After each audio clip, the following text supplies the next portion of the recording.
you there? What? Dad? What's going on here? Dad? The door was wide open, chaos all over the place, and my father has vanished without a trace. I hope nothing has happened to him. I'd better start looking for him.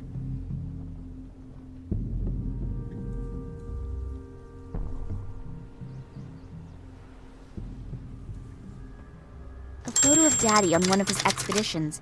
Written on the back is 1958, Vladimir Kalenkov, and I've seen the photo before. But who was the other guy in the photo? And why was the photo torn up? I'll glue it into my diary.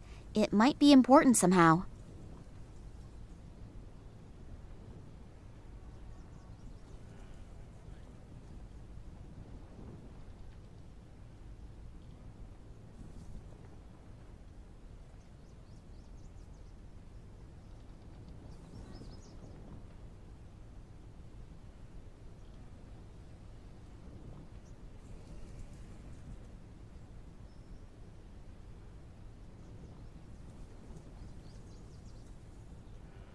The inside of the dish is somewhat porous.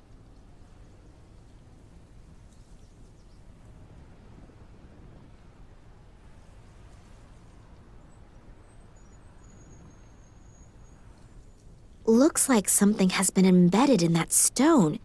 It has a red-violet glow. I don't know what's happened here, but I'd better call the police.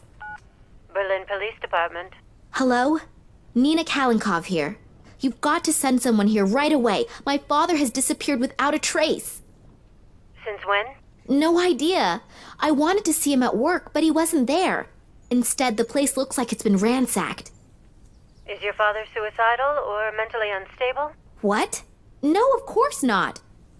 Sorry, we can't do anything then. Adults can only be reported missing if their lives are in danger or if there are extraordinary circumstances. But this is an extraordinary circumstance. Keep calm. I'm sure your father had something important to take care of and we'll get in touch soon. Don't worry. Something important to take care of? Hello? Did you listen to anything I said? It looks like there was an earthquake here. Do you think he created this chaos himself and is looking for a cleaning lady right now? Like I said, I can't do anything for you. Sorry. Great. Thanks for nothing. You are a big help. What do I have to do? Send them 2 fingers first for them to get their butts in gear?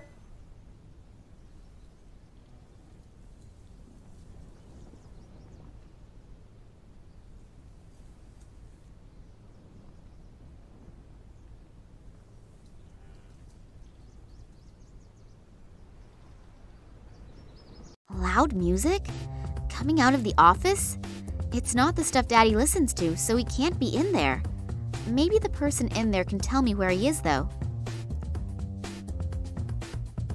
There's an index card with Max Gruber written on it.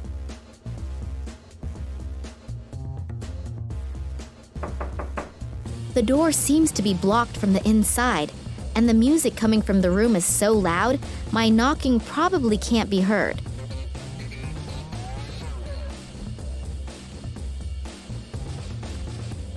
There's an oily liquid dripping off of it. I'll squeeze a bit of this oily, slimy liquid into the bowl.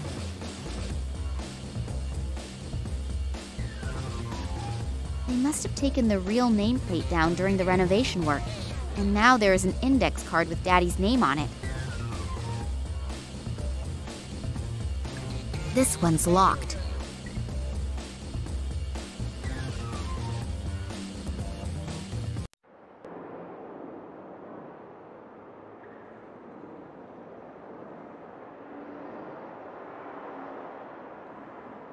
On this list are the names of the employees of the museum. Scientific Director, Vladimir Kalenko, Office 5. In Office 4, there is this Max Gruber.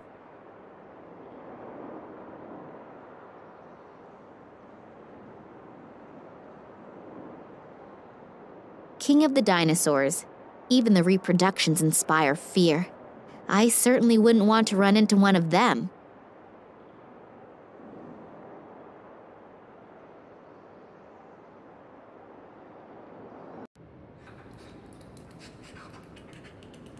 I hear noises coming from the statue. It looks like someone's in there. There's a hidden door.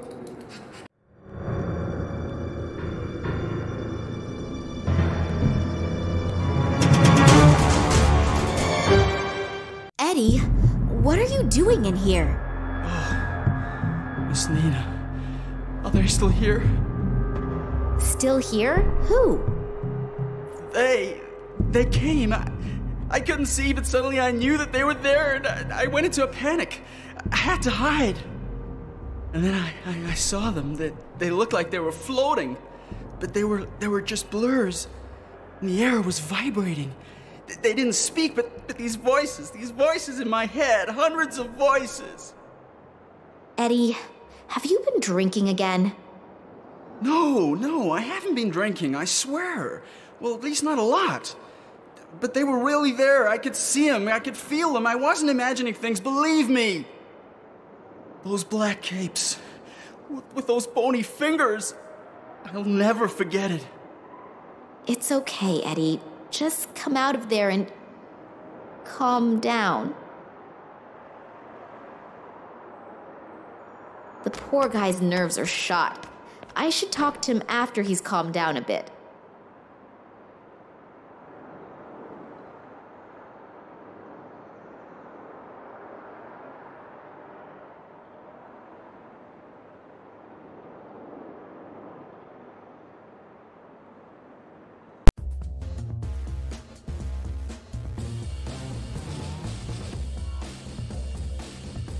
What luck!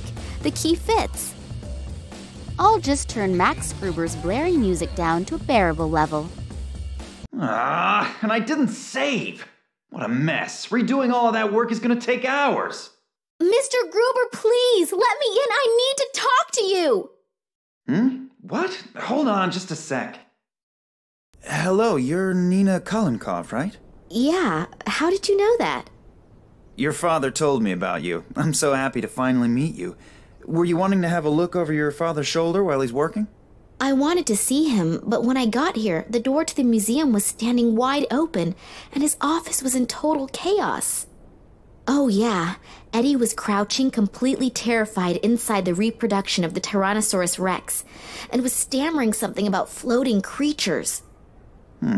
Doesn't exactly sound like a strict observation of the work rules. But I'm not at fault. I haven't come out of my office for hours. What does your father have to say about it? That's exactly it. He's gone. Gone? What do you mean gone? He couldn't have just disappeared into thin air. I have a sneaking suspicion that something terrible has happened here. You really didn't see anything? No, unfortunately not. My father's room looks like it's been rummaged through. Do you know what my father was working on last? Not exactly. Actually, he was supposed to have been taking inventory. We're renovating. Yeah, I know, but But he mentioned recently that the inventory wasn't top priority right now. Something came up that he wanted to tend to first. you don't happen to know what that was, do you? No, like I said, I was stressed out too. Did you notice anything out of the ordinary recently? Any strange occurrences?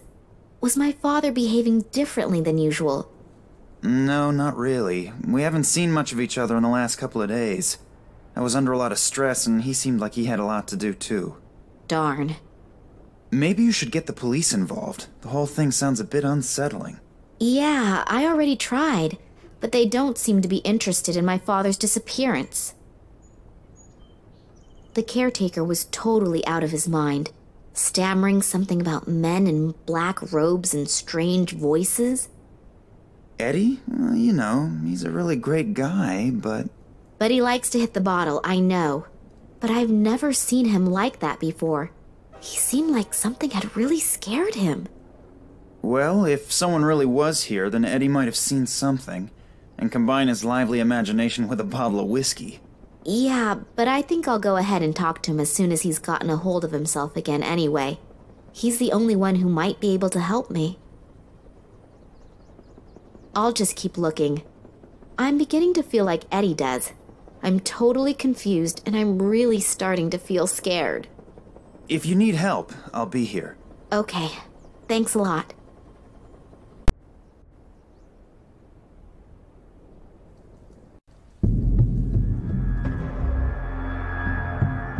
Who are you and what are you doing here?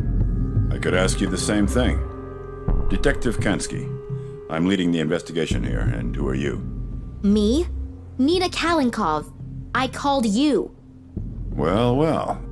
So I hear your father disappeared. Yeah, I arrived here and wanted to see my father. He said he'd still be at the museum, and when I got here, the door to the museum was ajar and it looked like a bomb had hit his office. I'm really worried. Thanks for coming. Do you have any idea what could have happened here? I can't believe that my father could have created such a mess. I don't even know your father, but we can't rule out anything. Do you really mean to say that... I'm not saying anything at all, dearie. I just take all possibilities into account as long as the facts aren't on the table.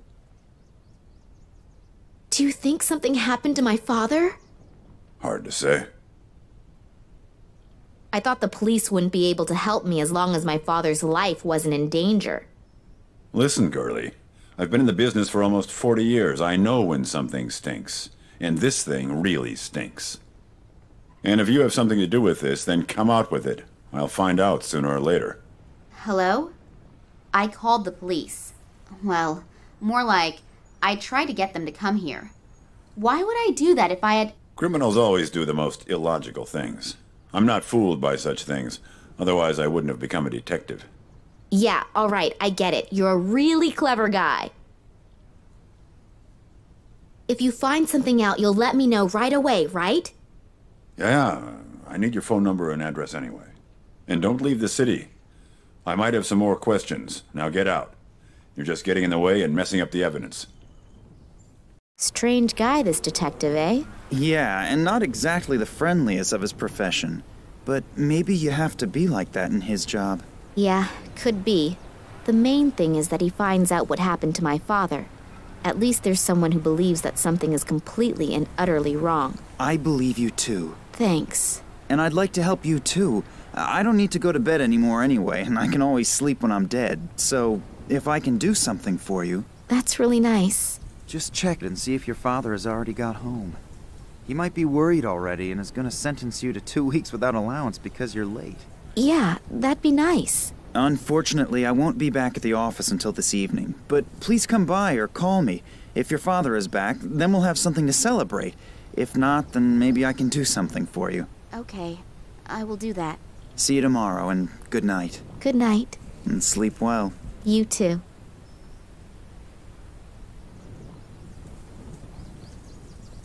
Two angry-looking saurian creatures. Both of them look as if they are watching over the museum's entrance.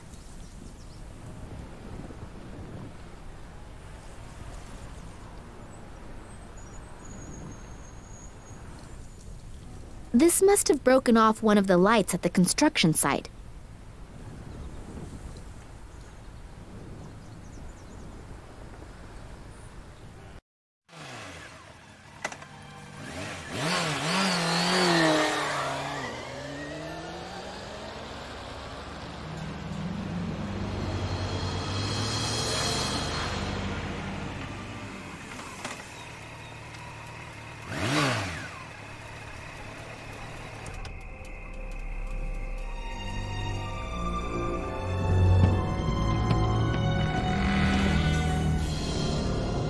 Hello?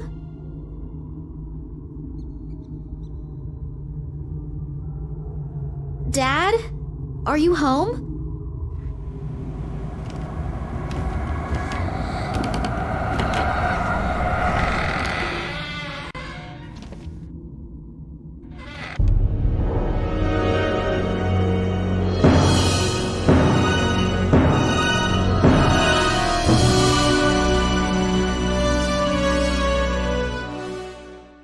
Oh God, my head's gonna explode. Oh hell, someone's been at work here too. First his office and now his apartment? What has my father gotten himself into? I should be more careful in the future. The guys who did this seem like they're pretty darn serious.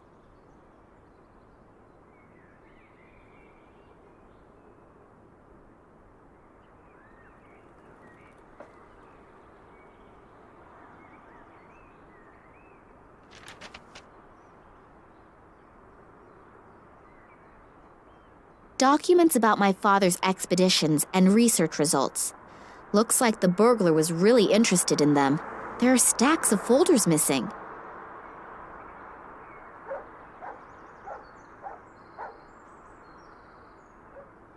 There are batteries in here. Maybe they still work. I'll leave the portable cassette player here, though. I don't want to schlep around any unnecessary junk.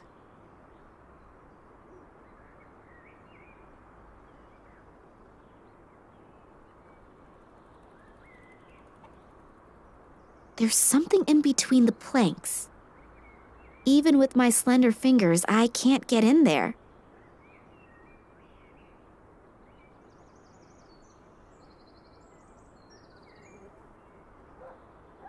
Why am I doing this? The smell alone could probably peel the paint off the walls. But then again, beggars can't be choosers.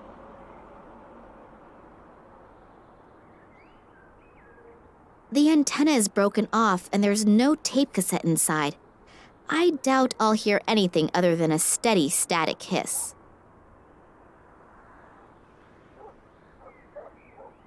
There's a dentist's appointment on one and a shopping list on the other. I can't read the third one, and the fourth one is empty. These don't get me anywhere. Password protected. Think, Nina, think.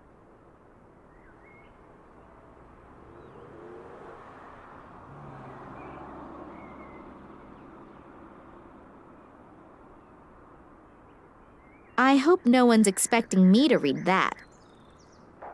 Oh, the book has a lock.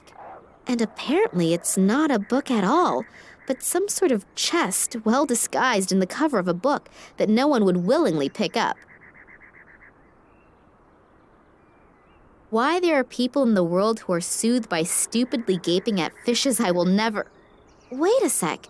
There's something sparkly over there. Besides a few fish, there's a key swimming around in there. There's a grate on top of the aquarium. I can't fit my hands through.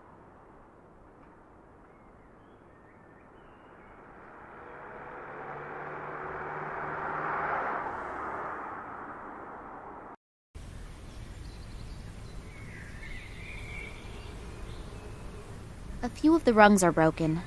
Looks as if someone climbed up here. All right, I'll do it. A single rubber glove and a bicycle spoke.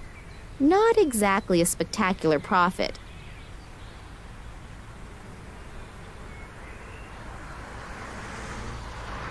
Oh, the handle just came off.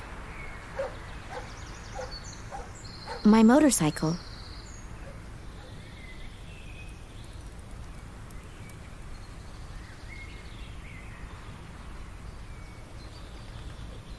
The thing will fall apart if I so much as look at it. Aside from that, I do have my motorcycle. I can move more quickly with it. The only thing that could still be of use is the air pump.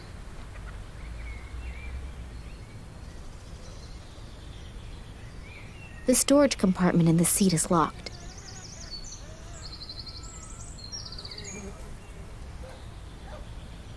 The storage compartment is open now. My cell phone and my sunglasses. I'd better take both before they get swiped.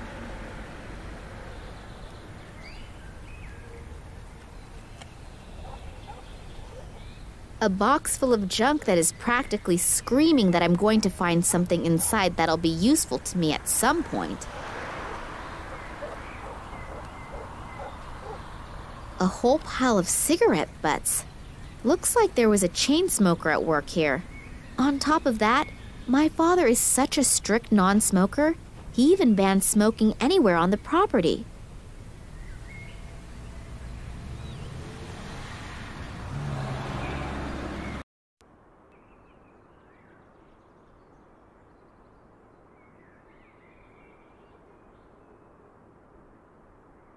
Got it! A cassette! That's weird. Was it left there deliberately, or did it just happen to fall in there by accident?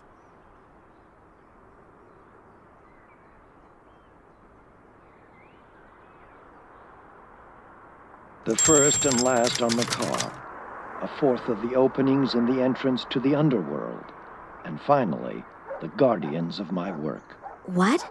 What's that? Some kind of code? Dad, sometimes you are just off your rocker.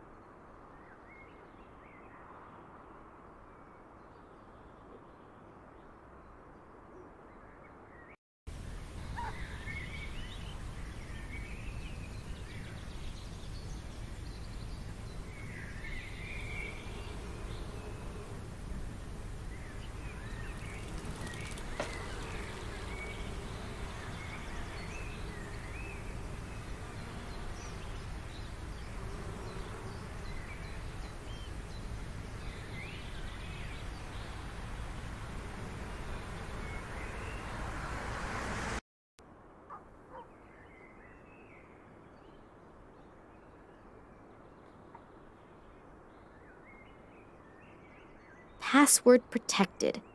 Think, Nina, think. 2, 3, 4, 2. No wonder Dad tape recorded the code. No one would be able to find the password very quickly. You're not supposed to read other people's email. Then again, extraordinary circumstances call for extraordinary measures. So let's start snooping around. There are only 2 emails in the inbox. One about boosting performance and the other about women over 80. Neither of them interest me that much. The trash file is empty. But there's an email to ok@nms.de in the sent file.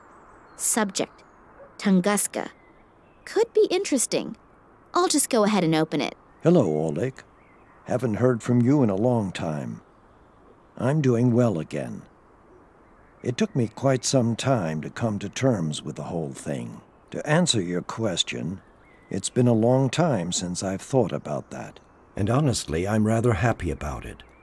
I underestimated those guys once already, and my wife paid with her life. I swore back then to drop the subject for once and for all. Please don't take offense, but I'm just going to leave it at that. But now that you're living nearby again, we can meet in person. I would like to see you again. Get in touch and let me know when and where would be convenient. Vladimir Kalenkov. Dad underestimated these guys and my mother paid with her life? What did he mean by that? She died in a car accident. I really need to contact this Oleg. Maybe he knows something that can help me out.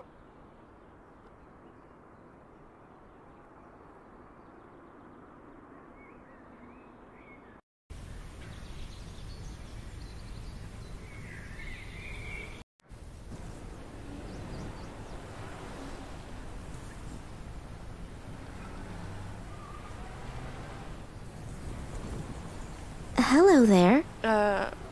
Hello? What are you doing here all alone?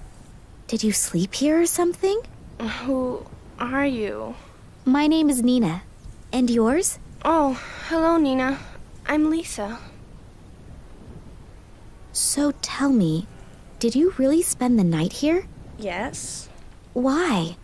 Don't you have a home? Yeah, but I was scared. To go home? Yeah, I'm gonna get in a whole lot of trouble for sure. My bike is broken, and Dad's camera, too. And that's why you spent the night out here in the cold? How did that happen? I was playing here in front of the museum, and then suddenly, I got scared. I didn't exactly know why, but I just wanted to hide in the bushes. And then suddenly, there were these strange men in black costumes. So I sat there in the bushes, and suddenly I got even more scared. I just wanted to get away. Then on accident, I pushed the button on the camera. There was a bright flash, and the men turned around. They looked at me, but... But what? But they didn't have faces. It was so awful, and then I just ran away. I ran and ran as fast as I could. And then I realized that I had lost my camera, and so I had to go back. Luckily, those creepy men weren't there anymore. And I found the camera again, but it didn't work anymore. And since my bike was broken too, I didn't dare go home. Will you help me? Will you come home with me? Or can I live with you? No, better not. But I'll help you fix the stuff. But you have to promise me that you'll go home right away. Your parents are probably worried to death. Okay, good. What's up with the bike? I think I ran over some stupid shard of glass at the construction site, and now I have a flat. And to top it off, the bike was brand new, and my mother made sure to tell me to take extra good care of it, because we don't have much money, you know, and we can't afford a new bike. Don't worry. You don't need to buy a new bike just because you have a flat. I can take a look at it. And your camera, too. Would you do that for me? You're so nice. But do you even know how? Of course, no problem. Give it to me. I don't know. What if you can't fix things so good? Fix the bike first. If you can do that, then I'll give you the camera. It was really expensive, and if you break it even more... Yeah, I understand. I gotta prove myself first. Okay, good. Then we'll start with the tire. This photo is my only hope for a hot lead. So there's nothing left for me to do but start fixing the tire. See you later. But you'll be back, promise? Of course. Don't you worry.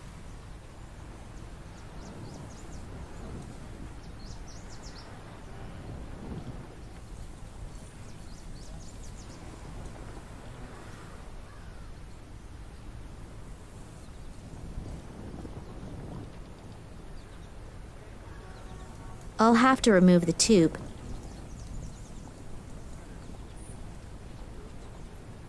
The tube is definitely busted. There's air coming out somewhere. I should find out where it's coming from.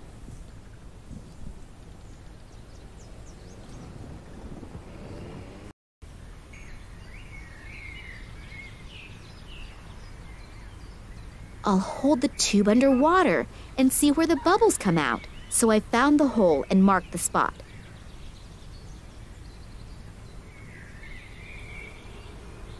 So now I've smeared glue on the glove. Hopefully this stuff won't dry too quickly. Hopefully the glove will withstand the pressure. I can't think of a better alternative right now.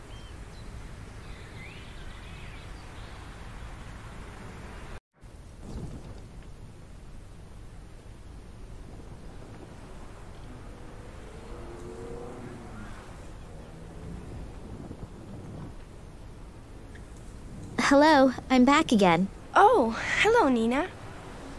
I patched the hole in the tube. I never would have thought it. Excuse me? What's that supposed to mean? Well, you don't exactly look like you could do something like that. Yeah, thanks a lot. I'm a motorcycle mechanic. Yeah, so? You still don't look like you could fix a bike. I'll just take that as a compliment.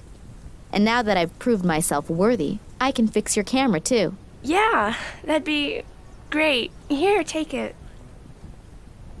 See you later. But you'll be back, promise? Of course, don't you worry. This digital camera doesn't work. I have no idea how I'm supposed to fix it. I still hope I can get a few significant photos from it.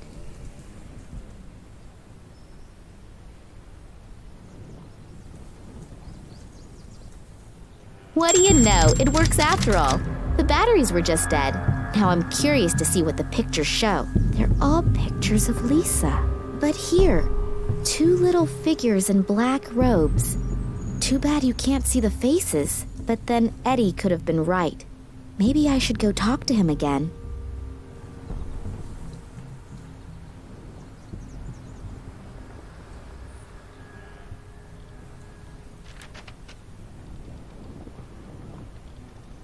Here, I fixed your camera. Really?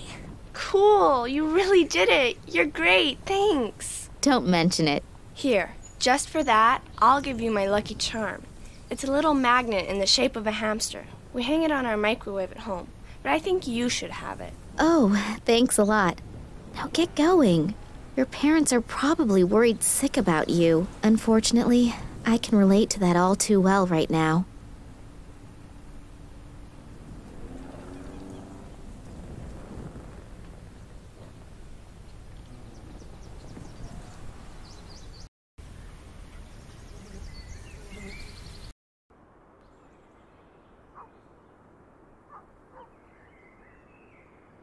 I'll try to draw the key up the side of the glass using the magnet.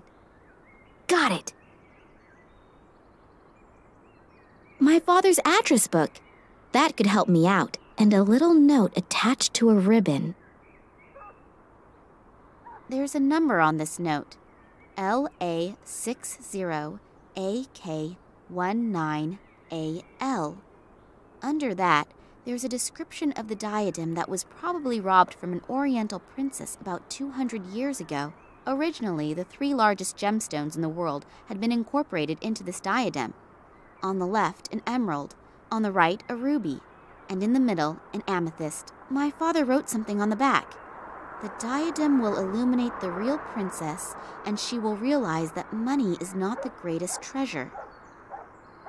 Let's see if this Oleg is in there, the one who wrote the email to Daddy. Oh, here. Oleg Kambursky. He even lives close by. Maybe I should just pay him a little visit.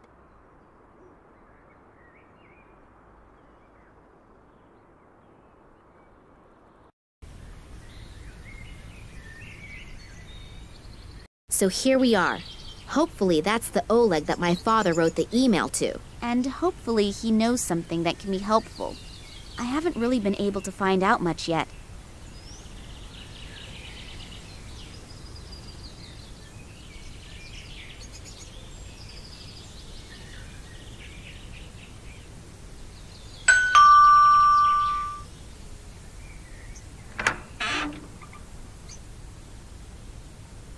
Good afternoon. Good afternoon. Are you Oleg Kambursky? Yeah. Why? I'm Nina Kalinkov. Yeah? And? Yeah, okay. You know my father, Vladimir Kalinkov, and I thought you... I don't know any Vladimir Kalinkov. And now, if you'll excuse me, please. Phooey. That wasn't very successful. I hope for the biggest break in the search for my father, and that guy doesn't even let me speak. Did I say something wrong? Or exactly the right thing? A sweet little food bowl for our furry friends.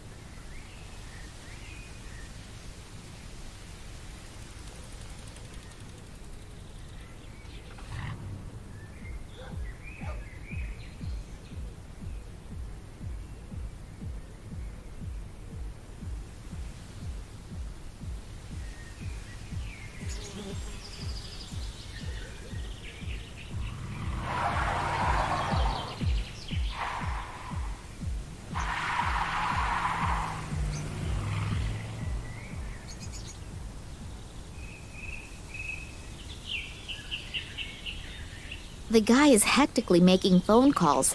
Does that have something to do with my visit? If only I were a fly on the wall in his office.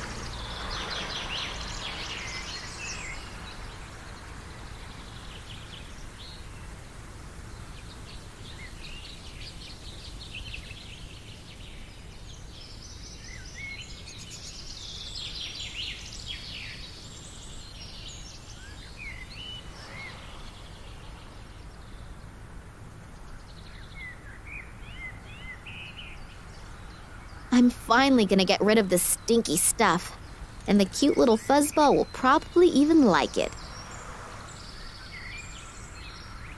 Now I can tape my cell phone almost everywhere. The cell phone's camera function is on, a rare example of the European roaming dictaphone. Now I just need to somehow lure the cat into the kitchen.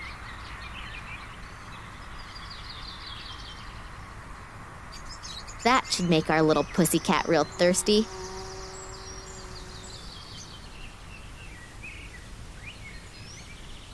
Wonderful, it worked! Oleg is still on the phone, and the cat will be drinking for a while, and hopefully recording the conversation. I love it when a plan comes together.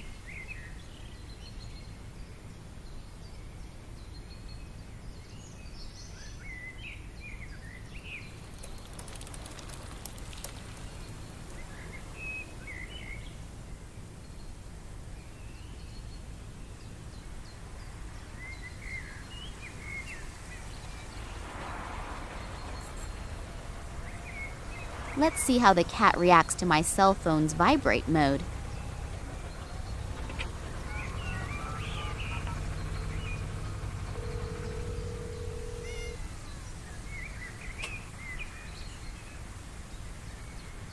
Oh, great. The cat is up in the tree, and my cell phone is stuck up there in a crotch of the tree.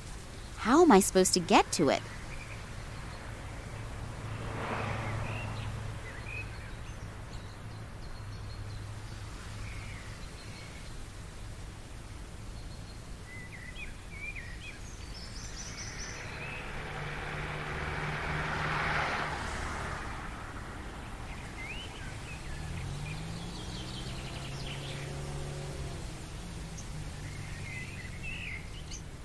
I could reach the cell phone with that, but if it drops those 5 meters or so, it's probably not going to be much good to me either, is it?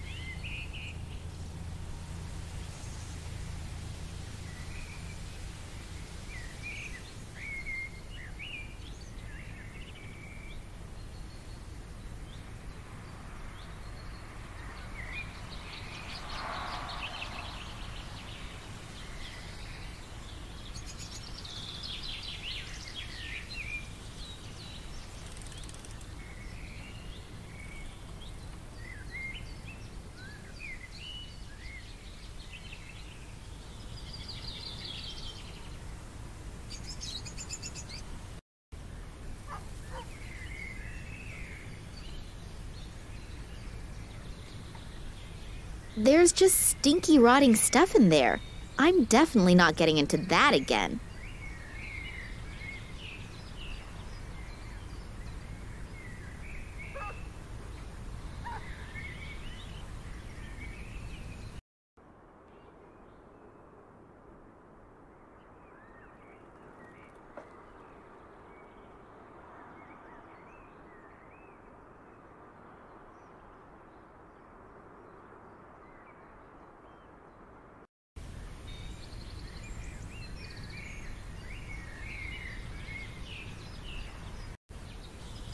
A broom handle, but it could be a handle from a shovel, too.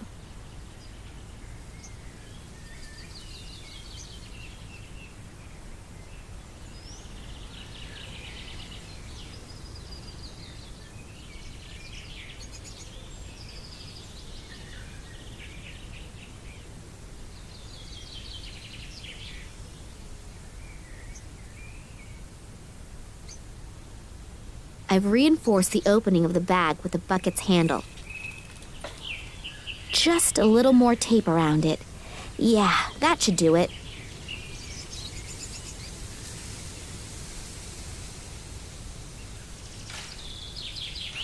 That could work.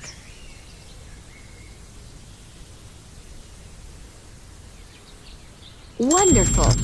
Let's see if the recording of Oleg's phone conversation gets me anywhere. Kalinkov isn't here anymore.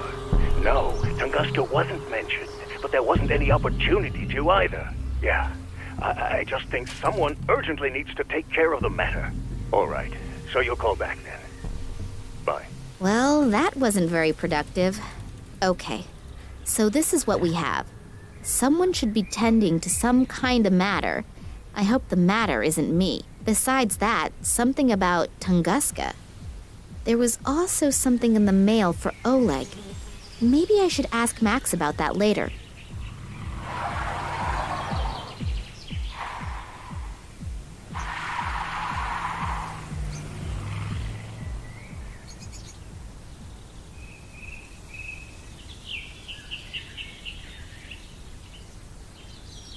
Max Gruber said he'd be back at the museum sometime this evening. I should use the time to get some shut-eye. If my feminine intuition doesn't fail me, I could regret it if I don't.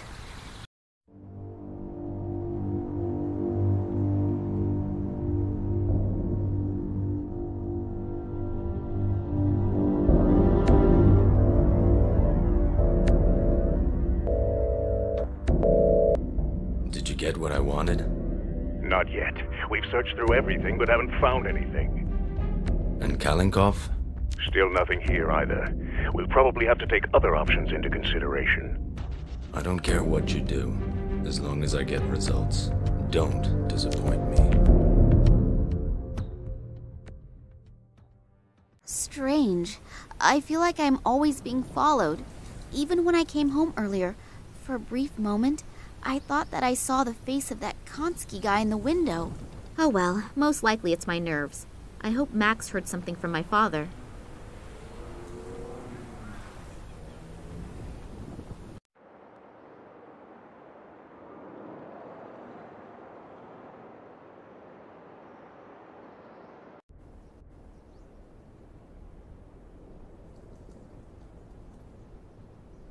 Hello?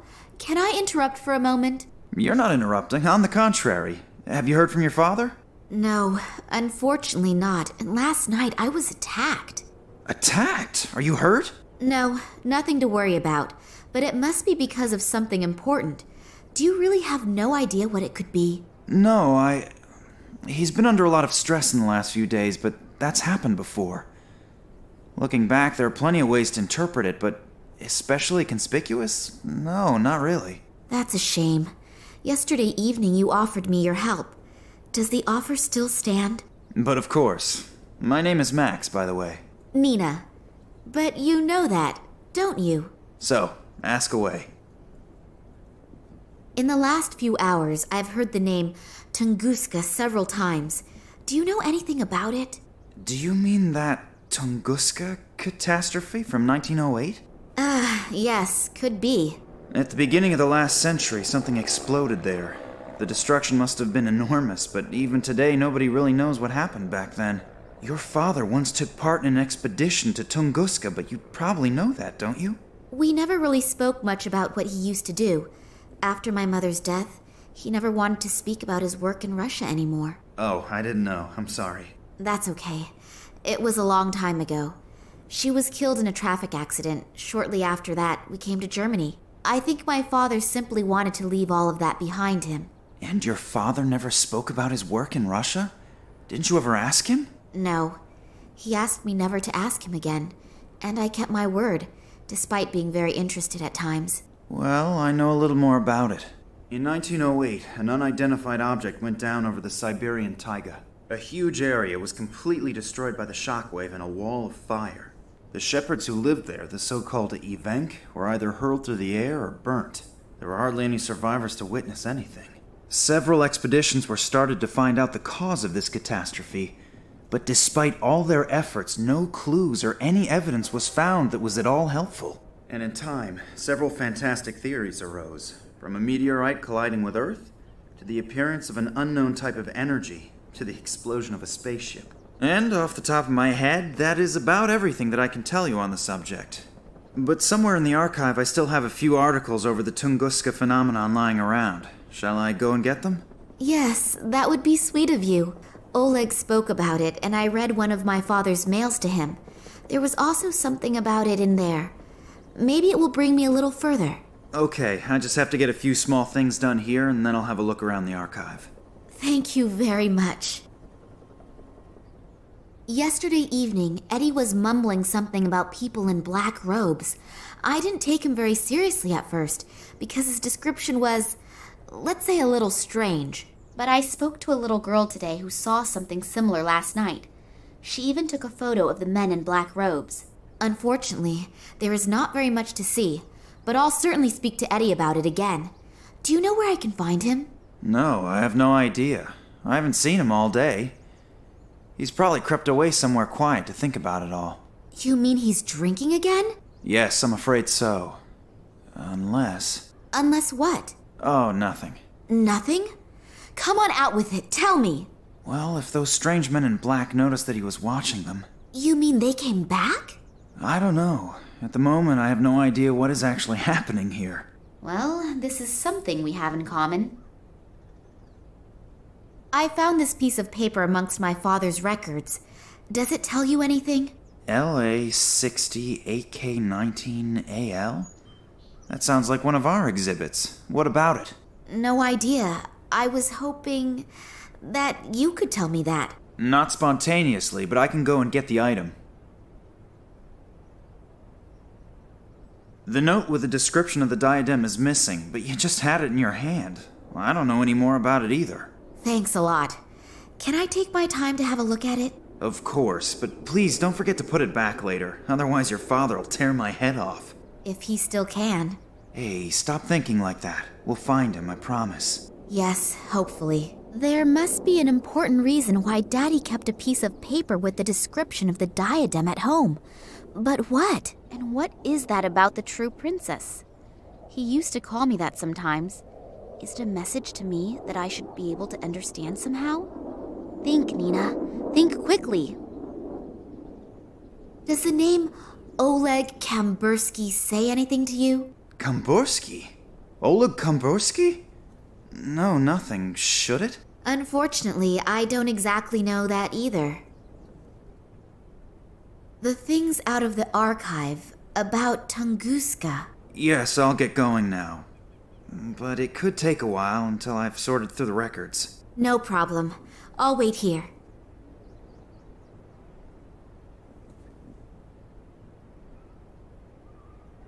Looks kind of threatening. That red eye on the totem seems to be following me everywhere I go. I don't even believe in magic and all that stuff, but I find it creepy anyway. So the spoke has now broken off, but that eye now can no longer look at me in that evil way. I can only hope that Max doesn't notice. Let's see what we find here.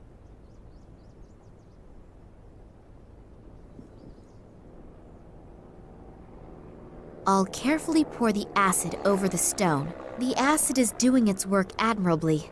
The stone is beginning to corrode.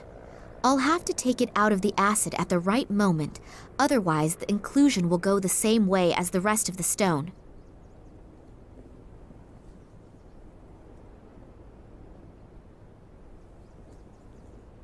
I've laid both lenses over each other. They now have a green shimmer.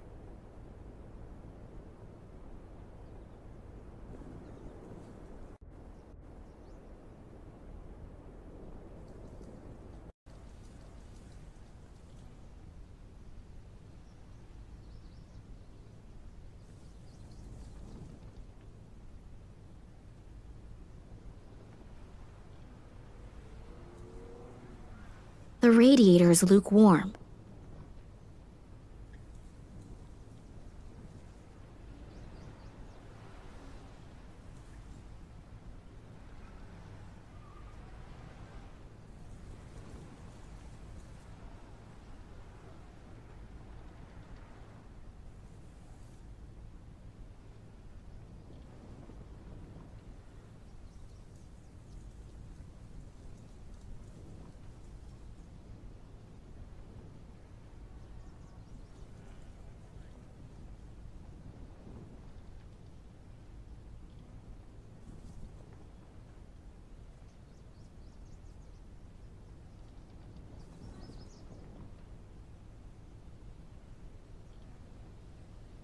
The inside of the dish is somewhat porous.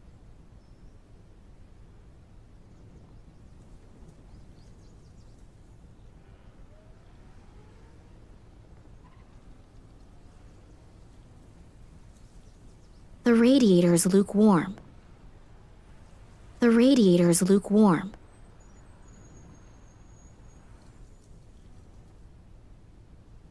You can use the valve as needed to release the air from the radiator. Oops! Maybe I shouldn't have opened the valve that far. A load of water has come out.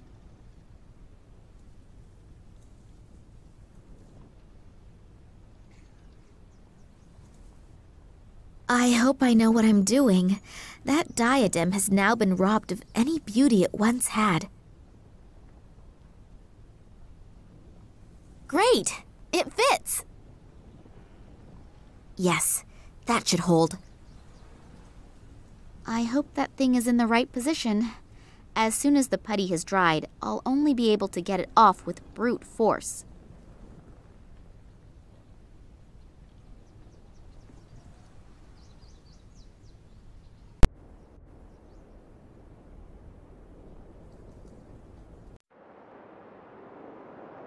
I'd better leave that on, otherwise I won't be able to see anything in here.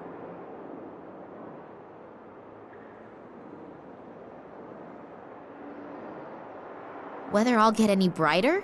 Wow, it works!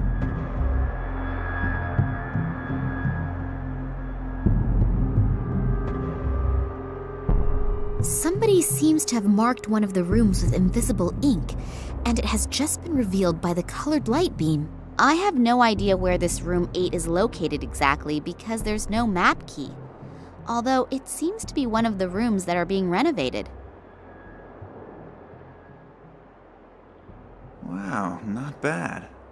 I only go away for a few minutes and you transform the museum into a light show.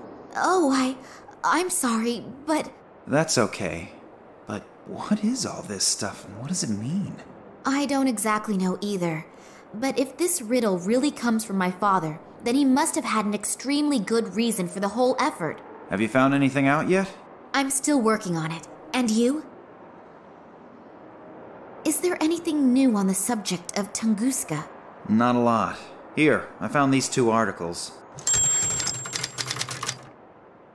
The light beam has changed the color of the escape plan on the wall. A room with the number 8 seems to be highlighted. Is that one of the rooms that is currently being renovated? Yes, and they've been renovating it for ages. The complete substance of this house is unfortunately no longer the best, and the workers are having a lot of problems completing the job. Was there anything special in that room? Well, no, not really. All of the exhibits from that room are currently stored in my office. Are you looking for something specific? If only I knew. We can go straight to my office. Maybe you'll find something there to help you out. Come on into my office and we'll have a look at the exhibits from room 8. Have a look around. All these things are out of the room that's being renovated.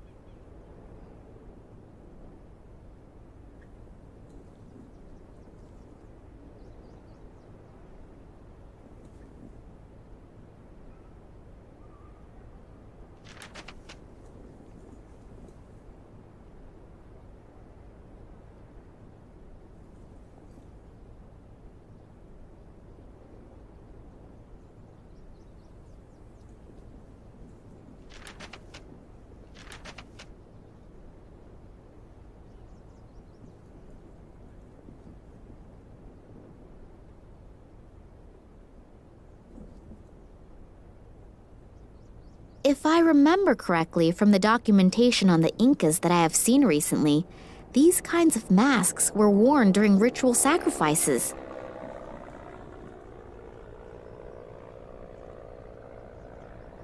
A pygmy warrior's shield from the year 1687 or 1688 in the region of Asia, or something like that.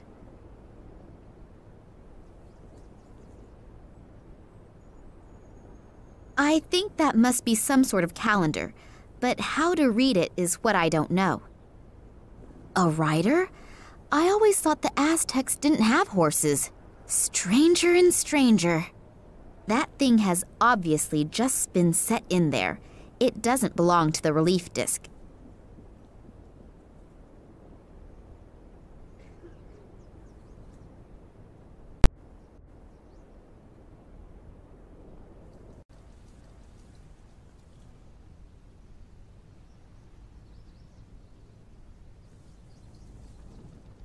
The note says, and the prince said to the princess, whether vertical, horizontal, or in both main diagonals, make sure that there is never a repeat within a line. Does that have something to do with the coins? The coin seems to complete the set.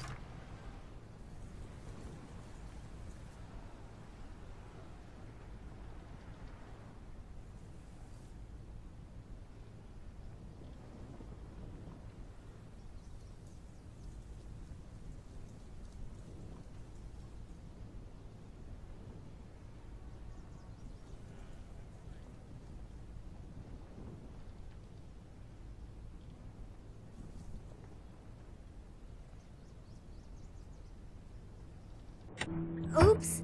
That opened up a trap door.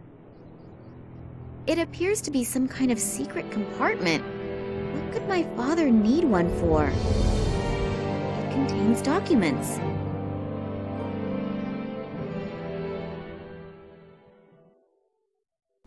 It has to do do with my father's research expeditions.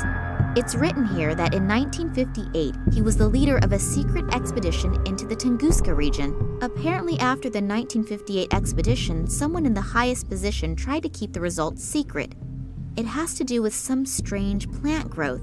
Daddy wanted to continue his research, but all further investigations were prohibited. Then apparently he did travel to the region again himself, only in the company of a certain Manuel Perez and a local guide.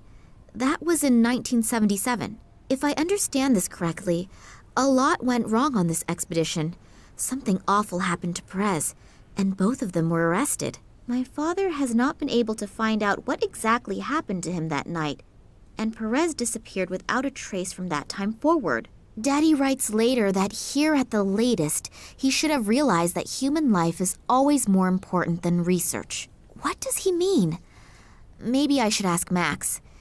He'd be able to help me with all the formulae and explain the scientific expressions. And this is a letter from some society in Ireland. But these are just empty pages? I definitely need help. Maybe Max knows something about it all. Sorry, I still don't have anything. But how that is connected with my father's disappearance, I don't yet know. But I have found some of his records in a secret compartment. They describe a secret expedition and some very strange events and... Hey, slow down. I can't follow you that quickly. The best thing to do would be to come with me to my father's office. I'll show you the records, and then we should perhaps have a look at his filing cabinet. Okay, let's go. I told you that I didn't want to see you here again. Believe me, it really would have been better if you had kept out of it. Now I have no other choice but to... Ah! Oleg Kambersky? Looks like I came just in time. Are you okay? Yes, I think so. What did the detective want from us anyway? Did he want to shoot us? Well, he probably doesn't have his weapon trained on you just for the fun of it. We should get away from here before this guy wakes up. I'm sorry that I was so unfriendly when we first met.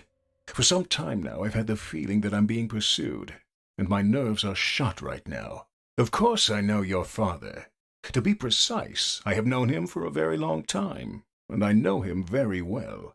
I was with him on one of his expeditions back then. We were in the Tunguska region back then, together with the Cuban Manuel Perez, an Irish biologist whose name I can't recall at the moment, and some assistants. I don't want to get into details regarding the events of the past, but for some reason, someone appears to be very interested right now. I have the feeling that not only your father, but I as well am in danger, and possibly all members of that past expedition still living. Of course, I can't prove it, but if I'm not mistaken, the Russian Secret Service, FSB, could be behind it. They already tried back then to prevent us, and your father in particular, from undertaking further expeditions. You know about your mother? My mother?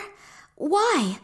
What does she have to do with anything? You know that she died in an accident? Yes, but... It is rather questionable whether it really was an accident. You were in the car as well. I was driving behind you when the car suddenly crashed through a bridge railing and plunged into a river. I was barely able to get you out of there. But when I tried to save your mother, 2 of my fingers were torn off. Therefore... Daddy never told me anything about that. I'm certain he tried not to burden you with that as well. The 2 of us have already reproached ourselves enough. But enough about the past. Now we have to find your father again. Due to the events of the last few days, I activated a few of my contacts. One of them is Sergei, who is moving in circles which, well, I'd rather not be found anywhere near them.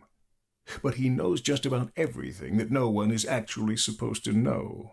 According to his information, a research station was built in the Tunguska region decades ago, and now another transport is planned to go there. Supposedly, not all the scientists who are to be transported there are participating voluntarily. This research trip and the disappearance of your dad a few days before its start could very well be linked. Does that mean my father was kidnapped and is now sitting on a train to Siberia?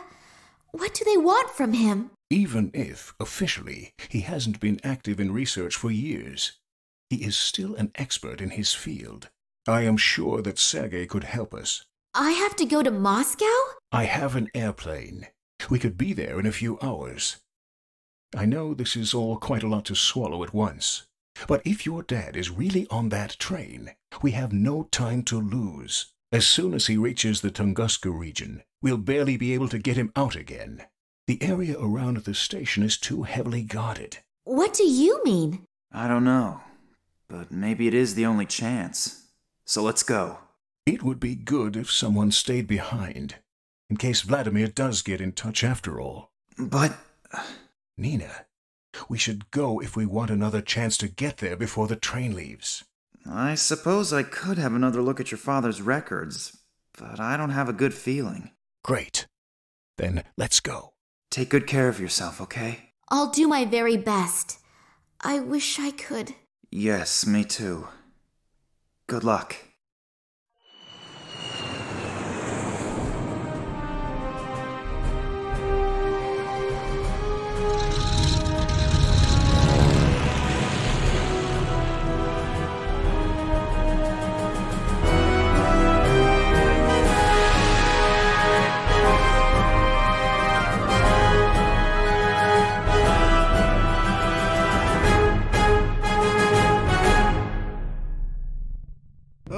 Oleg didn't tell me you were such a beauty. If I had known that, my price would have gone down. Yes, I'm happy to see you too. You can help me in the search for my father?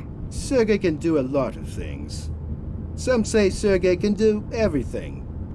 But Sergei is martyr, so let's just stick with Sergei can do almost everything. Yes. Modesty honors you. What can I do for you? I thought you knew that. Sure. But Sergei needs all the information again firsthand.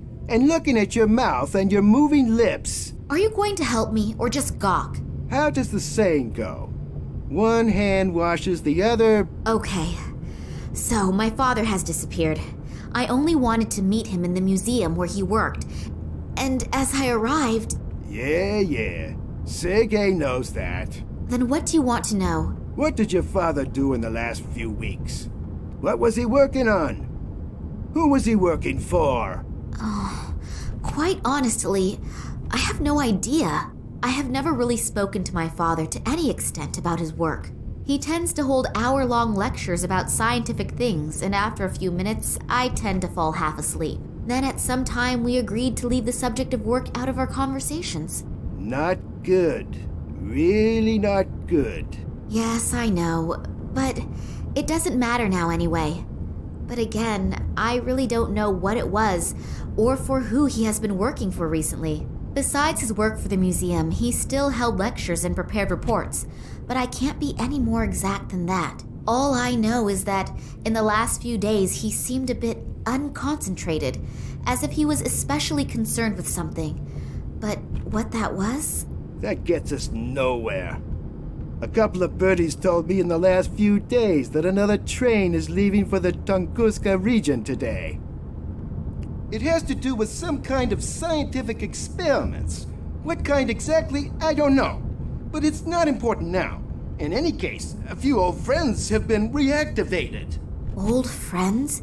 Reactivated? Scientists and people who know the area who were in the Tunguska region in the past, they were, well, asked to cooperate. Some came voluntarily. Others had to be persuaded. Oh, I understand. Good.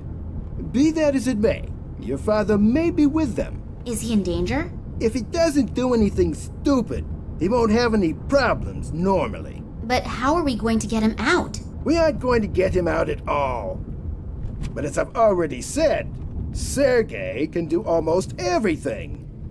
An old acquaintance is standing at the side entrance of the train station. He'll take you in and give you a pass and a uniform. As soon as you're on board the train, you should be able to find enough time to look around. The guards on board are usually busy drinking and playing cards during the trip. Oh, and by the way, you're traveling under the name Nina Perkova. Your last name could give you away if your father is actually on board. So I get in the train, eliminate all the guards, and free my father. Alone? Great plan. Just great. When you find him, then we'll see how you'll get your father out. Not to worry. Sergei would never leave such a sweet ass hanging. Okay, that's a relief then. I'm sorry. I'm a little bit nervous about my father. I really am happy that you could help me. Thank you. That's okay, little one. They don't call Sergei the good soul of Moscow for nothing. And don't forget, even if you get information that you don't know what to do with, Sergei can certainly figure it out. Okay, I'll see what I can find out.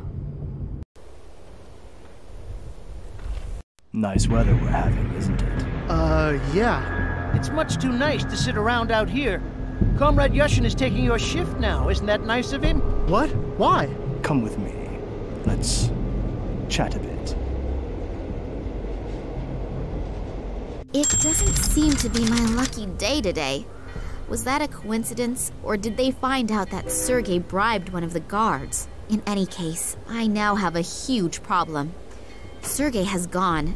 My cell phone has no signal here, and I have to get onto the train fast. Nina, it's time for a stroke of genius. I need an idea.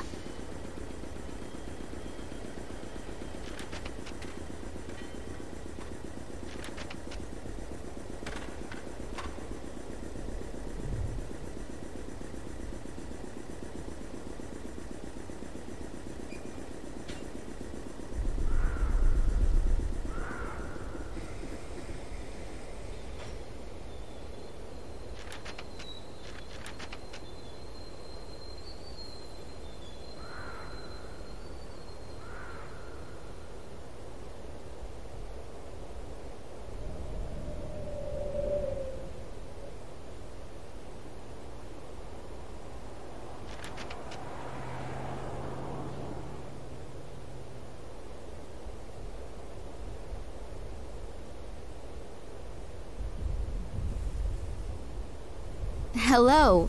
So late and you're still working? Yeah, real funny, huh? You probably think it's hilarious that a poor guy like me has to work so late, and then has to muck around in other people's shit. Real funny, huh? Ha ha. Wow, you're in a good mood. I wasn't having a laugh at your cost, honestly. Oh, sorry. I guess I'm a little irritable. Today's actually supposed to be my day off, and now I have to work overtime just because this bunch of soldiers doesn't know how to flush the toilet. You hopefully aren't one of them, are you? No way, don't worry. Good. When I catch the person who dumped this shit on my lap, he's going to be sick just thinking of the word toilet. Yeah, look, could we change the subject, please? My graphic imagination is very well developed, and my stomach is remembering what it had for lunch. Having to work on your day off is, of course, really bitter. That would piss me off, too. Excuse me, a slip of the tongue. Did you already have some plans? Cinema, a few bars, or anything? Yeah, I wanted to go fishing. A couple of beers, rod in hand. Yeah, I had a boyfriend like that once. Huh? Nothing. Tell me more. Well, just a really relaxing day. But maybe I can do it tomorrow instead. If only they'd finally pick the right lottery numbers. That car over there, is that yours? No, I think that's been there for a few years now. I don't even know if there are any parts still in it. The lottery. What is so special about that? They hold a special drawing in which you can really clean up. You know, I've been playing the lottery for 20 years and have never won anything. But today is my lucky day. I could tell when I woke up. All this shit is gonna end today. I'm gonna buy myself a little cabin on a nice river somewhere. Maybe I'll even buy the river too. And then... Yeah, and then spend the whole day with your rod in the water, I know. Exactly. The stupid thing is, you have to have every number in exactly the right order. If the first 3 numbers match, you can win something too. But to really clean up, all the numbers must be correct. That means, in the worst scenario, if you have one wrong number, you can lose completely. Yep, but I'm gonna win. 856549. I'm gonna have a new life with these numbers. So the soldiers have screwed up your day off. Did they just turn up all of a sudden? No, it wasn't that sudden. There've been rumors going around for a few days, but I had no idea there would be this many. I have no idea what they're all doing here. Hey, you don't mean to tell me that the soldiers are swarming all over this quarter and you have no idea why they're here? Well, there are always a few soldiers running around here. After all, it's a military train station. But I haven't seen this many in a long time. I've heard they're heading to Novosibirsk. And what do they want there? I have no idea. They don't talk to us. Think they're just better than us. Most of them don't have an original idea in their head anyway. They merely follow their orders. Someone told me there are also scientists with them. And a little while ago I saw large cages. I have no idea what they're planning. Cages? Yes. Apparently there are some prisoners on the train. Maybe that's why. Cages for prisoners? Are they keeping my father like a wild animal? I urgently have to get on that train and get him out. I'd better get going then. Me too.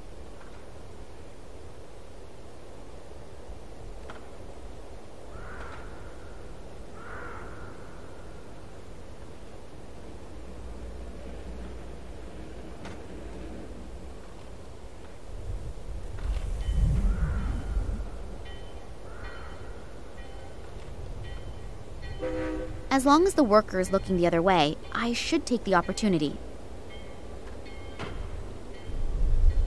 Let's see what Russian construction workers have for breakfast.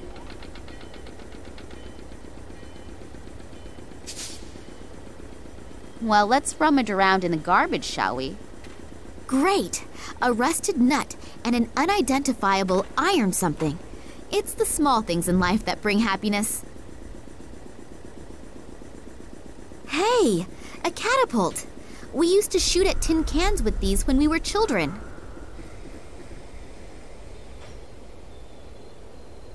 That rust bucket is in a really miserable condition. Even with wheels, that thing probably wouldn't move.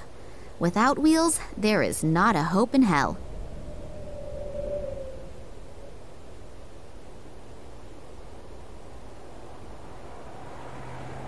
I'll try to support this wreck with these bricks. That thing is completely rusted and the crank doesn't move.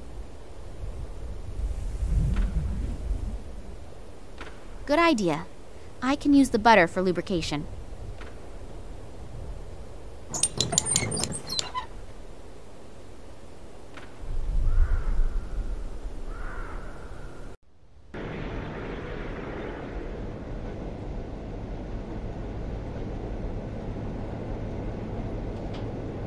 Here are the numbers of the special draw.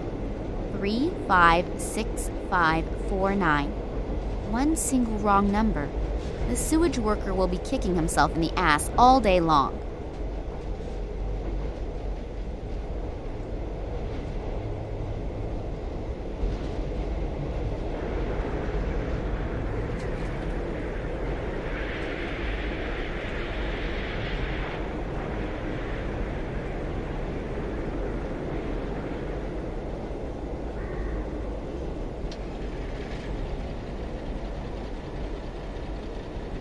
Damn! That is the third bulb this month already. What idiot keeps ordering this cheap junk? The story was just about to get interesting.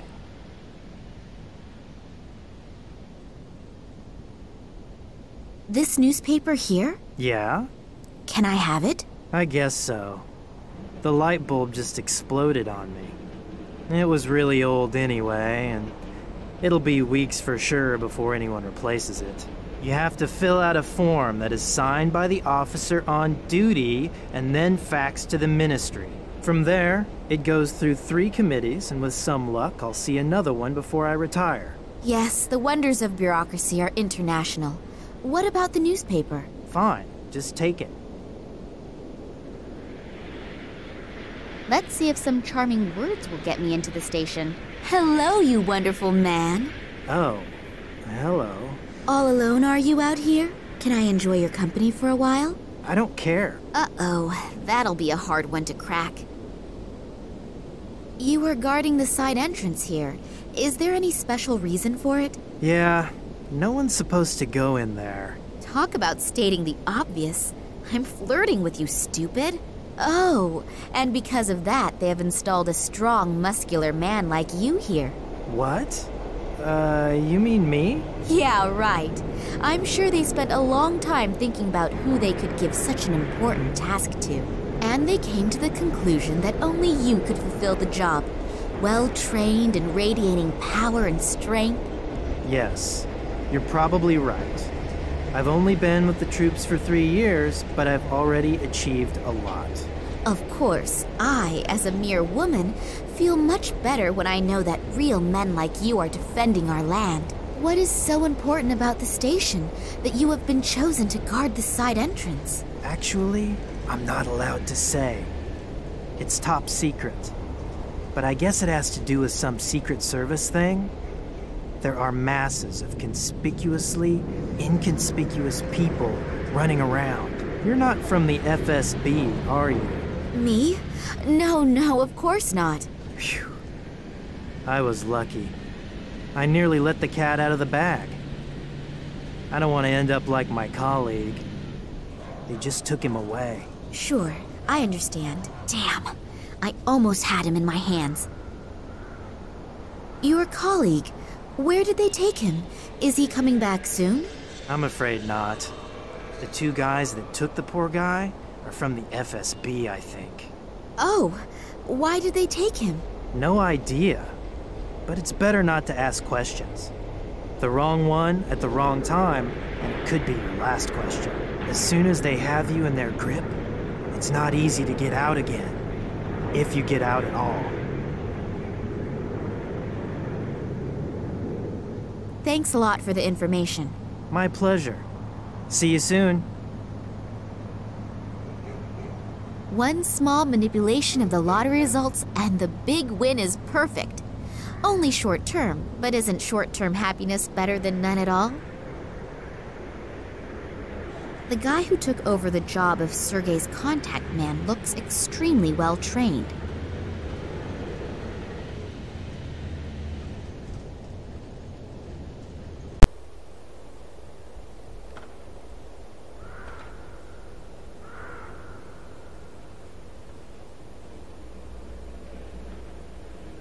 Here, the late issue.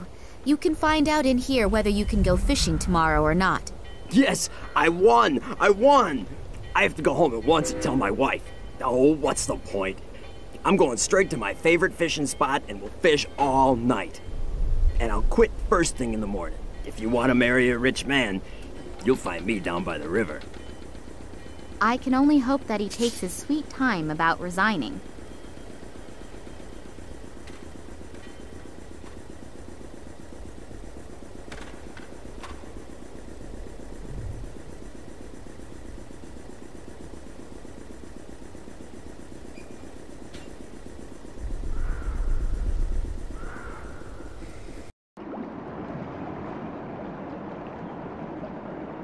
Some of the soldiers have been using that hole in the floor as a rubbish bin. They could at least have let a couple of gold rings drop into it. It stinks to high heaven, and the reason for it does not need analysis.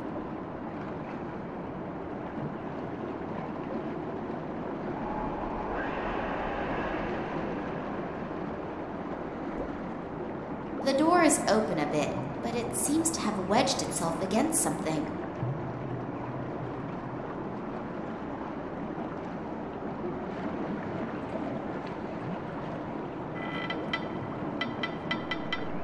Done it. It's open.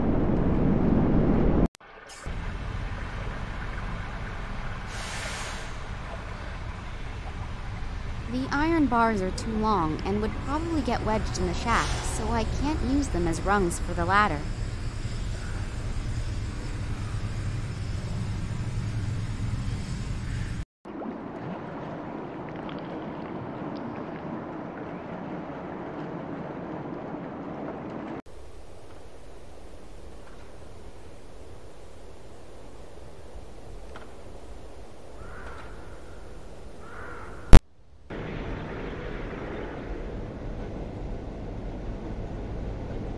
You look unbelievably strong.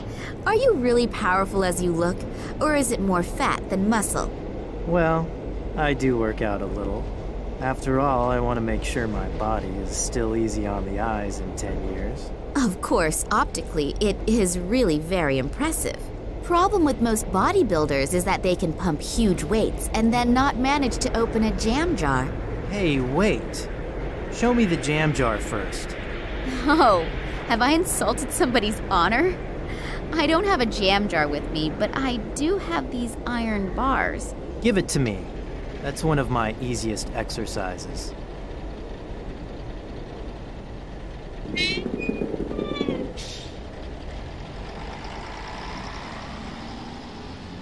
Wow, I'm really impressed.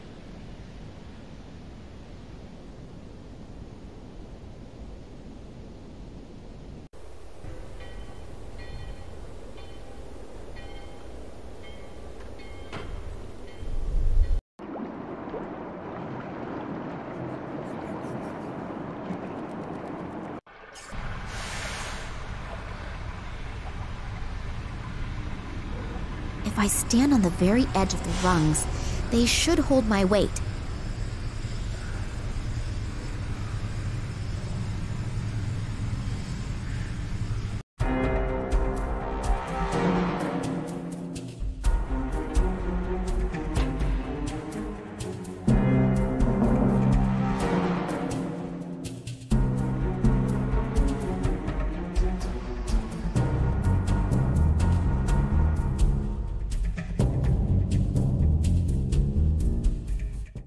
So now I'm inside.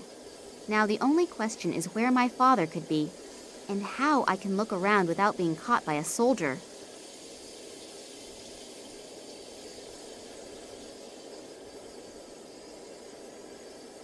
Hello? Are you all right in there? What?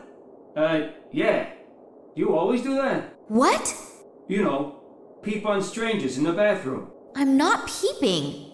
What then? You were making some really strange noises.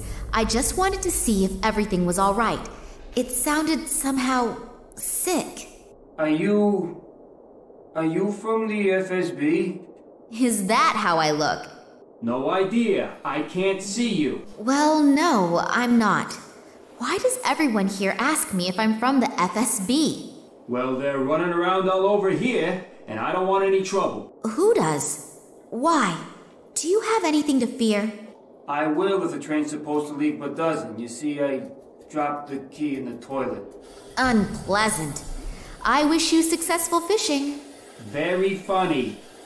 My problem is also your problem. How come? Because I'm the train driver, and it's the key to the train. Oh, don't you have a spare key? No, that's why I'm afraid to come out of here. I can't tell anyone that the train can't go anywhere because the train driver lost his own key in the toilet. No, better not.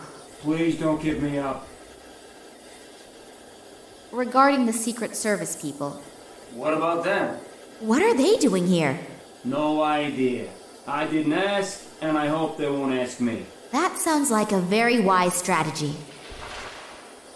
Where exactly is the train going? You should know that. Yes. But we got no such exact explanation. Well, I'm sure I don't know more than you. And if so, there has to be a good reason for it.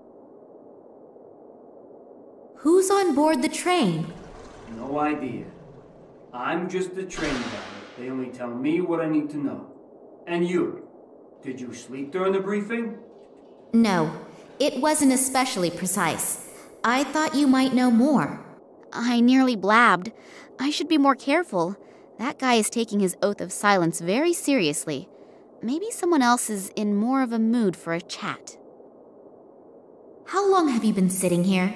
About 3 hours. Isn't that really exhausting? Yeah. There's a horn you could toot. Shall we start a choir? Very funny. Now I just have to make sure I get a handle on my stomach again. What's coming out just isn't normal. It's true. Sitting on the toilet is like real life. You have to be able to let go. But now is really the time to change the subject. Will you be all right without me? Sure, I have to.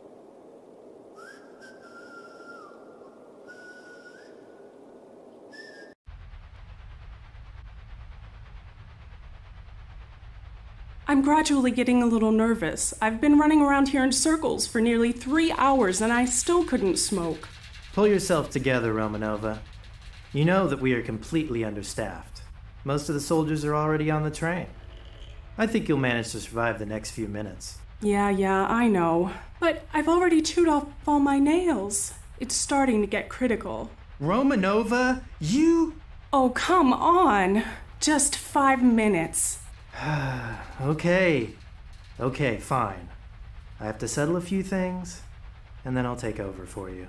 Thanks. You're a treasure. Speaking of treasure, you'll smoke with Yushin at the side entrance. Is that clear? Otherwise, you'll flirt with one of your comrades, and then you'll be gone for ages. Hey, it's okay. I get along great with Yushin. After all, we both agree that men are better lovers. Good. I'll be right back, and then you can go on your break.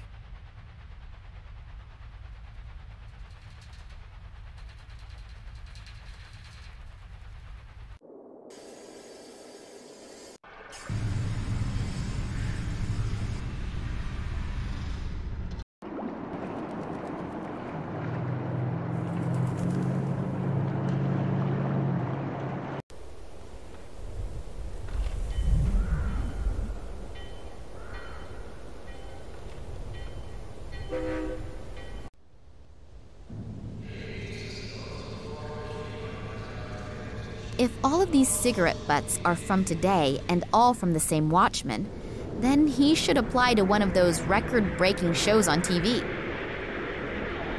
Hey, hello! It's me again! Hi. You smoke quite a lot, don't you? Yeah, I know it's unhealthy. But I simply can't give it up. I've tried everything. That's why I'm glad I get to sit outside. At least here I can smoke. Want one? Yes, please. It'll be good for my nerves. Isn't smoking forbidden inside the station? Absolutely no smoking. They probably have stuff stored in there that could raise half of Moscow to the ground. Oh? What things? No idea. And to be honest, I don't really want to know. Sometimes, ignorance is bliss. Very wise words. Thanks a lot for the information. My pleasure. See you soon.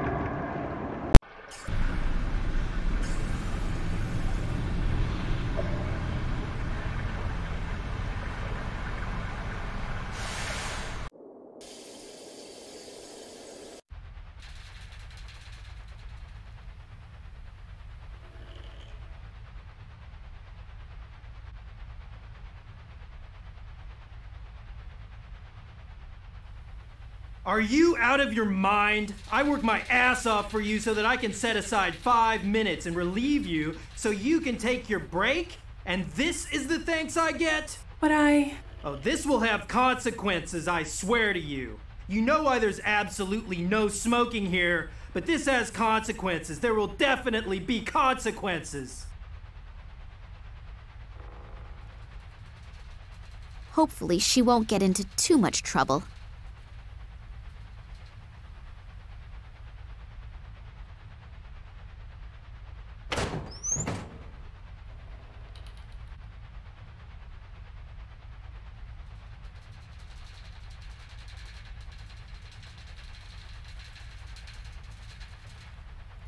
There seem to be deployment orders in there.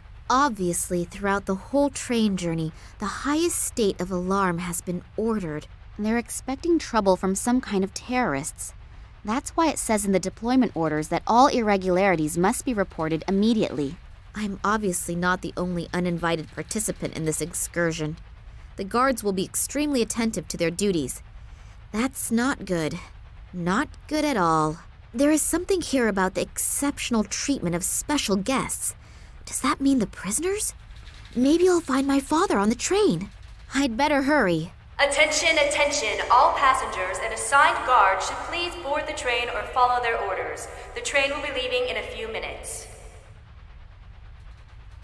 I should try it on. If it fits, I may not be recognized as a civilian straight away.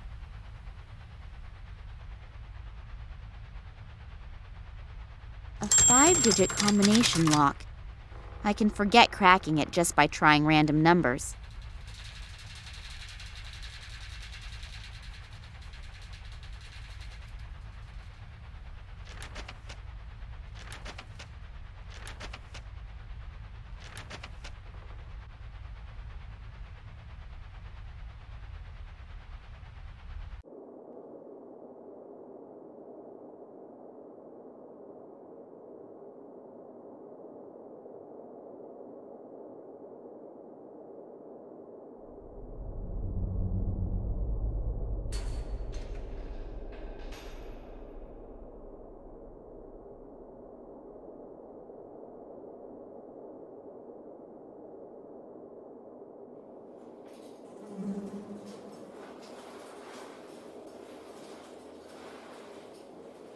Water, flow.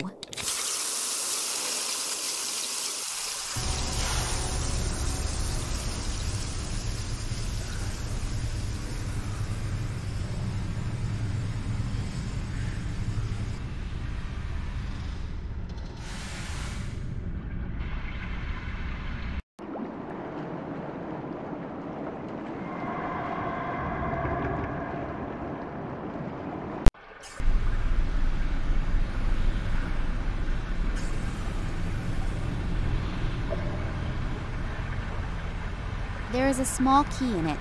A sieve at the other end of the pipe is stopping it getting washed away. The sieve is probably there to stop rubbish getting into the pipe system.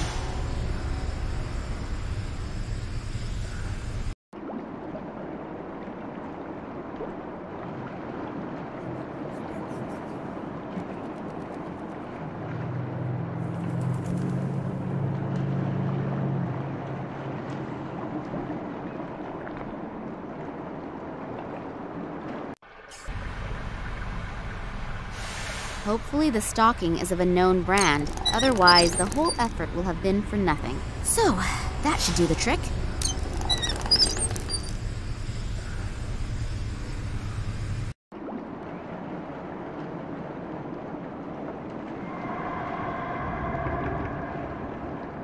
The key is wriggling in the net. The rest inside, I'll just try to ignore.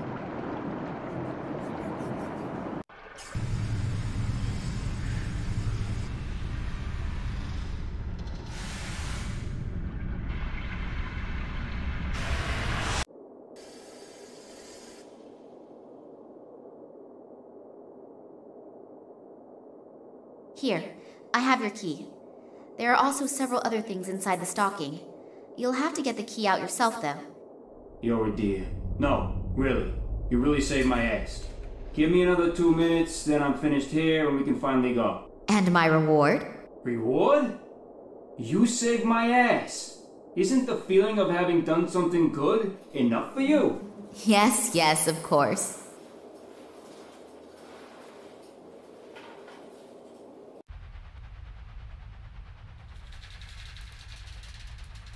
Neither of those gorillas in front of the door looks that pleasant.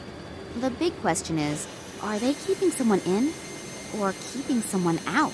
In both cases, it makes getting in there a very tempting and interesting thought.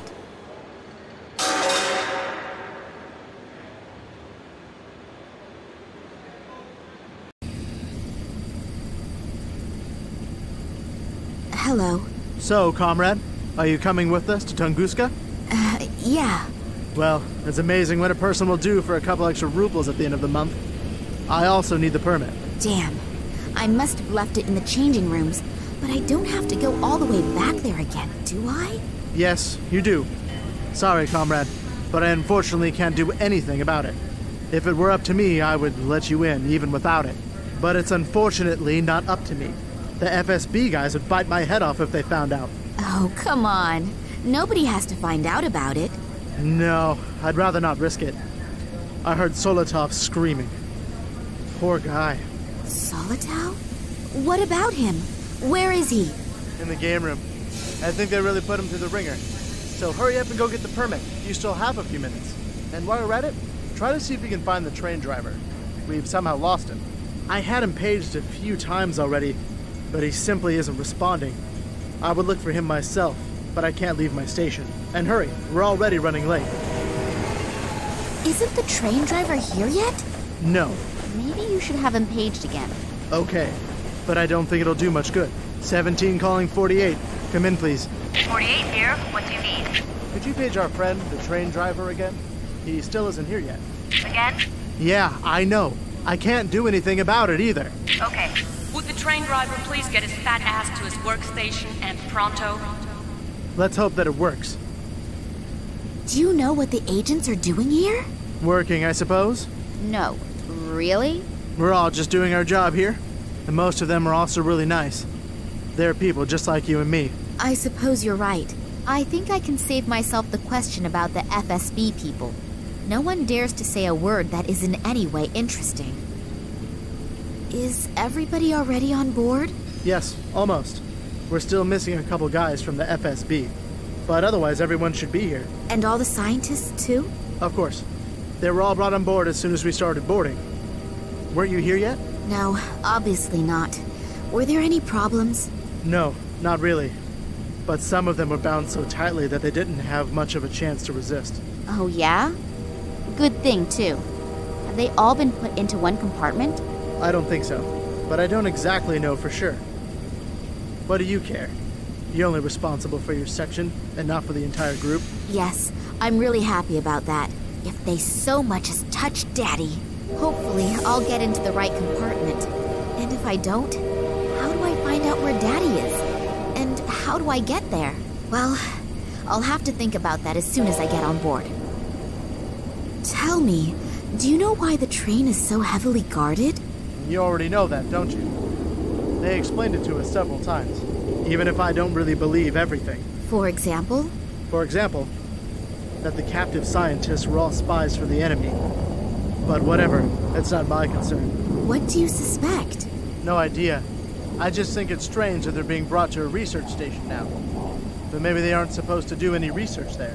What then? Tell me. Who knows what they'll do with them there. But let's change the subject, because I'd rather not think about it. No, neither do I. Then I'll begin the search. Good luck.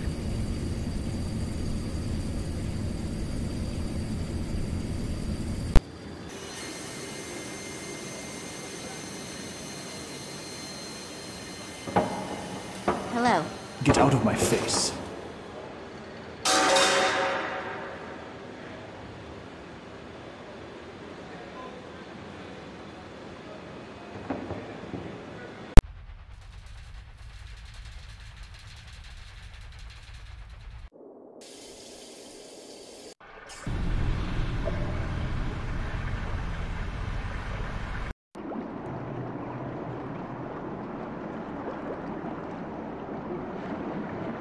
I'd better get changed again. The guard on the side entrance would start asking all sorts of questions if he suddenly saw me in uniform.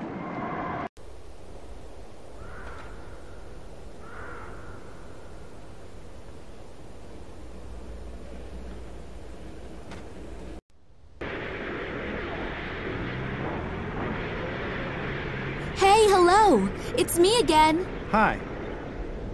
Can I ask you something else? Sure, anytime. I'm bored anyway. The two men that you came here with. Psst, we should only talk about them behind closed doors. Or better yet, not at all. Oh, they are from the Secret Service.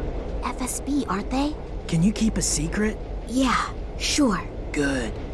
So can I. Okay, I understand. But you could at least tell me their names, couldn't you? If you'll leave me alone about it after I'm due. I promise. Good. Vitizov and Radenkov. And who is who?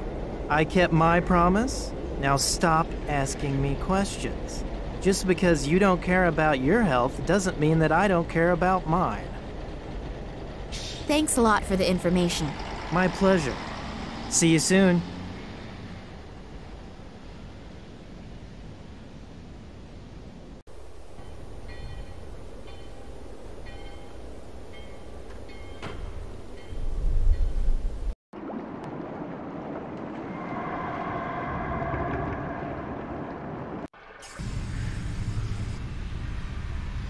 I better put the uniform on again.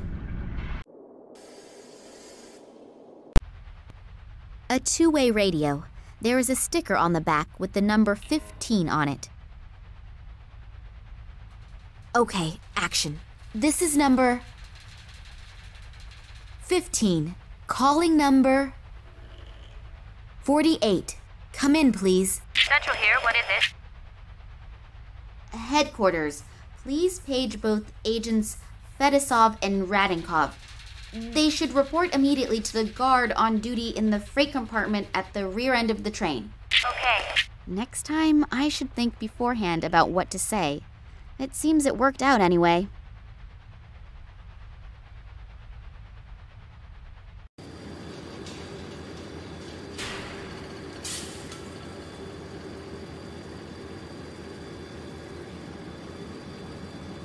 Solitow. The poor guy looks really badly beaten up.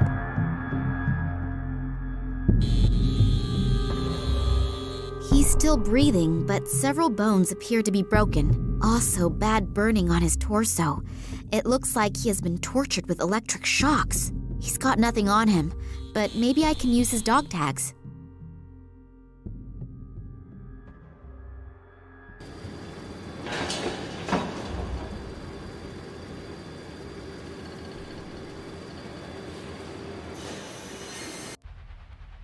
Those are Solitow's dog tags. Rank, Private First Class. Service number 31545. A 5-digit combination lock. I can forget cracking it just by trying random numbers.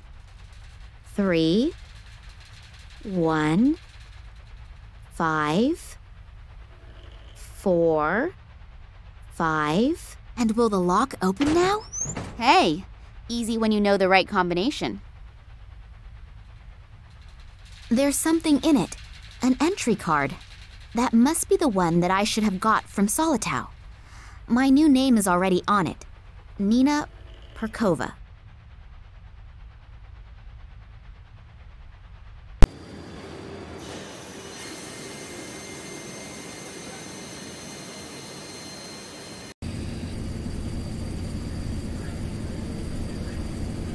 Hi. Hello. Don't forget, I still need your permit.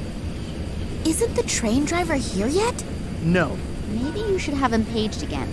Okay, but I don't think it'll do much good. 17 calling 48. Come in, please. 48 here, what do you need? Could you page our friend, the train driver, again? He still isn't here yet. Again? Yeah, I know. I can't do anything about it either. Okay. Would the train driver please get his fat ass to his workstation and pronto? Let's hope that it works. Then I'll begin the search. Good luck. Well then, up you go, and welcome aboard the MS Boredom, on its way to the end of the world. Damn! The train is leaving. What am I going to do now? I still haven't found any clues telling whether my father is on board or not. On the other hand, if I don't continue the search, I'll never find out. And I don't have any real alternative either, do I? Let's hope that will turn out right.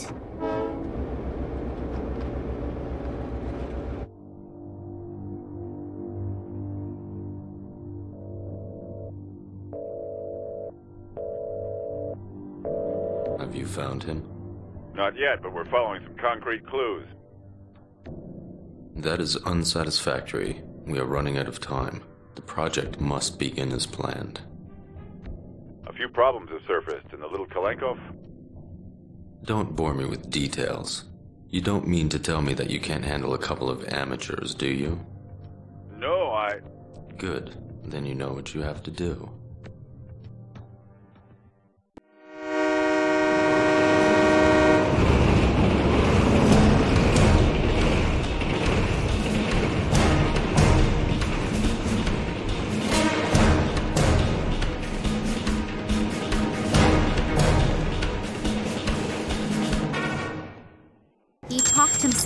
sleep. A talent that too few people have. Just in time, too. That senseless twaddle was driving me around the bend. People who tell you all about their digestive problems are not the most pleasant folk to share a conversation with. But when they also start to tell you about the effects of the recently enjoyed castor oil, now I can have a little look around in peace.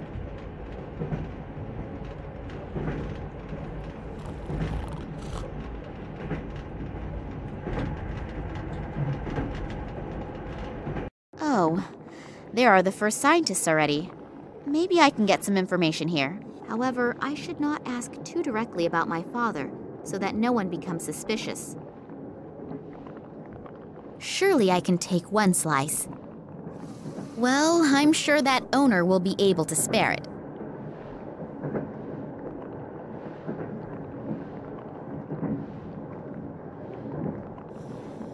Hello. May I interrupt for a moment? Psst. Not so loud. Dr. Lesniak is working and is really concentrating. We really shouldn't disturb him. Plus, he's in a pretty bad mood. What happened? Why is the doctor in such a bad mood? He's under a lot of stress. We are working on a test series, and Professor Sidorkin wants results as quickly as possible. I understand. And this Professor Sidorkin gets very angry if he doesn't get results quick enough? Well, he's okay. But Dr. Lesniak is unbelievably ambitious and naturally tries to finish as soon as possible. And when the doctor is stressed out and doesn't have bread and jam, he can become quite unpleasant. Bread and jam? Yes, it sounds strange, I know. But he apparently needs it to reduce his stress. Other people beat the heck out of a sandbag. He eats bread and jam. Well, we all have our own ways and means to deal with difficult situations. And if he gets bread and jam, he gets a bit more sociable? Yes, it helps. Unfortunately, he accidentally dropped his glass jar on the train platform. And there's no jam here on the train. I've looked everywhere. I'll be on my way then. If I find any jam, I'll let you know. That would be great. Working with him when he is in such a bad mood is really not a pleasure.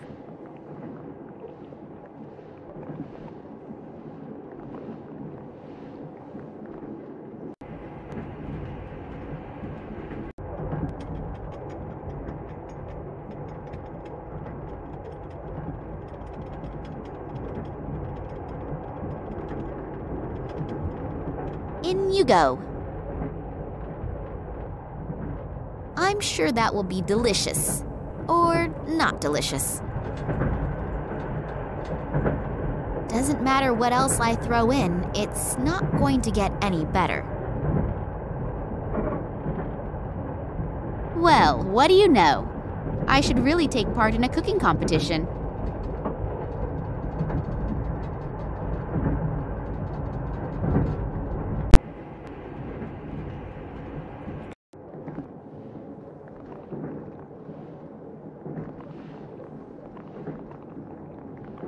I've got something here for you.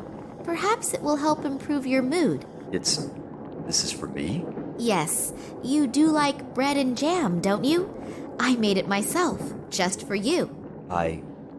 Thank you very, very much. Very interesting. You said you made it yourself. Yes, very interesting and very delicious. Thank you. I really needed it. I'm feeling much better already. I'm very happy that you enjoyed it. Has it helped your mood a little? Yes. I owe you one. If I can ever return the favor. Then I'll get back to you.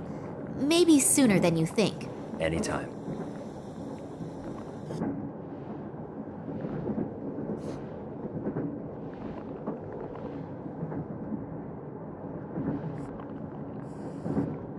Hello. Are the good mood and the ability to concentrate back in gear? Yep. I'm doing much better. I know that this obsession with bread and jam doesn't exactly speak well for a reputable scientist. It's just one of my quirks. I simply need it now and then. Yeah, it's okay. We all have our weaknesses. Also, when some have a huge screw loose. What exactly do you do here? We are studying the regenerative capabilities of certain plants. Sounds very interesting. How does that work? The study? Yes. We'll both be old and gray by the time I've explained it. Please don't misunderstand me. I don't think you are stupid. But you can't explain it in 5 minutes. No, that's fine. You're probably right. Would it disturb you very much if I watched you working? I find all of that absolutely fascinating. I also promise not to ask too many stupid questions and not to interrupt. All right, but don't touch anything. And if you have any questions, I'm sure Alexei will be happy to explain it to you. Thank you. That's very nice of you. Are you the only scientists on board this train? No, not as far as I know. Apparently there are a few on board, but the compartments are separated from one another, and the doors are being guarded by soldiers. That's too bad. It would have been interesting to discuss research results among yourselves. Well, hopefully we'll have enough time for that later. You have no idea which of your other colleagues are on the train? No. The only person who has a complete list of the scientists and scientific researchers is Professor Sidorkin. I'll have to get my hands on this list. Then I'll know for sure if Dad is on the train or not, and exactly where I can find him. Who is this Sidorkin? Professor Sidorkin? He is my direct superior and the scientific director of the biologists. You don't know him? He's an absolute genius in his field. There's hardly anyone who knows more than he does in the field of molecular biology. Oh, that must have passed me by. Do you think I could talk with him for a moment? He's right next door. But if I were you, I wouldn't bother him right now. He's under a lot of stress and is extremely irritable. And when I say extremely irritable, I mean even more irritable than me when I have to go 2 weeks without bread and jam. Wow, that bad. Then I'll be careful. Why is he so irritable? There are a few problems, but I'm not allowed to talk about it. I have to go back to work now. You'll excuse me. If I promise not to stand in the way and not to ask too many stupid questions, can I have a look around? Sure, but don't touch anything.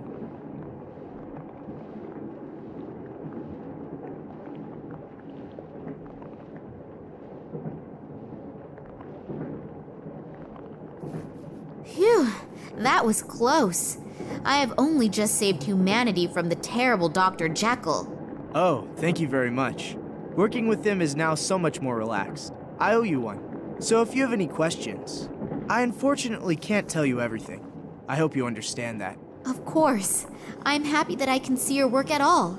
A soldier who interests herself for science, that's not a daily occurrence, is it? No, and certainly not someone as pretty as you. Oh, thank you. What you're doing here looks incredibly complicated. Really? It's actually quite simple. These plant samples were exposed to radiation that is very similar to the radiation in the Tunguska region. At first the doses were kept rather low, and were then continually increased. I exposed the samples in that device over there to a flame with a constant temperature, and see what remains from the plant. You burn plants? Yes, you could say that. We are trying to determine which dosage of radiation no longer leads to the complete deterioration of the cell structure. Wow, I even understood that.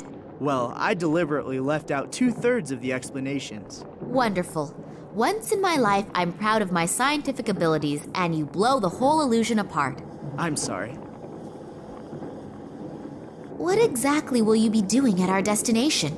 You mean in the research station? Yes, exactly. There. Scientific assistants also seem to be easy to question on an international level. So, it has to do with the research station. Maybe I can squeeze an odd secret or two out of him. What exactly is your task at the station? Unfortunately, I can't tell you that. Otherwise, the station wouldn't be a secret. So, it's secret, is it? Very good. Come on, boy, tell me more. Yes, I understand. But perhaps you can tell me something which isn't quite so secret. I have unfortunately little idea about biology and chemistry, but it certainly is fascinating, isn't it? I can only talk about what Dr. Lesniak and I are supposed to be doing there. Sure.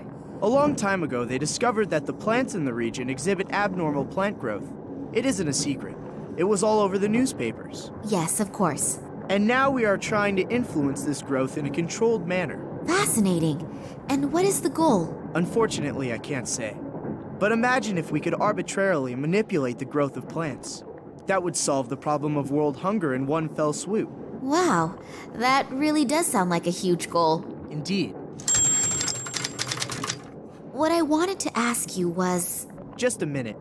If you can pester me with questions, then I can too. Oh, yes, of course.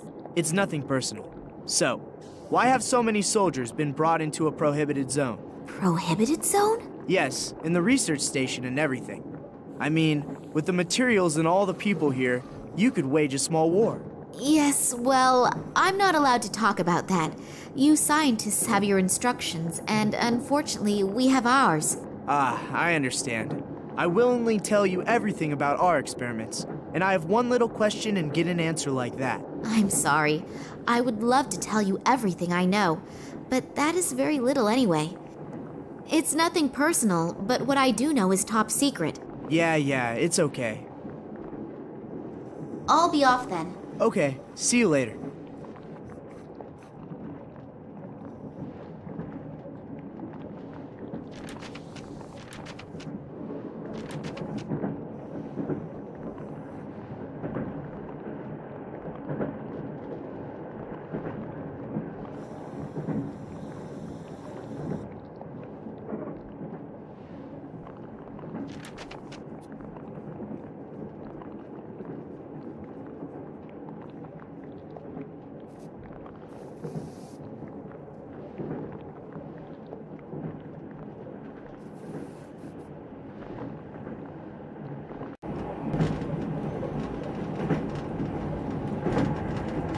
A 100-watt bulb. That's a bit of healthy competition for the sun.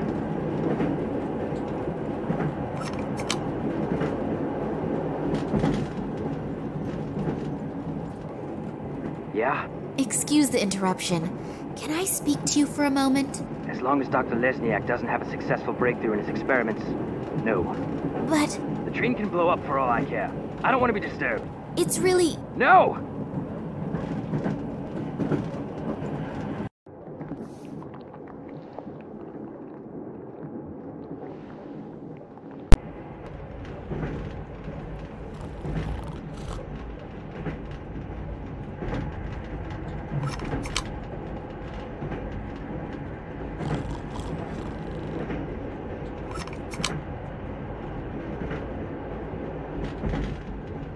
If I switch on the light, the nice gentleman there may wake up.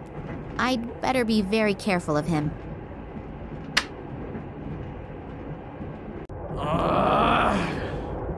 Which dumbass turned the light on? If I find out, I'll probably get another 15 years in the slammer. Oh well, he'll definitely calm down soon. At least, I hope he will.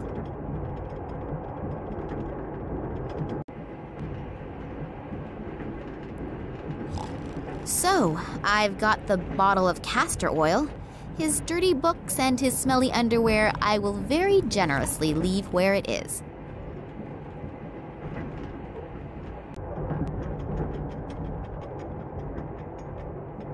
I think I can say in all confidence that this will be a devastating success. I have just realized that I haven't eaten for ages. I should be careful that I don't inadvertently bite into that. Not much water goes into the bottle, but it's better than nothing.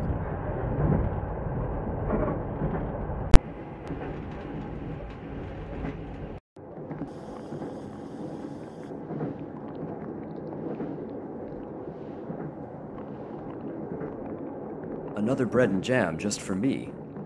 That's almost too much of a good thing. Thank you. Oh, I'm not feeling so well. I must have swallowed the jam and bread a little too quickly. Alexei, please continue working here and tell Sidorkin as soon as you have the right result.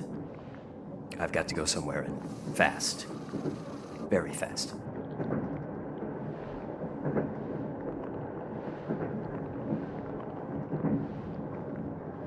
A little liquid should be enough. It would look a little suspect if everything here were underwater.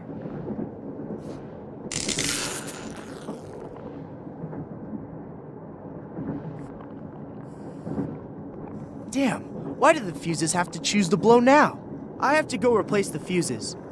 Could you watch to make sure no one touches anything? Sure, no problem. Thanks. I'll take very special care that nobody touches a thing in here, apart from my good self.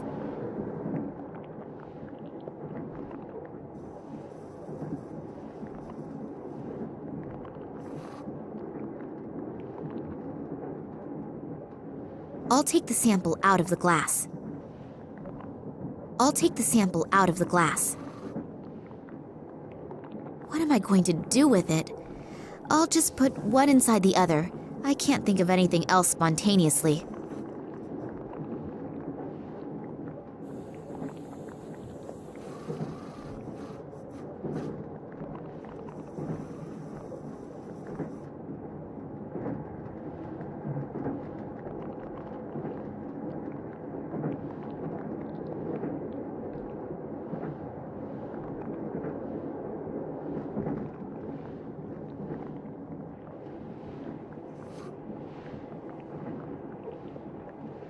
So hopefully the fuse doesn't blow on me again right away. And in the meantime, I really doubt if I will ever get any surprising results here. What? That can't be! Really? The sample didn't burn up completely? You can see that with the naked eye! I don't even need to do an analysis! I have to tell Dr. Lesniak! And maybe even Professor Sidorkin. This could actually be the big breakthrough! And I had almost stopped believing it would ever happen! And you are absolutely sure that all the test conditions were controlled and complied with? I always took random samples and rechecked everything. And I would put my hand into the fire to confirm Alexei's competence. I've worked with him for many years now. So you performed the experiments. Did you notice anything different? What kind of difference? We have to check everything exactly. If the results are correct, it's a sensation. But if we register it as a sensation, and we've made a mistake, then the most we'll get afterward is a job in a natural history museum. So go through everything again slowly. We should look at the analysis together. I only hope that we didn't miss anything. If the result is really correct, we'll go down in history. The gentlemen are certainly very enthusiastic about their discovery. I should use this chance to have a look around Sidorkin's office. There won't be much time until this Sidorkin comes back. I'll have a look around his desk first. Maybe I'll find the passenger list at least. The documents are entitled Security Risks and Acute Threats to the Tunguska Project. I'll have a look at that, please. If I understand this correctly, in the last few years, several attacks have been carried out on official and secret research facilities. Documents were partly destroyed, but the culprits also do not seem to shy away from bomb attacks and arson either. Eyewitnesses report seeing men in black robes. It has not been possible for the authorities to capture any of the perpetrators. Then the Secret Service FSB was entrusted with this matter, but has not been able to produce any solid results in their investigations. The assumption that this is the work of political terrorists could not be confirmed. That the attacks are being carried out by a religiously motivated sect is also being considered.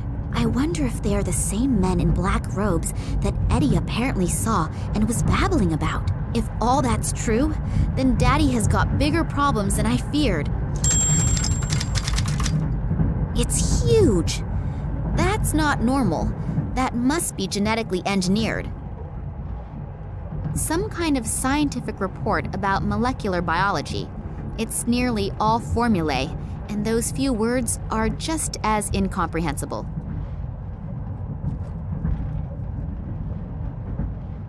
Tunguska Project.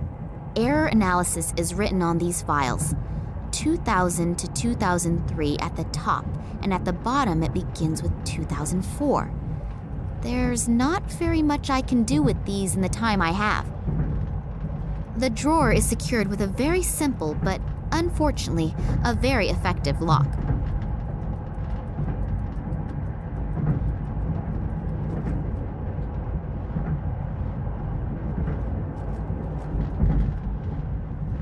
The piece of paper reads, "Place all documents in the safe each time you leave the room. Signed, W.I.L." If this safe has the employee list in it, then I should have a better look around here.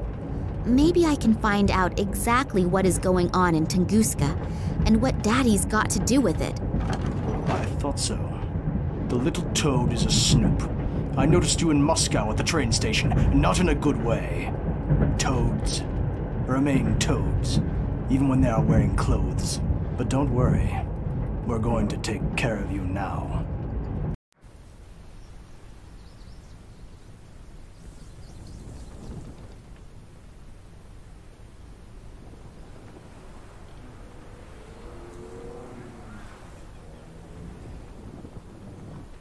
What is Kerensky doing here in the middle of the night? Maybe I'm wrong, but I have a really bad feeling about him. I should definitely make sure he doesn't catch me. He probably hasn't forgotten the big bump on the back of his head yet. Finally, an answer to my question. I'm curious to see what my Irish colleague has found out. Hi, Max. It took a little while, but the information you wanted wasn't so easy to get. It was a good thing you sent me the original letter. But I'll tell you more later. For starters, let's talk about the Irish company and the letterhead. This company used to belong to a man named Ken Morangi, and had something to do with plant fertilizer. The company was suddenly closed down, even though business was going pretty good. I unfortunately couldn't find out anything more about it either. Since then, Morangi lives like a hermit on a small island on the coast of Ireland. I've attached a map along with the mail. But now to an even more interesting story. I took a closer look at the letter you sent me. It isn't as empty as it looks at first glance. It apparently uses some kind of invisible ink. Not very imaginative, but it's apparently sufficient enough for people like you. Here are the contents of the letter. I hope you can understand it. Hello, Vladimir. Receive the documents. Copy is underway. We still have to settle the question of the handover. Ken, P.S. The whiskey is still waiting. Wow, that sure does sound mysterious. Maybe this Morangi knows something that could help us. I'd better tell Nina. I wonder what she's doing right now. Hopefully she's doing okay. I'm really worried about her. Damn. It is not my day today.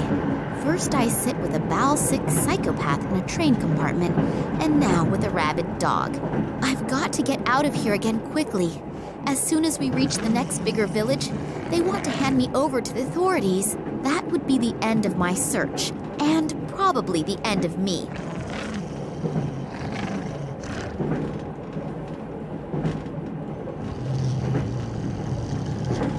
I'll take myself a piece.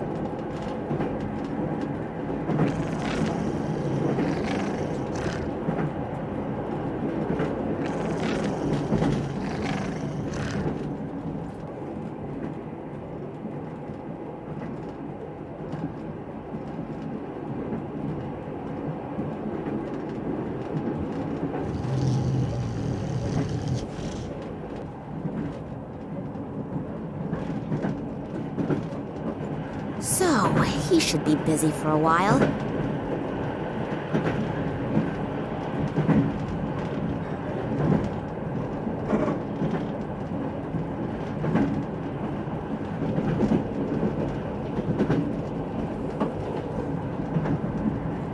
If I stick the flat side in the flap and then lever it open. There is a vacuum cleaner bag in there. I'll take it out. Do I have to rummage around in that? Yes, I suppose I probably do.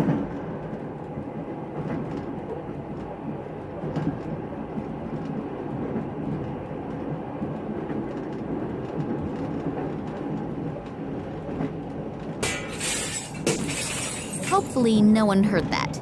Otherwise, my problems are about to increase. I could get onto the roof that way, as long as I don't slash an artery on those broken bits of glass.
Okay, let's try this again.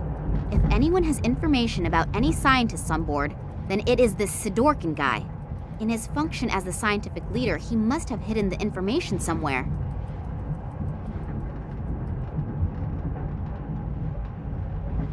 Open.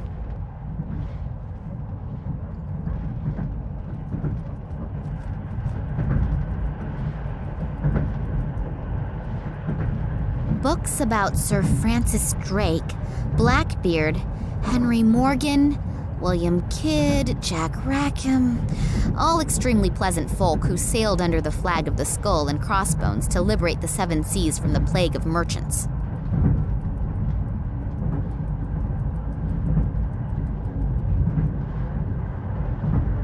A solid wooden plinth. The statue has clicked into position. Oh, I can turn the statue, but I can't pick it up.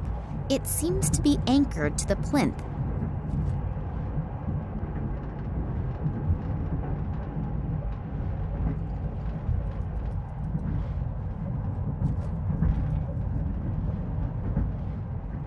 Apparently, the right orientation of the statues triggered a secret mechanism. Soundproofed walls, and then this chair. Are they torturing people in here?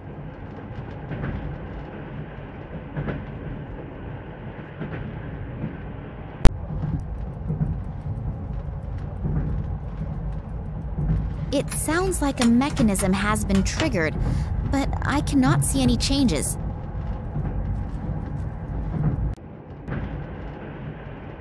The mechanism in the bookshelf has opened the flap, but there is nothing in there. Strange. Very, very strange.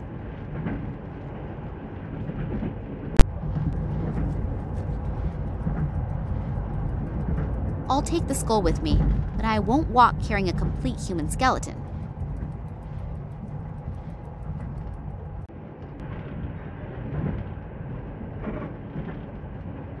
Wow, that was close.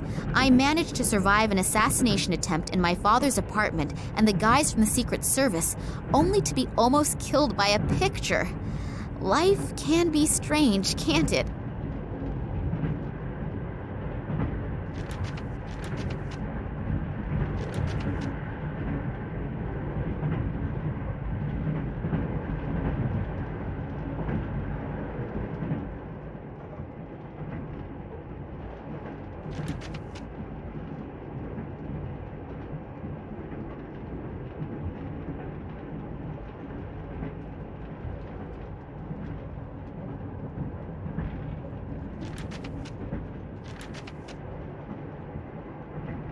What sort of strange lock is that? If I understand this correctly, I should try turning all the lights off.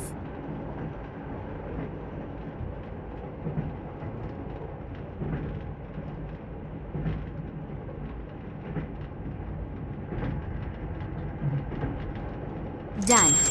Hopefully the contents are worth the effort, and I eventually get to find out where Daddy is. Loads and loads of documents. This damn list of personnel has to be somewhere around. Ah, here. It is definitely divided up into scientists, military, and Secret Service. It lists more than 100 names in the train alone, and well over 1,000 in the research station. What exactly are they all doing? Whatever it is, I've got to find out if Daddy is on board the train. Well then, let's see. After some of the names, there is a cross. Are they all dead? I can only hope that the marks have another meaning. Daddy's not on the list, though. Not on the train, and not at the research station either. Does that calm me down or worry me? At least they haven't dragged him off to Russia, but therefore my only good lead has cooled right down. I'll have to look at the other documents. Who knows? It might help a little further. Here is a file with the title Tunguska Project. I ought to have a look at that. A whole load of formulae and loads of scientific stuff. I'll be old before I understand that. What? What's that? There is something written here about a Kalenkov report. It really does seem to be from Daddy. He proved in 1976 that the object found in the Tunguska region is of alien origin. On the strength of this report, the government gave the green light to the extension of the research station to carry out experiments on the fragment without any public interference. These experiments led to the discovery that it was possible to influence the behavior of animals when certain radiation fields are modified by the fragment. After that, the Tunguska project was called into life to improve the technology. Then there are pages and pages of test results. They must have done thousands of experiments on animals. Only, what is the goal? What are they promising themselves? Does it have any military use?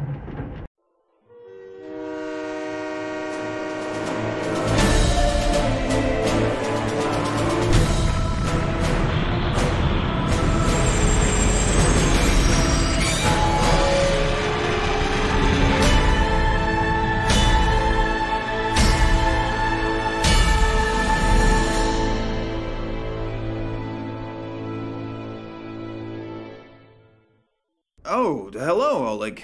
I hope you have good news. What? And Nina? Is she okay? Damn it, how could that have happened? I thought you were gonna keep an eye on her. No, I don't want to calm down. I made that mistake once already, and the result... Yeah, okay. Where exactly? Okay, I'm on my way. So, if Sergei's information is correct, then this would have to be the military hospital where they brought Nina. I hope Nina is all right. How could a complete train derail? They think it was an attack. But for now, we should not care about that. You have to get Nina out of there. Who, me? Yes. Alone you have a better chance of not being discovered. It was a miracle that we got this far without problems. I mean, I gave the research station an extra wide berth. But this close to it, I almost counted on being caught by the military. Okay. And so now, how do I get in there? Start thinking. Great. But thanks a lot anyway for the lift here. Without you, I would never have found it. No problem. It was a pleasure. You were pretty worried about Nina, aren't you? Yes. Hopefully nothing has happened to her. You really like her, don't you? Yes. Nothing that wonderful has ever happened to me before. Hey, wake up, boy. You can dream after you get Nina out of there. Yes, you're right. So, let's move. We don't have a lot of time. I'll wait here in case you need help somehow. Oh, don't forget, Nina has been traveling under the name of Perkova, and probably has been admitted under that name. And now, good luck. Thanks. I will probably need it too.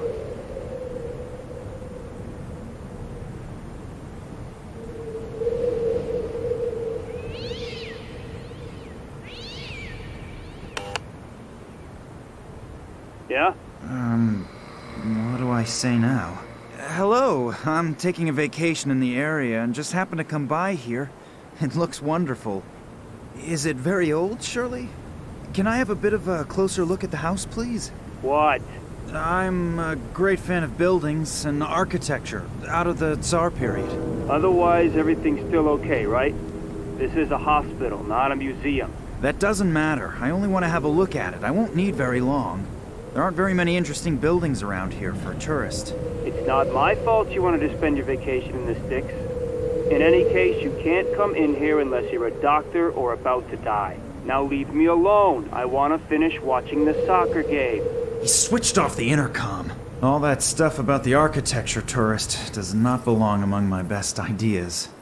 I'll have to remember for the next time I'm in such a situation that art does not bring me very far. It really seems to be an ambulance. The writing on it is in Russian. I can't read it, but there's a phone number next to it. 03112.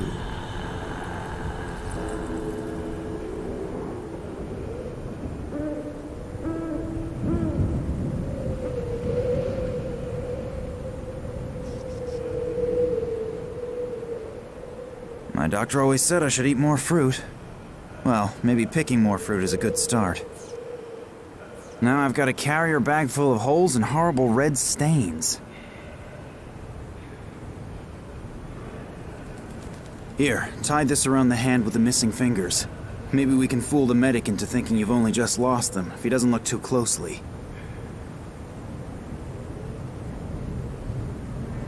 I hope my plan works. Hello, my friend is badly hurt. I think he's lost a couple of fingers.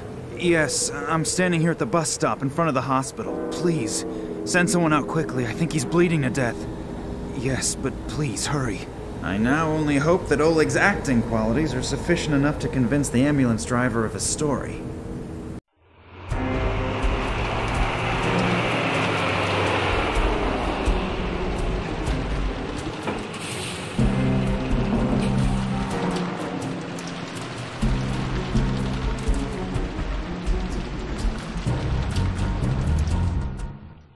Well, now I'm in the courtyard. Now I just have to find Nina.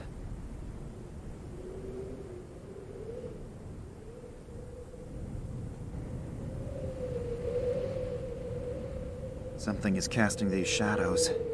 Something very, very close.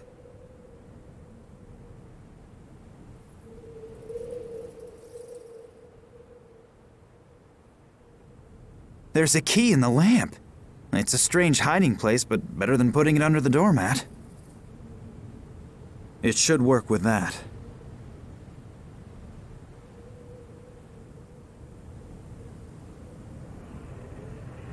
It fits. And into the lion's den. Hopefully no one's in the cellar. A dictation machine. Maybe there's a recording of Nina on it. Patient 1835, severe psychological and neural problems, currently in a coma. During the observation period, the patient exhibited symptoms such as optical and acoustic hallucinations, reflexive muscle contractions, and incontinence. Patient also exhibited psychogenic reactions, temporary amnesia, partial facial paralysis, and spots in front of the eyes. Damage to the temporal lobe caused by external influences, fracture of the right wrist, various contusions, and hematomas in the area of the head and arms. Apart from some of the external injuries, the patient exhibits similar symptoms as the other patients. The report must be completed as soon as possible and faxed to Moscow. Damn, the batteries are running right down. That sounds terrible. What does "as with the other patients" mean? Does it mean that these behavioral and consciousness problems appear on a lot of people? If yes, why? What is the cause? I'll have to tell Nina about that, because something here is not right. I don't know what it is, but I definitely don't like it. Not at all.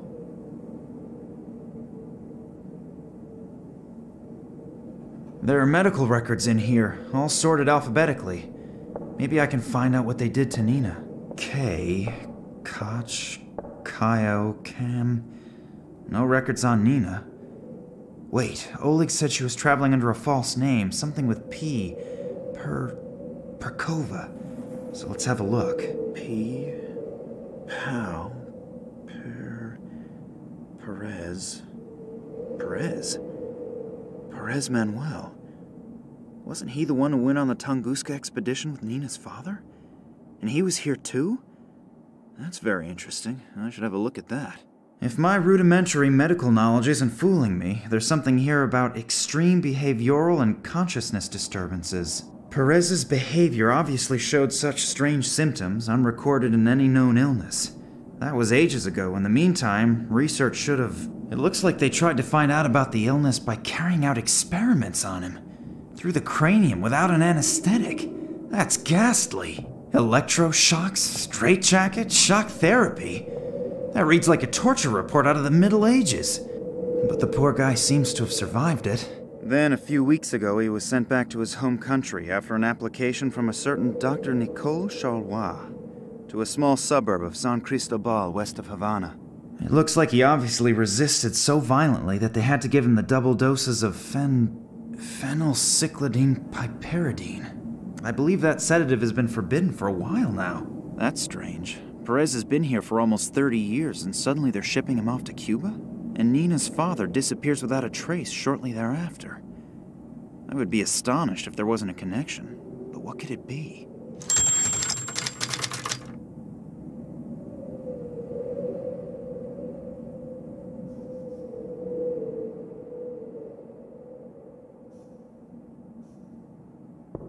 If I'm not mistaken, one of these bottles contains that stuff Perez was sedated with in it. I still can't identify the rest.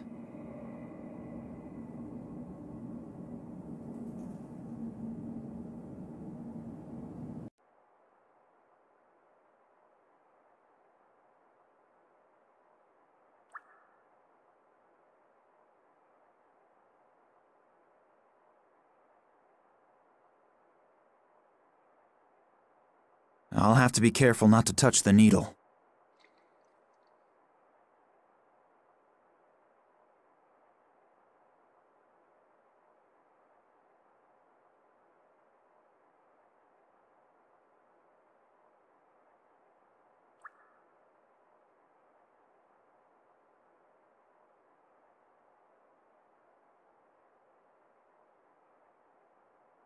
I can hear voices. As long as I don't know what to expect on the other side, I'm not touching this door.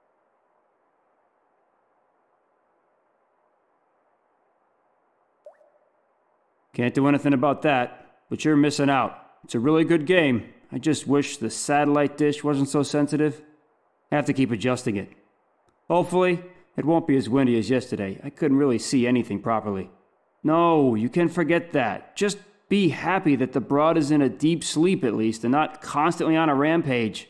Yep, and 3 more days up in that damp room, then our doctors have more work to do. No, you better stay up there. There's hardly anyone here, but in case someone should surface, there'll be another uproar about people leaving posts and so on. Not to worry. The head physician won't even notice that I'm more occupied with the TV during my shift than with making rounds. I'm keeping an eye on the entrance. If he doesn't come crawling through the basement, I'll notice him in time no matter what. Yep, will do. Till then. And don't go hunting rats again. The doc is still sour about the bullet holes. A damp room somewhere on the upper floors. At least now I know where Nina is being held. But it's a little inconvenient that there are at least 2 guards there. I have got to get into contact with Nina somehow. Perhaps she's got an idea how to get rid of them. The guard is busy watching soccer on TV. Still, I better not go any further into the room, because if he turns around, I'm dead meat.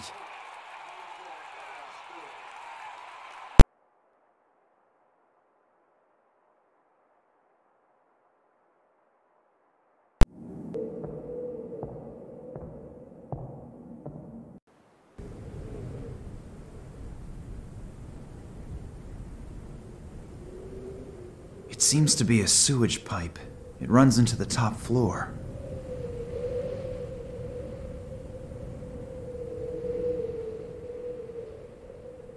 I can hear really loud snoring and groans, something about a train, explosions, and Daddy. Now, wait a minute, that sounds like Nina. The pipe seems to lead into the room where she's being held. Nina, hey, wake up. Nina. No. Damn, she seems to be a heavy sleeper. She can't hear me.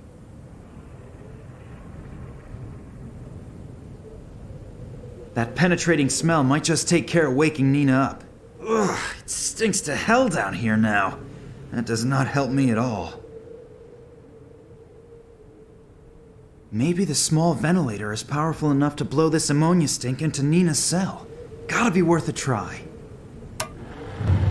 Ugh, what a terrible smell. Doesn't that contravene all the rules of the Geneva Convention? I'm very happy that you're all right. Max? Who else? Or were you expecting someone special? To tell you the truth, I wasn't prepared for a surprise visit. I should tidy up a bit here first. And let some air in. Did you send me this revolting smell in here? Yes, there was no other way to wake you up. By the way, you snore and talk in your sleep. If you mention that to anyone at all, you are a dead man. Don't worry, but we have to get you out of there first. Good idea. Do you have a plan? No, not really. Then now is the time to come up with one. I'll get myself tidied up in the meantime. The fact that the hero rescues the princess and she looks like something the cat dragged in was never part of any story that I have read.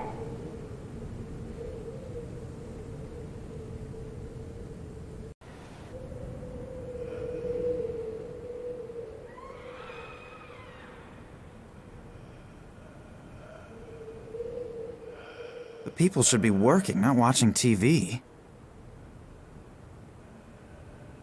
Damn it! The stupid satellite dish needs adjusting again.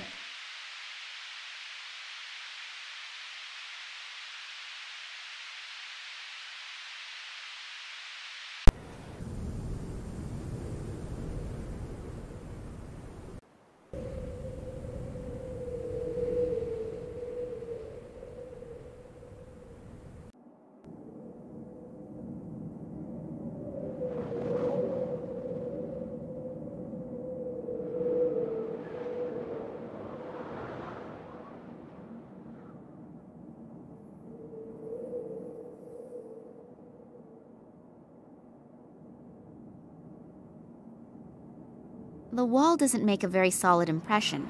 However, getting out of here would probably take days. Pull it once over this sharp edge and the work of many evenings goes to the dogs. Ooh, if my grandmother would see that. The thread is not all that strong if a part breaks off when I tie a knot.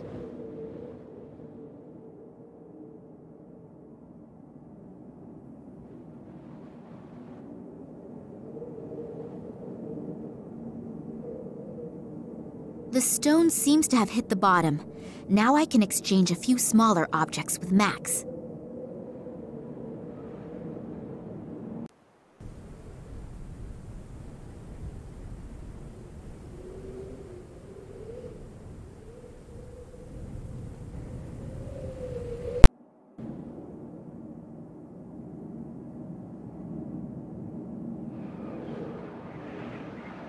So now the last leg is off too.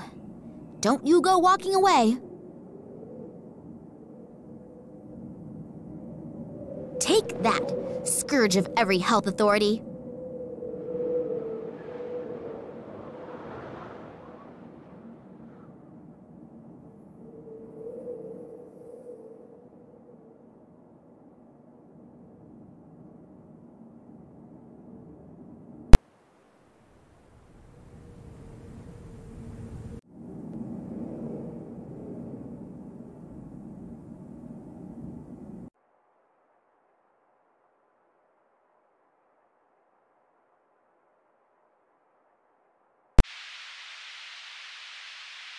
If I lock the guard in, he'll be a bit baffled for a while. After a few minutes, though, he'll sound the alarm. I've got to think of something. How am I going to silence the guy? I'll take the back of the syringe off. The needle and its attachment should then be light enough for me to use it as a dart in my blowpipe.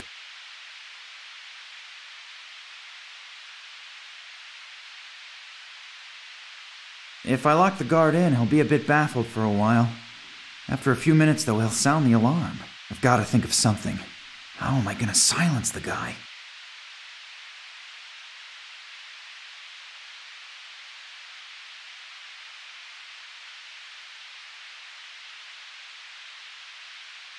An almost perfect South American blowpipe.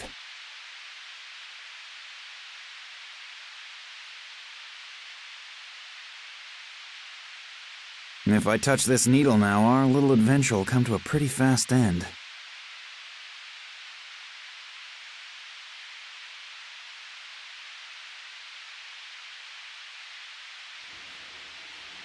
Crap! How did that happen? That guy is making a hell of a noise. I'll have to get him to shut up very quickly. I think that with such a hectic job, a little bit of peace won't hurt the guard.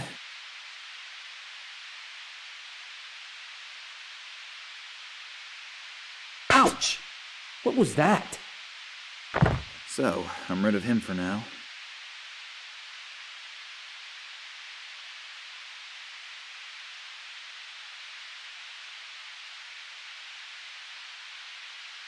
I'll take the thumbtacks with me, but the bulletin board can stay where it is. Cheese soup. Theoretically very delicious, but theory and practical life are very often rather far apart.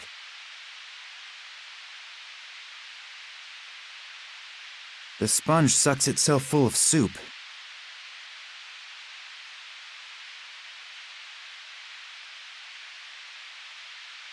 So, this is where the second guard is sitting. I almost landed in his lap. One more step and he'll notice me. I've got to think of something to distract him.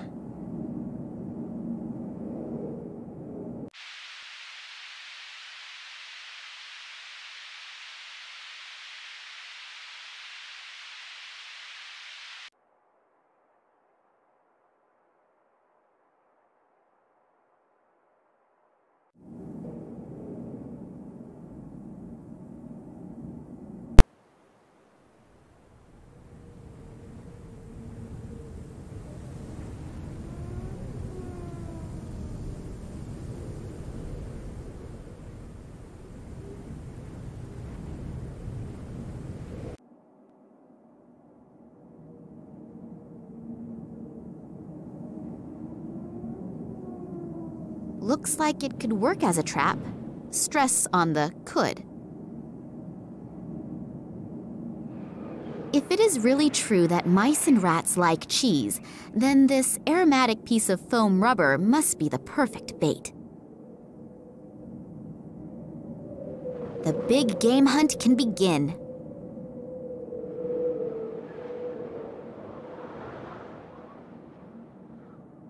Then let's have a look and see what we've caught.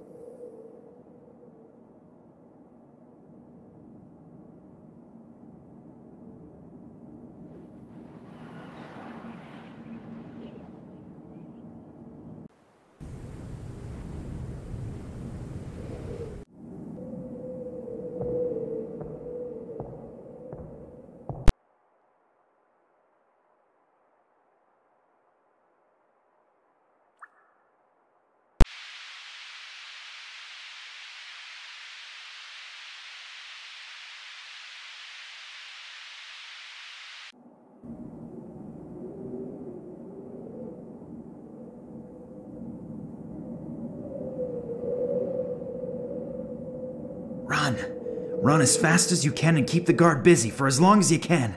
Good luck. Just you wait, you little beast! I'll get you!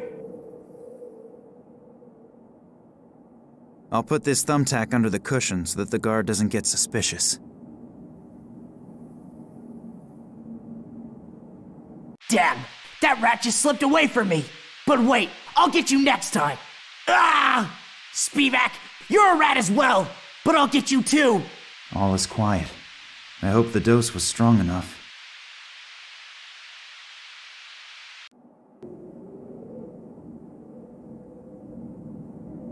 A bunch of keys.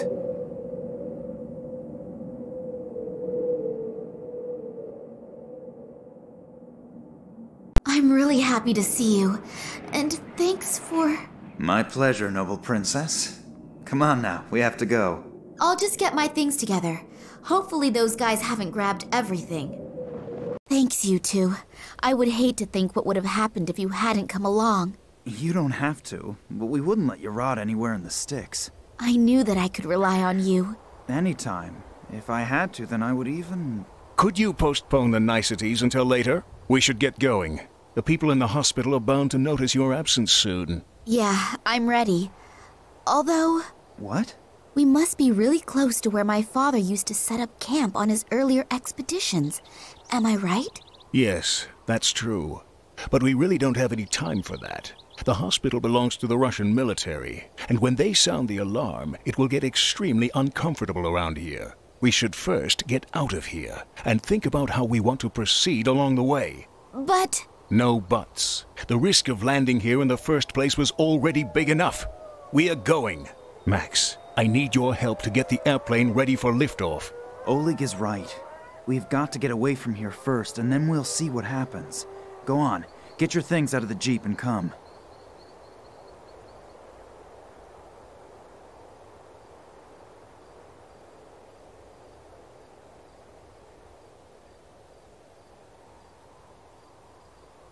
Attention! Attention!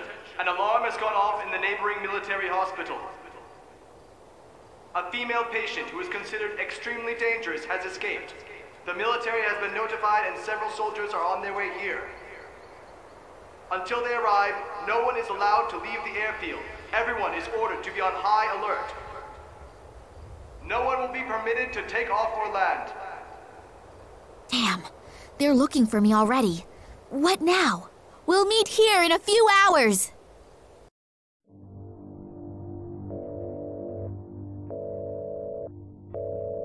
I hope you have good news. Unfortunately, no. Kalenkov is still missing. I'm waiting for the good news. Well, at least the others haven't found him yet either.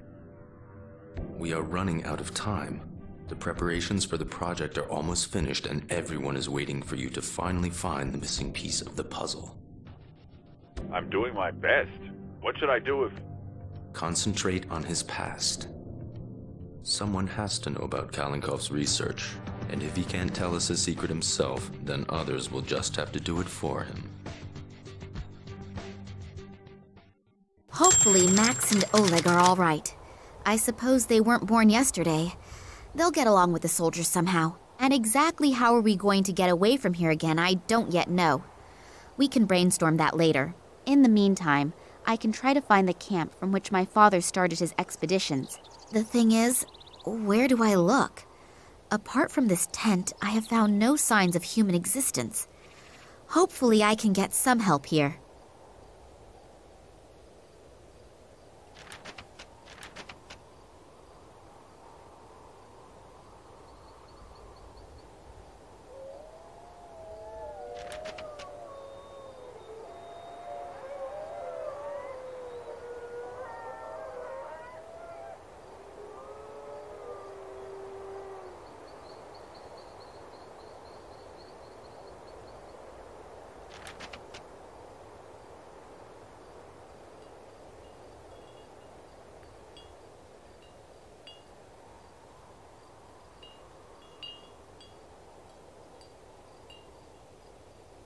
I am not driving away from here until I have found out something at least that throws a little light on Daddy's kidnapping.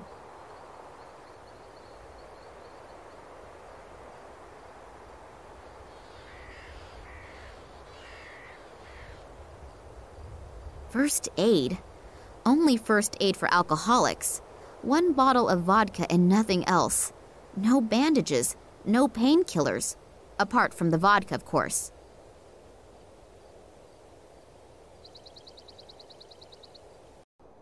Sorry for simply barging in like this, but I'm looking for... Medicine. Parchment. Burns. What? Which parchment? And what kind of medicine? I don't understand. The old guy seems to be in a kind of semi-conscious state. I'm not at all sure if he can even hear me. Obviously, he needs some kind of medication. I'll take a look around. The fireplace is already cold.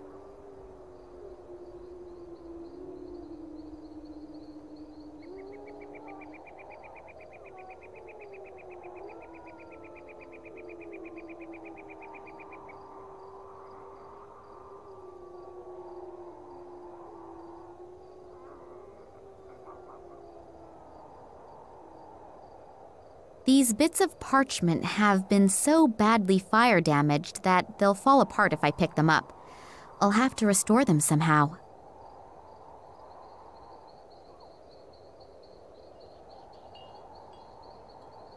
These bits of parchment have been so badly fire damaged that they'll fall apart if I pick them up.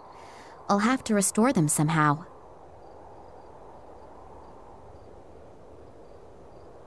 They all look as if they're about to fall apart. I'll be very careful that... One of the threads has come loose. I don't need any more of them, so I'll leave the tassels where they are. A strange creature with its mouth open. It seems to be some type of nutcracker.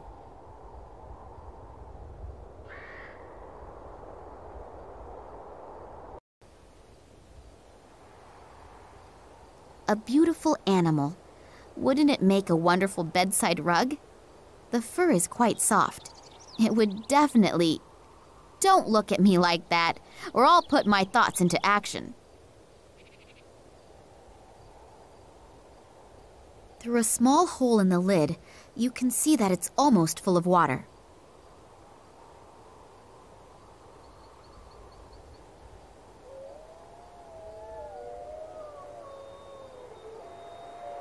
Then I'll get on with my favorite hobby and start destroying things.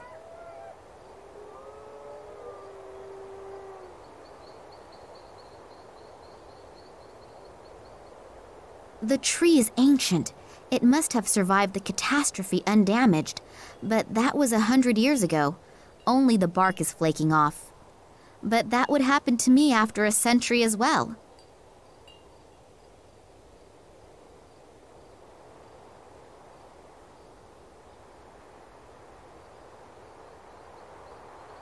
The trough is empty.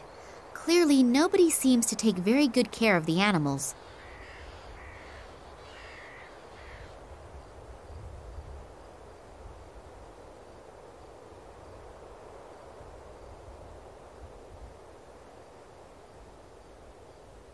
I definitely won't fell the tree with that.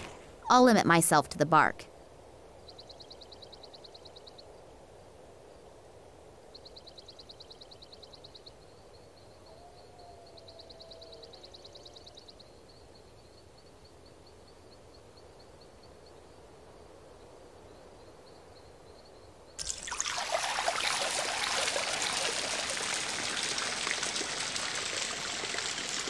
That poor animal is drinking as if there were no tomorrow.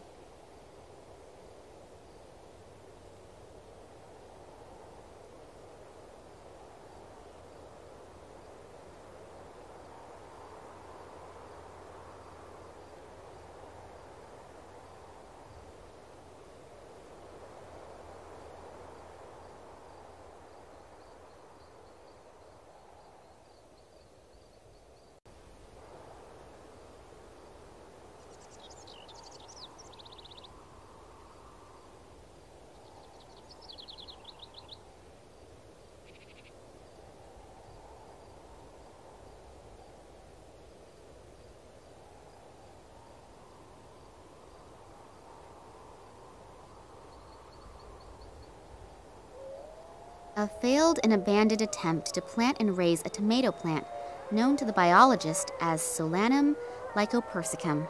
For others, love or paradise apple, a member of the nightshade family.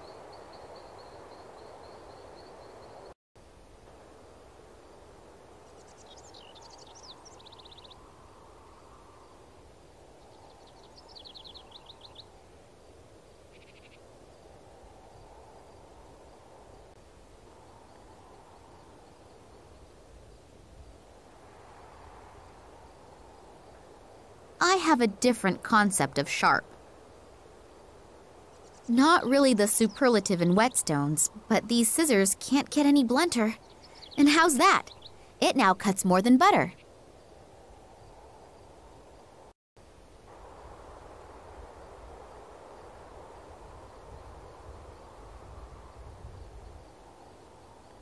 Easy there, boy.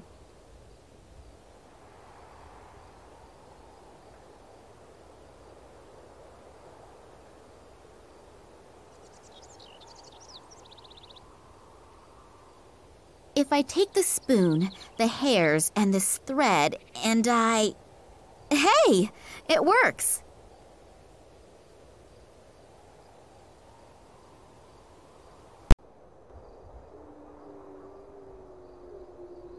If I paint the resin very carefully over the parchment pieces...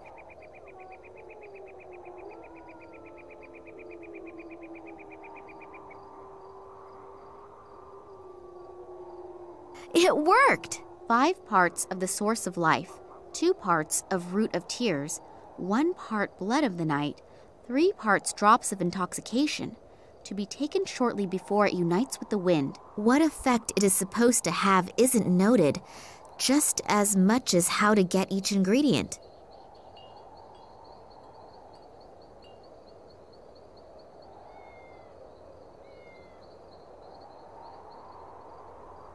Hey, old man, wake up.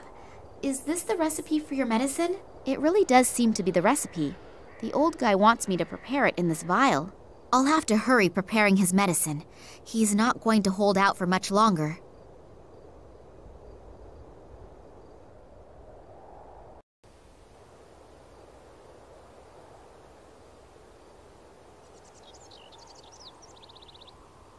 Five parts from the source of life. Got it.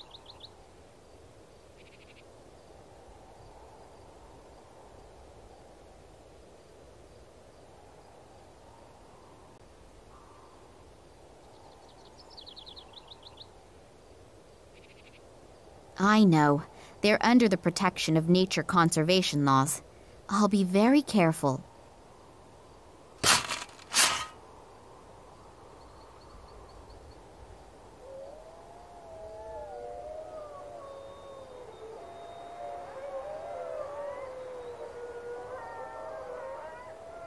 The plant will hardly fit in there.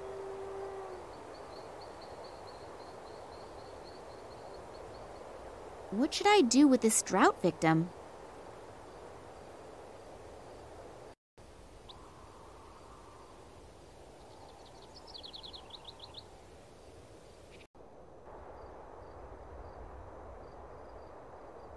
I could press out the gentian bulb with that, but then the juice would run all over the place.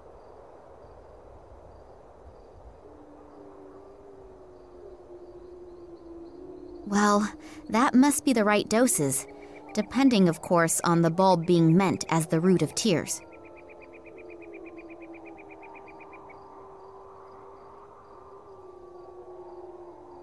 Ketchup is made of tomatoes. Tomatoes belong to the nightshade family. That could be the connection to the blood of the night reference. I'll try it. A few drops of the intoxication.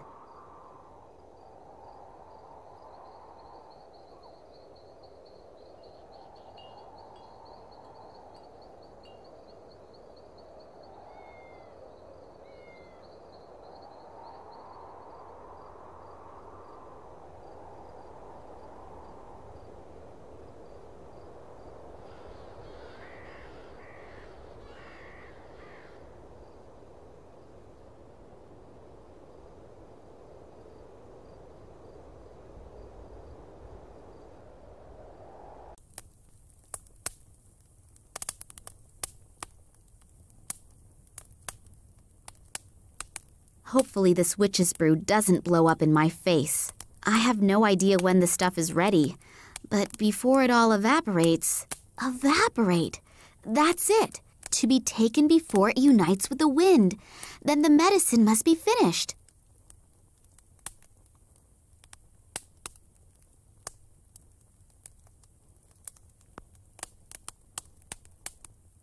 Drink, old man.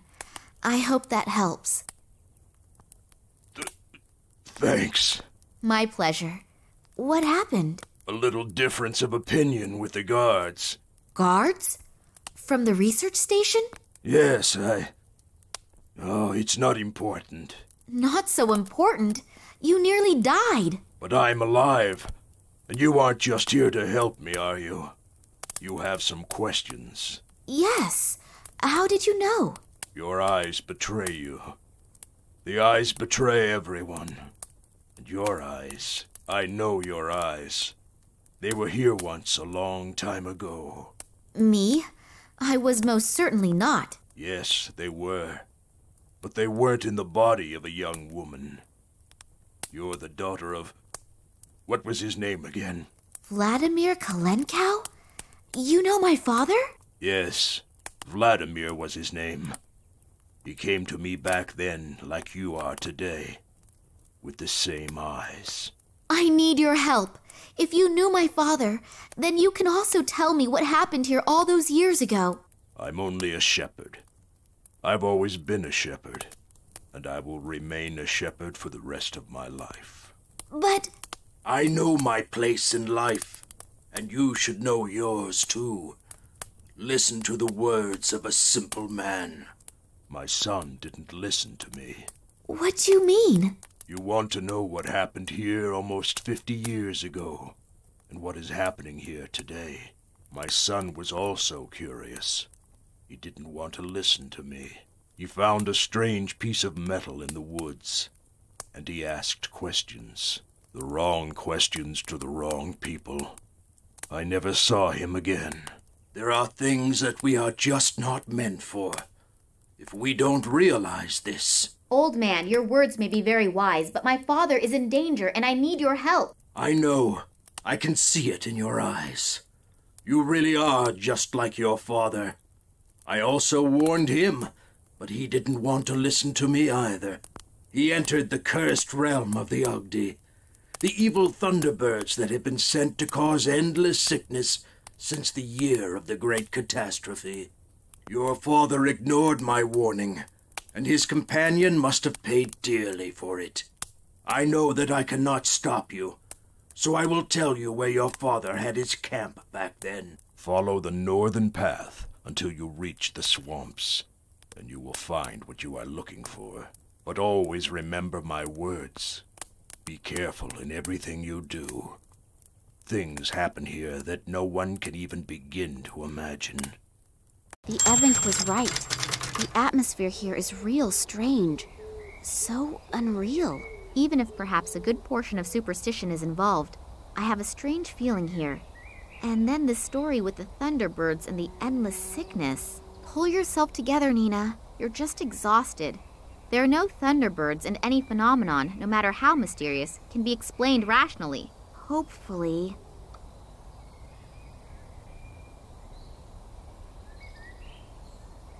That must be the site that the old man spoke of. My father started his expeditions from here. Maybe I'll find an explanation here of how the events of the past link with the kidnapping of my father.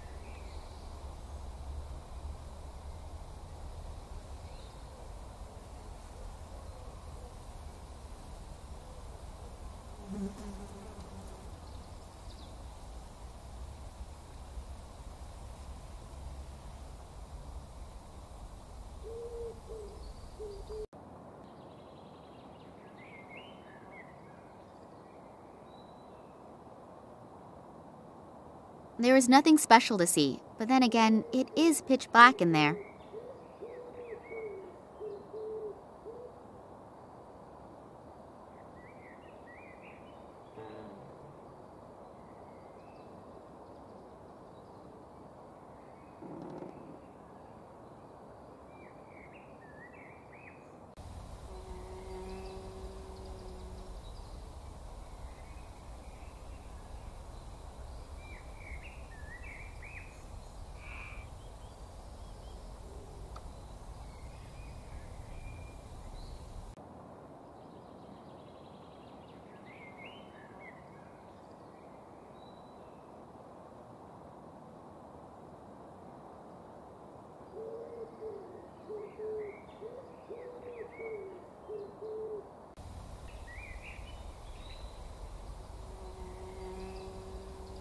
As an obedient little housewife, of course I know what my duties are. There, finished. Shall I make dinner now as well?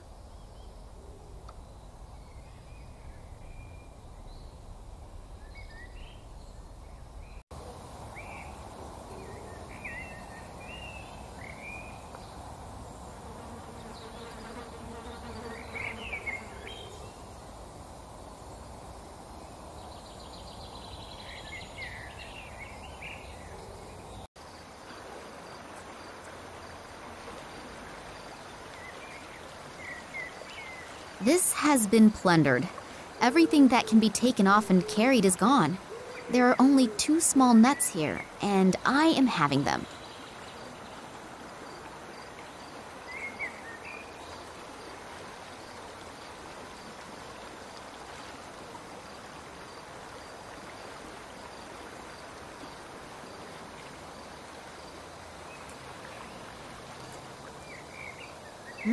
There's still plenty of vodka in there. If I want the one spirit, I think I will have to get rid of the other. Nastarovia! Oops, I think I'm a bit out of practice.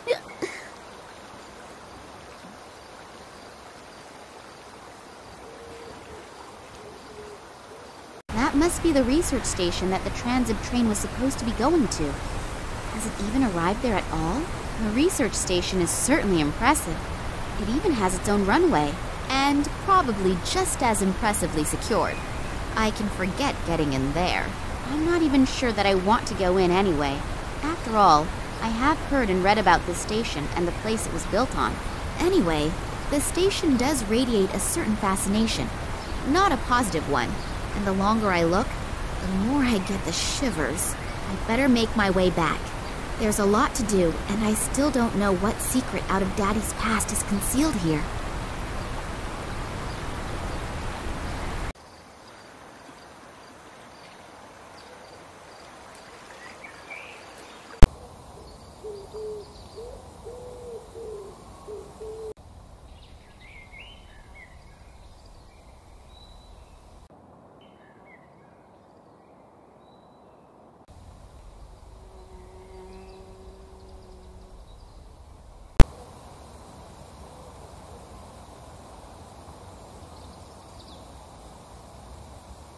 That's what I call quality craftsmanship. Over 50 years old, and it still works like it did when it came out of the factory.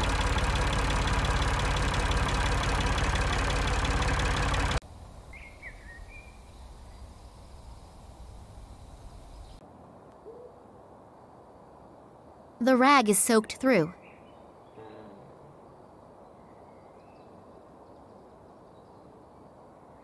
I'll light the lamp.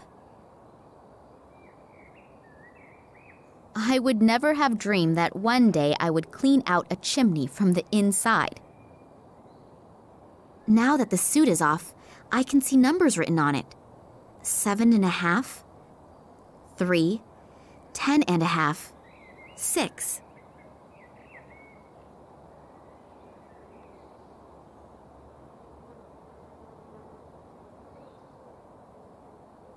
An 8mm film projector.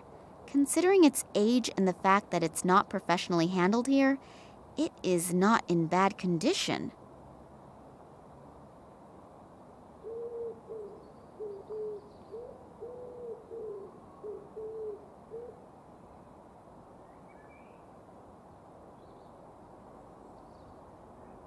Now that the suit is off, I can see numbers written on it.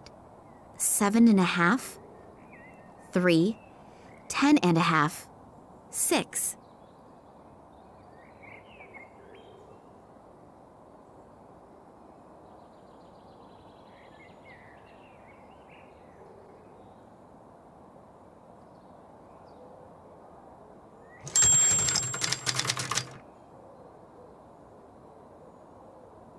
The button must have a purpose. But what? Nothing happens.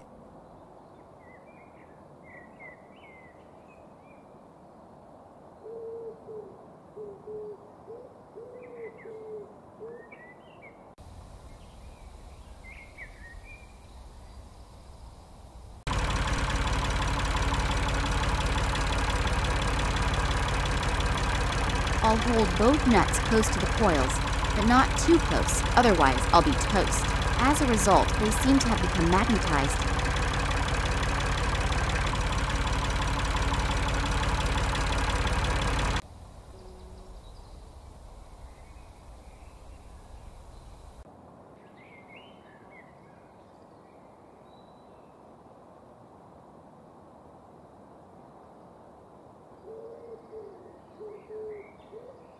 That's strange. Obviously, the compass needle only moves when I press the button. I seem to have triggered a mechanism, but nothing has happened yet.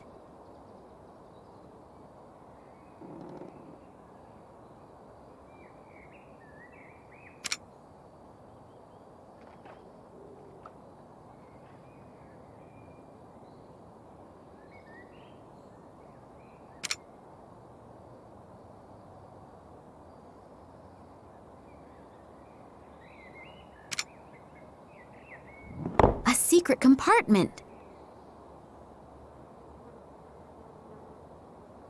There are a few old documents and a roll of film in there. I'll have a look at the documents. Maybe my father left them there. Yes, indeed. He describes that the 1958 expedition apparently could not provide an explanation why the plant growth has changed so much here since the catastrophe of 1908. The discovery of a meteorite, hoped for by the government as a cause of the devastating explosion, also did not materialize. For this reason, neither my father in his function as the leader of the expedition, nor the biologist, Ken Morangi, could provide an unambiguous conclusion, which obviously was not regarded favorably by the authorities. Oh, and they are also briefly mentioning Oleg here, but apparently he was not that important. I guess I'd better not tell him that. Years later, in his function as a geologist at the Academy of Sciences in Moscow, my father examined a strange piece of metal that had been found in the Tunguska region. He then was able to prove its non-terrestrial origins, which breathed new life into the meteorite theory. However, upon further analysis, he and his colleague Manuel Perez discovered traces that indicated that the metal had been worked. When they wanted to publish their discovery in the Kalenkov Expert, it was completely, surprisingly, rejected, and they were forbidden any further examination of the rock. When my father continued to inquire about the happenings in the Tunguska region, he was dismissed from the Academy of Sciences. The last entries are from 1977. Obviously, he and Manuel Perez went to the Tunguska region on their own. They hoped to find additional fragments of that strange material so they could continue their studies. What the goal was and what happened isn't written down in here. In addition, I have this burning desire to know what is going on with this fragment. On the one hand, it's probably not of terrestrial origin, But on the other hand, it was processed. That would mean the old Evank also said something about his son finding some metal fragment in the woods and then suddenly disappearing. That would fit in with the fact that my father was even thrown out of the Academy of Sciences due to his analysis. I hope that I will find some more answers on that roll of film.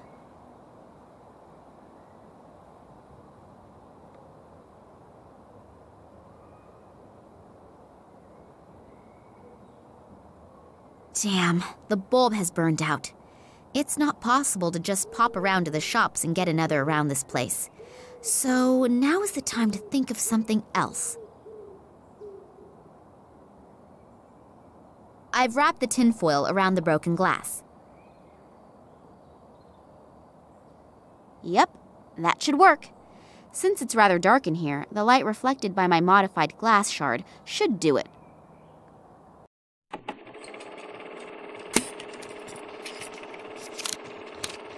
So, Manuel, the camera's rolling. Please excuse me for a moment. I'll be right back.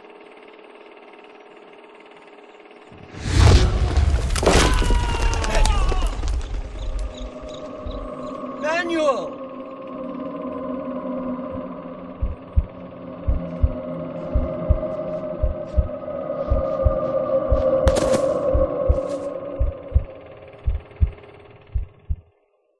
What was that? Lightning? Or sheet lightning? And what happened to this Manuel Perez? That sounded like an explosion. I should see what's going on. Looks as if half the station exploded.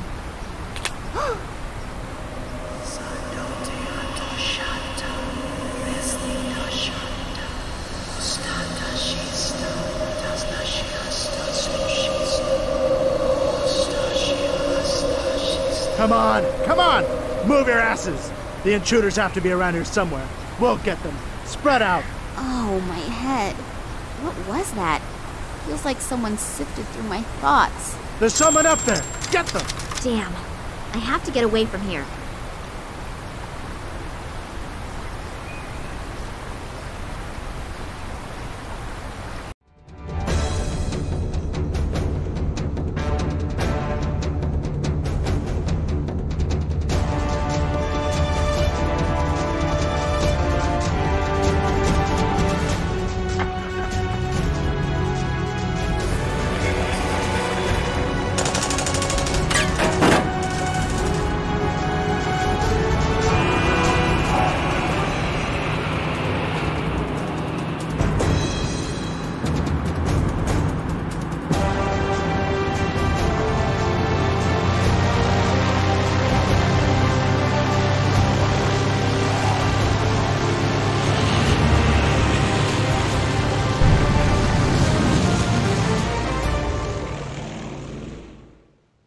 Thanks. That was close. No problem. I told you that I would catch you if you were ever standing on the edge of a precipice. What happened? We just saw that some areas of the research station were in flames, and suddenly there were soldiers everywhere.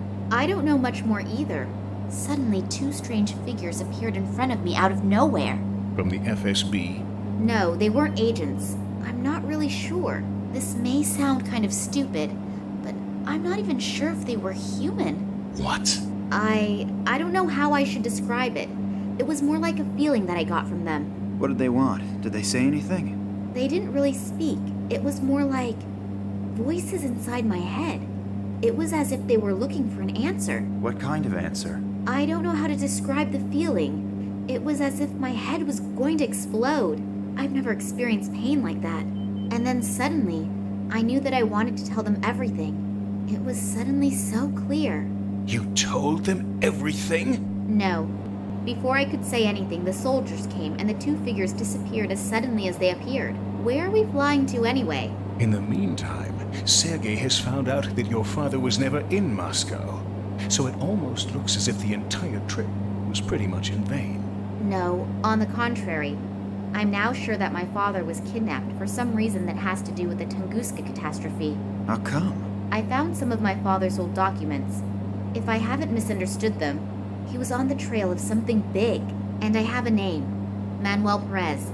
He was with my father back then, and we also know approximately where he is now. Yes, in a mental institution on Cuba. Great lead. It's gotta be worth a try. And there's another name on the list. This Irish biologist, Ken Morangi. That's right. I know that I have already asked a lot from you two, and I'm deeply indebted to you. And I would understand... Stop rambling. What's your plan? You're heading to Cuba and I'm heading to Ireland? You'd really do that? You can pay me back some other time. For example, by buying me a cup of hot coffee. Max, you're a sweetheart. And don't you ever forget it.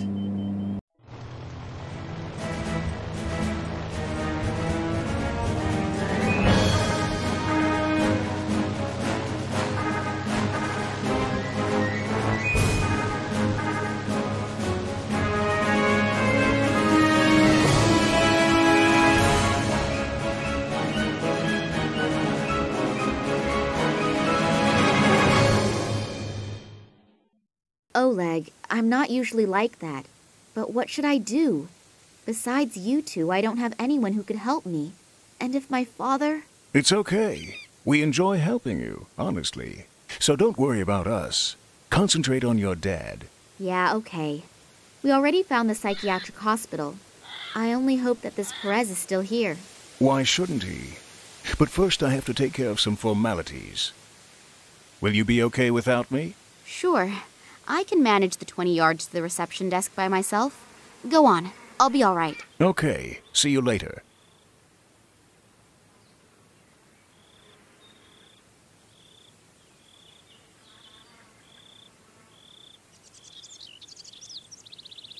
Good afternoon.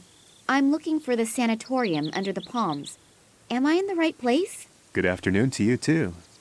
Yes, as far as the name is concerned, you're in the right place. As far as the name is concerned? Well, it's the same with institutions as it is with political parties. The name isn't always the main concern. How come? There are a bunch of palm trees here, aren't there? Sure, there are palm trees here. But let's leave it at that. I've already said too much. How can I help you? Oh, come on. What's going on here? What isn't right? Nothing. I mean everything. Oh, it doesn't matter. What do you want? That's a shame. I'm looking for a man named Manuel Perez. He's supposedly a patient here. Ah, yes, could be. I don't know the patients. Go to reception on the left side. I'm sure someone can help you there. And if I can offer you a word of advice, be careful. What? Why? Just because. You look like you could use the warning, but be that as it may, I have to go back to my painting. Good luck. You paint during your shift? Yeah, sure. If there's nothing to do, I paint a couple of pictures. Some of them are then hung up in the clinic. Is there really that little to do? What do you think? We don't exactly have concerts or events where thousands of people line up the night before. I've been working here for 2 years, and you are, if I haven't miscounted, you are the 3rd visitor. Oh. What do you usually paint? Everything, really. Although, if I have to be honest, everything isn't necessarily a lot. At some point, you just run out of ideas when you can only paint from one position. So far, I've painted lots of palm trees, blades of grass, and even butterflies in various positions. I'm starting to get sick of it. I paint extra slow, you know. I used to paint a picture in 30 minutes. Now I take 30 hours, just to postpone the problem of choosing the next subject for the picture. Well, then I wish you... What should I wish for? Wish that we have a thunderstorm. Maybe some of the palm trees will fall down, and then I would have something new to paint. Okay. Then I wish you have a thunderstorm. Thanks. And if you happen to run across a great idea, then please let me know. A little while ago, you said that something wasn't right with this institution. Me? No, I never said that. But... The weather is beautiful today, isn't it? Yes, it's gorgeous. I understand. I'll leave you alone with your muse now. Thanks. I'm still waiting for the kiss. From me or from the muse? Both.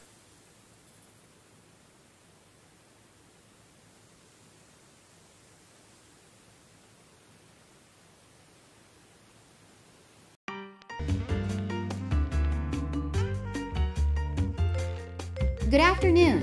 Hello? I'm looking for a man named Perez. Manuel Perez. He's supposed to be a patient here. May I speak with him? Perez? Yeah, he's here. And who are you? I am Nina Castro. I think it would be better if I did not tell the whole world my name. As long as I don't know who's behind my father's kidnapping, it's better to be too careful than not enough. Sorry, you can't come in here without a special permit. But it's really important. Important? It's really important for me to keep my job and my health. And naturally my incomparable good looks. That's what's really important. I'm not asking you to release him. I just want to talk to him for a second. Listen up, darling. Now that Mr. Gartuso has the say and Nicole Charleroi was put in charge, we all have to really watch ourselves. Massimo Gartuso? The American billionaire with a gigantic mobile phone company? That's the one. And in Cuba, the saying goes, whoever pays decides what's for dinner. Is there anything else I can do for you? The music sure is loud. Yeah, great, isn't it? I just got the disc and I've been listening to it non-stop for the last 3 days. It really keeps me going. It even makes it fun to clean. Actually, I wanted to be a dancer, but the market in this region is pretty saturated. So I had to invent a new discipline, rhythmic cleaning. I clean to the exact beat of the music. It also helps fight fatigue. I came up with it a few weeks ago and have been perfecting my technique ever since. We'll see. Maybe if politics doesn't pan out, I can maybe offer a few courses for housewives. I think the demand for it is probably pretty high. Yeah, I bet it is. Massimo Gartuso has bought himself a mental asylum in a sleepy town in Cuba. Don't you find that a bit strange? I have my own theories, but I'd rather keep them to myself. Come on, it could be really important. Nothing is so important that a person could end up like... Yes? Nothing. Don't you think rhythmic cleaning would be a great business concept? There are so many weird things happening here that I don't know where I should start being astonished. I have the feeling that it has to do with something real big. Unfortunately, my feelings do not tell me what that is. Are you afraid of your boss? Me? Why should I? I just had the impression. It's misleading. It's definitely misleading. She does want to talk.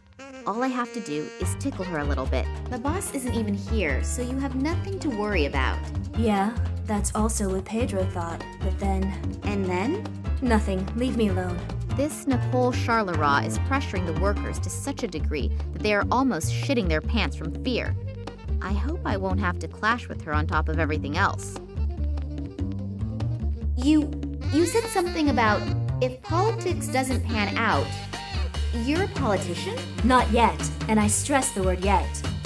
There is an election in 2 weeks and I want to run. As a politician? Yeah, sure. Anything against it? No, of course not. So you think you have a good chance? Yes, I think so. I am staggeringly gorgeous, and I have already, let's just say, convinced 20% of the voters. Oh. But I don't want to be just one of many. I want to be the next female mayor. Unfortunately, I still need some more votes for that, but I'll get them. If only I knew how to get them. Oh, you want to jump straight to being the mayor. How modest. What's your election platform? Platform? No one reads it anyway. The only problem is that I just have 2 weeks and I'm still behind 120 men. Yeah, that's cutting it close. Maybe you should try getting a platform after all. Oh, it's much too expensive and no one is interested anyway. I just have to be able to convince more people all at once of my qualifications is all. You mean...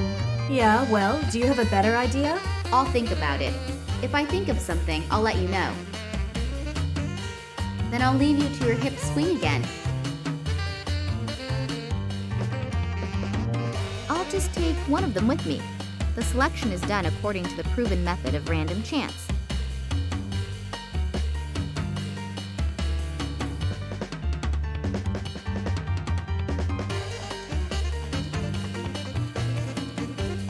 Hello. That's a nice house of cards you're building there.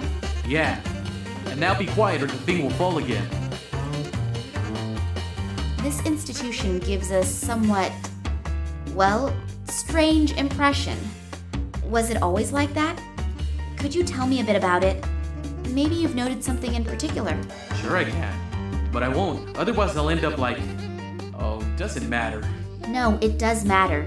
Otherwise you'll end up like who? Just like people who ask too many questions. Can I borrow the copier for a second? Sure. Bring down my house of cards, steal my glory, my pride, my last bit of self-respect.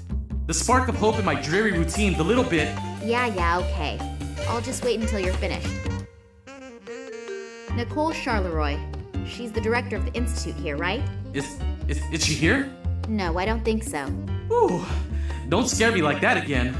Are you afraid of her? Me? No, of course not. Shay was also never afraid. On the other hand, Shay also never had anything to do with psychopathic scientists. What do you mean? Oh, nothing. Nothing at all. You look pretty determined. Are you getting money for this house of cards? Money?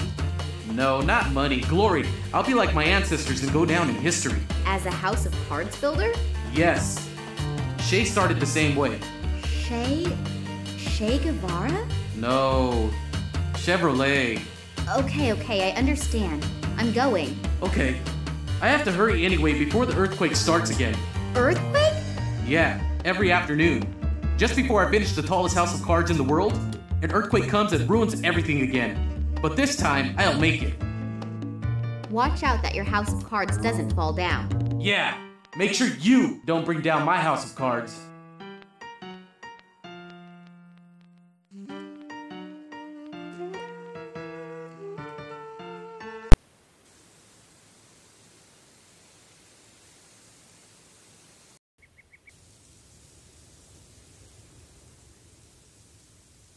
Hello? Are you a member of the staff? Me? No, heaven forbid. I'm here to repave the courtyard with asphalt. But to do that, I have to remove the old asphalt first. It's terribly hard work in this heat. I can tell you that. I can imagine. By the way, I'm Nina. Pleased to meet you. I'm Bernard. Why is the courtyard being repaved? It still looks good. I've seen streets at home that look much worse. No idea. You're right, though. It really isn't worthwhile for just a couple of patients. Whatever. I don't really care. Who hired you? Some Italian-American, Massimo Gattuso or something like that. Massimo Gattuso? Yes. He wants the courtyard to be finished in 3 days. It's completely unrealistic. But you don't know why this courtyard is supposed to be repaved? No. Strange. How come someone like Massimo Gattuso has the rear yard of a net house in a Cuban hick town surfaced with asphalt? Did you notice anything unusual about the Institute? What do you mean by unusual? A couple of mentally challenged and a couple of doctors in a narrow room? At some point, it's difficult to differentiate between doctors and patients. I feel the same way about dog owners. But did you notice anything unusual? Apart from the fact that one of them is always screaming, screeching, or makes strange noises, truth be told, the Institute scares me a little. Can you describe it a little more? I don't know exactly. I just don't like it here. As soon as it gets dark, I make sure that I leave. And there isn't enough money in the world to get me to go in there. Someone like him admitting just like that he is afraid without having a real reason for it? I should be cautious if I want to continue looking around here. Regarding your break... Are you gonna deny me my break? Oh, no, of course not. Good. It's short enough as it is. The old lady will start smoking again soon, and then my work starts again.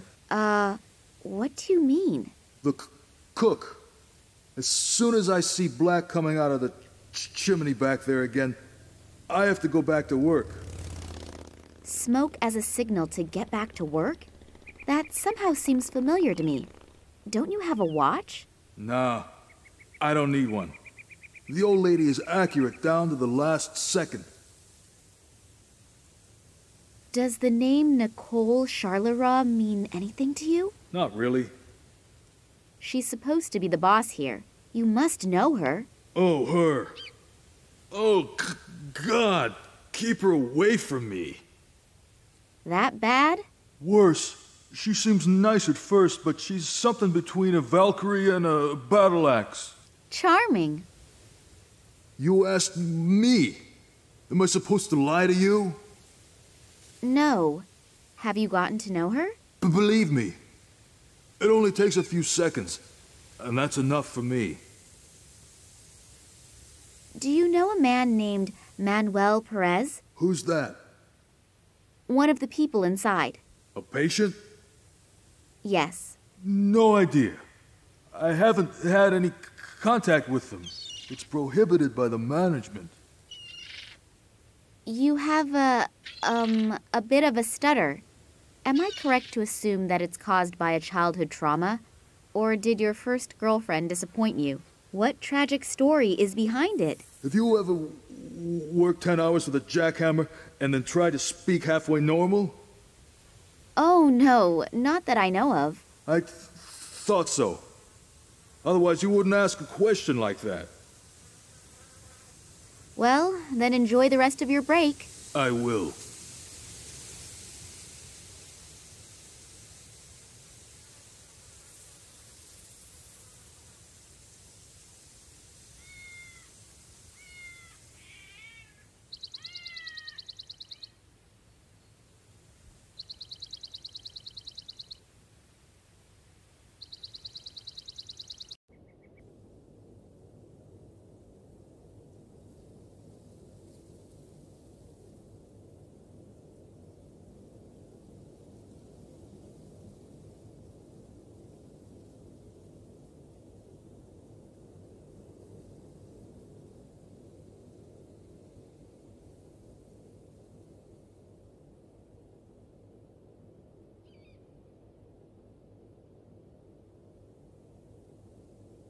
I'll pile the pieces of wood like I would have learned in the Girl Scouts, had I joined them.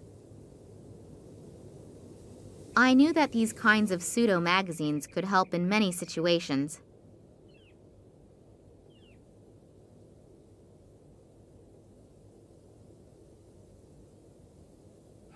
It is really astonishing how the old tricks continue to work again and again.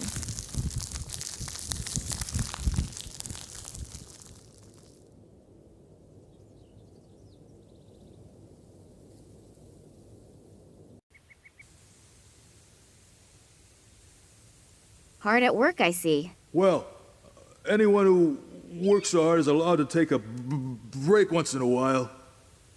You're entitled. Isn't your break done? No, why? I thought as soon as smoke comes out of the chimney... If it's white smoke, that means the cook's still cooking. If it's black smoke, that the food is finished. And so is my break. Oh. Well, then enjoy the rest of your break. I will.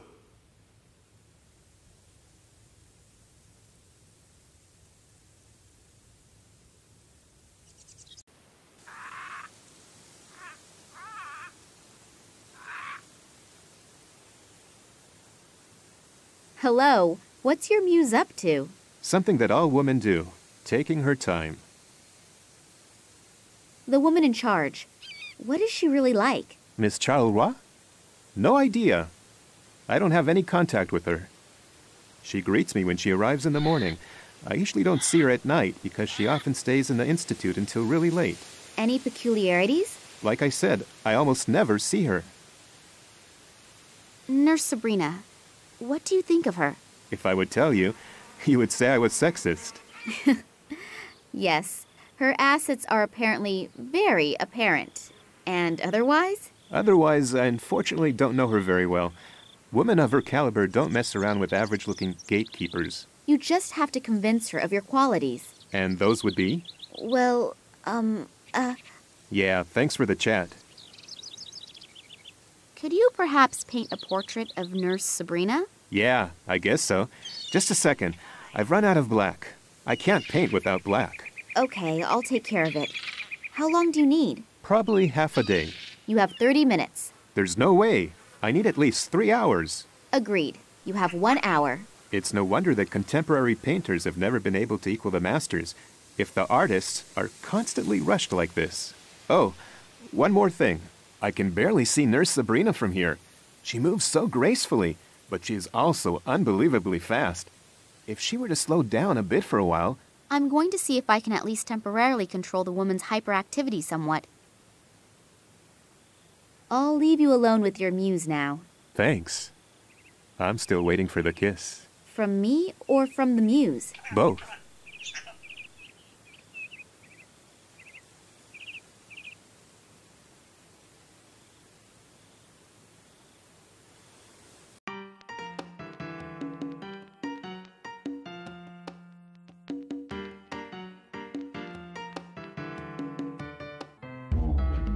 The record turns more slowly due to the weight. Still, sounds pretty good.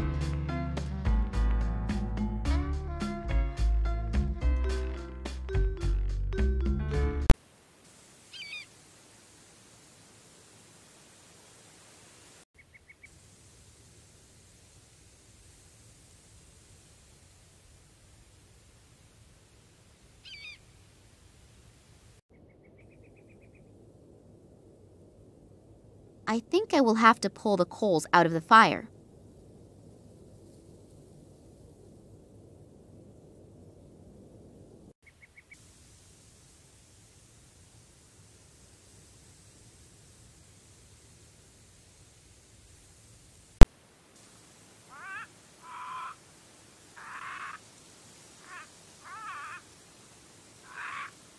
I didn't find any black paint. Do you think a piece of coal will work too? Yes. Coal should work too. Do you have everything you need for the portrait now? Yes, I think so. She's a little hard to see from here, but I'll try.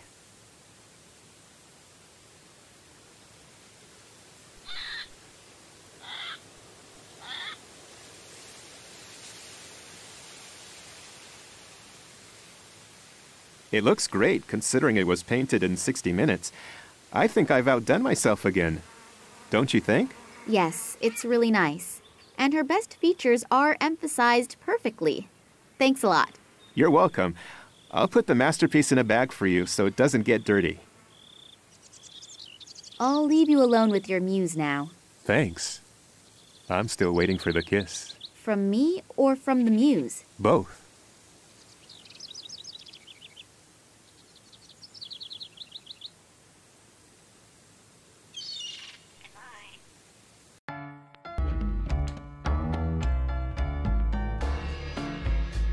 Look at this. What do you think?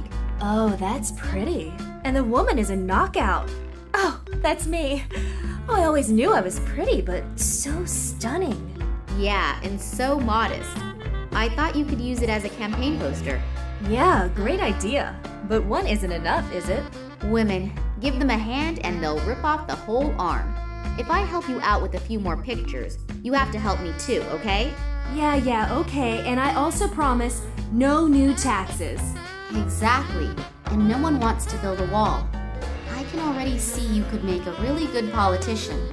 I'll see if I can come up with a few more campaign posters. Then I'll leave you to your hip swing again.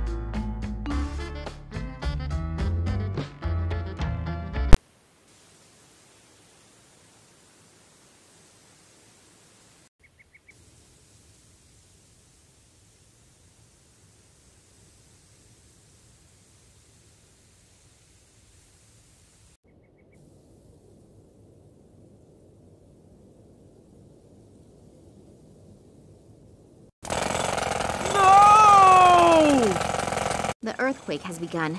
Nina, sometimes you are really bad.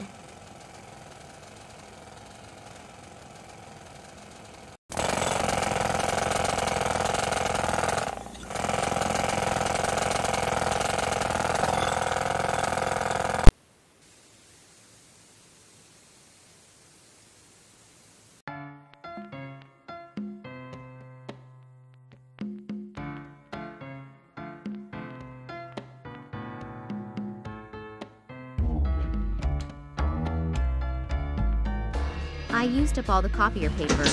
That should be enough for a campaign to cover all of Cuba.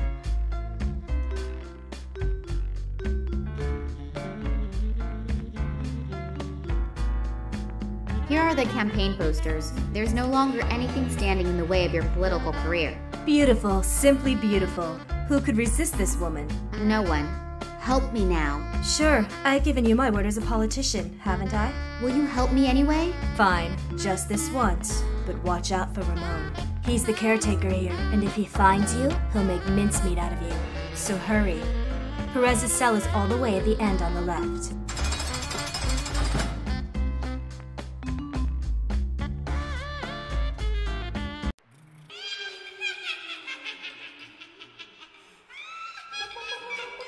The cell is empty? Is this supposed to be a joke? Or do the staff not know where their patients are at any given time? It looks like blood. Isn't there something stuck between the mattress and the frame? There is. A newspaper article. It deals with the new appointment for the post of institution director. Next to the article is a large photograph of that Nicole Charleroi. Warum liegen die hier eigentlich alle? Ja, vielleicht haben die irgendwann mal verlegt. Die haben kein Rohr verlegt, die haben Telefone verlegt. Ja. So ist das. Letztes Mal musste ich umziehen, da hieß es, sie würden Telefon verlegen. Ich weiß nicht, ob sie es wiedergefunden haben. Die haben das nicht wiedergefunden, die haben das nämlich, die haben das in eine Wand reingelegt, das Telefon. Und zugemacht. Das ist halt doof eigentlich, oder? Mhm. Die sind doof. Ja. Wie kann man jetzt ein Telefon einmauern? Einfach so. Du siehst aus, als du gerade eine Hose gemacht hättest. Hab ich. Achso. Deswegen ist hier dann so warm. Hier ist halt unheimlich warm schon wieder. Ja. Obwohl Winter ist. As long as this Ramon guy isn't here, I really should take my time looking around here. Who knows if I'll have the opportunity to do it later. Ist Frühling? Looks as if someone tried to break the tiles out of the wall in a certain pattern. I just can't think what it is supposed to mean. Small grooves in the wall. Almost looks like scratches. There is something in one of the grooves. Those are fingernails! As long as this Ramon guy isn't here, I really should take my time looking around here. Who knows if I'll have the opportunity to do it later. A camera has been mounted up there. Wonder if it works.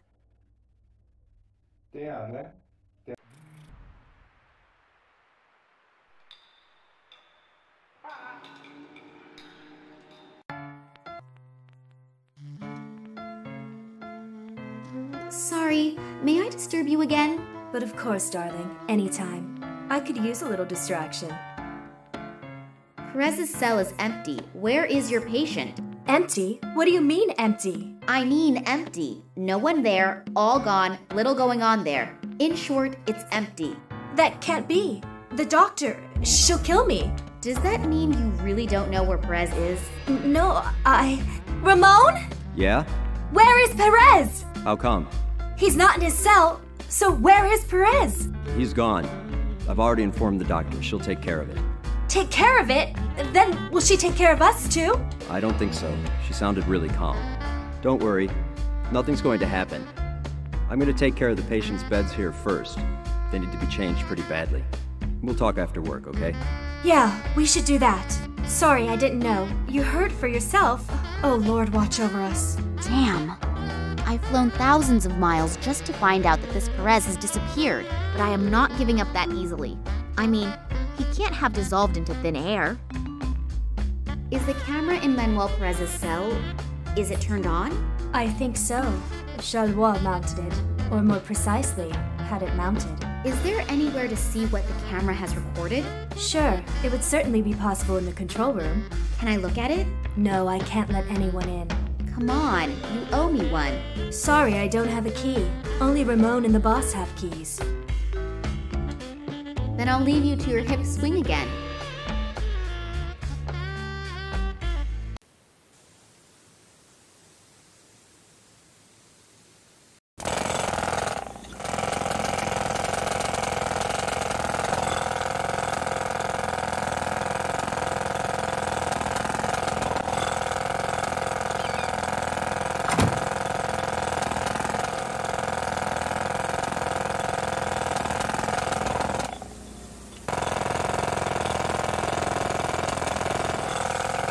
If I manage to attach the canvas correctly, then hopefully the door will not close the next time.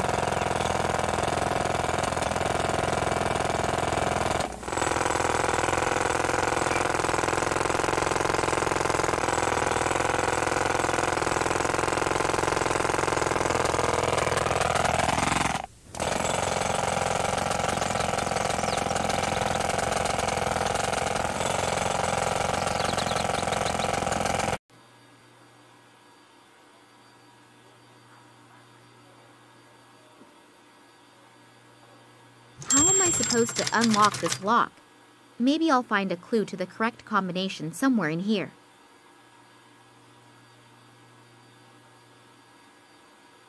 A one-legged pirate. He probably lost the other leg in a sea battle.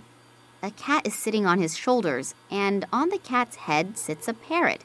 And the painter immortalized a spider in the upper top corner. What a weird painting. How am I supposed to unlock this lock? Maybe I'll find a clue to the correct combination somewhere in here. 1, 4, 2, 8. I wonder if the safe will open now. All right! I'm a genius! There are tapes in there with writing on them. A. Carlos, J. Sanchez, S. Martinez, M. Perez. Here it is. I hope that it will help me somehow. This Ramon guy is scurrying around out there. I think I'd better avoid him.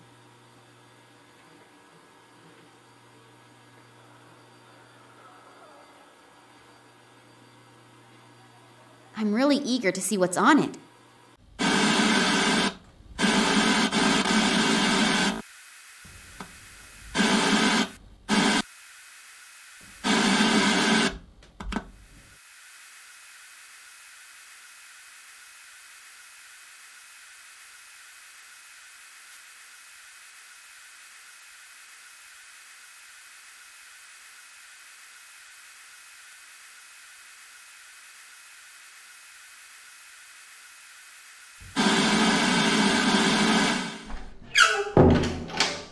What are you doing here?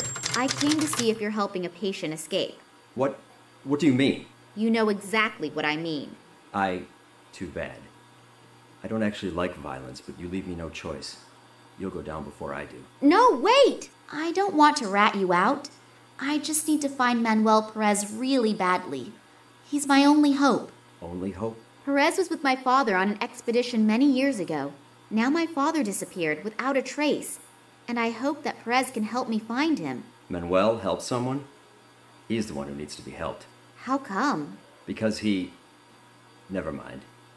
So you really don't want to hurt him? No, definitely not. Okay, I'll help you.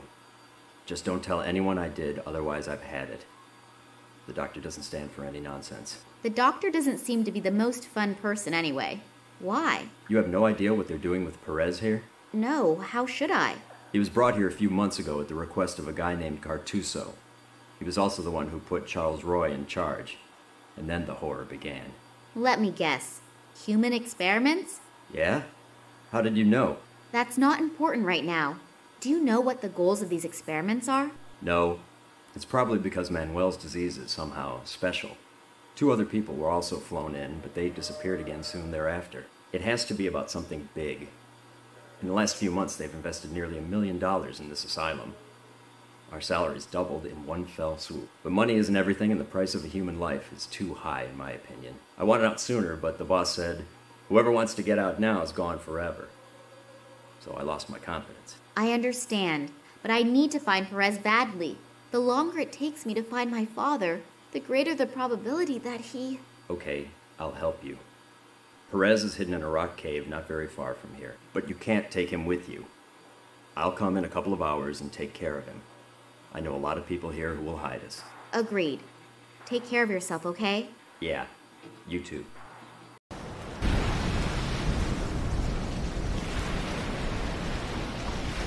Are you Manuel Perez?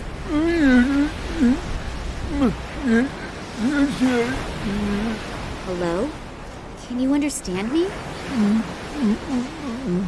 I don't know if he understands me, but when I addressed him, he looked me in the eyes and smiled. Almost as if he recognized me. This Evank in the Tunguska region reacted the same way. Maybe he really did recognize somebody. Namely, my father. What did they do to you in the Institute? And more importantly, why? What did they want from you? He appears to be afraid of the subject. He must have experienced some bad things in the hospital. I shouldn't torture him with it any further, even if it is important to me. My father disappeared, He was probably kidnapped. I take it that the reason he was kidnapped had something to do with his past. You worked with him for so many years. Do you know of anything that could, after so long a time, catch up to him? It's obvious he wants to tell me something, but I have no idea what. What happened back then during the Tunguska expedition? Try to remember. It could be very important. Either he can't remember anything, or he does not want to talk about it.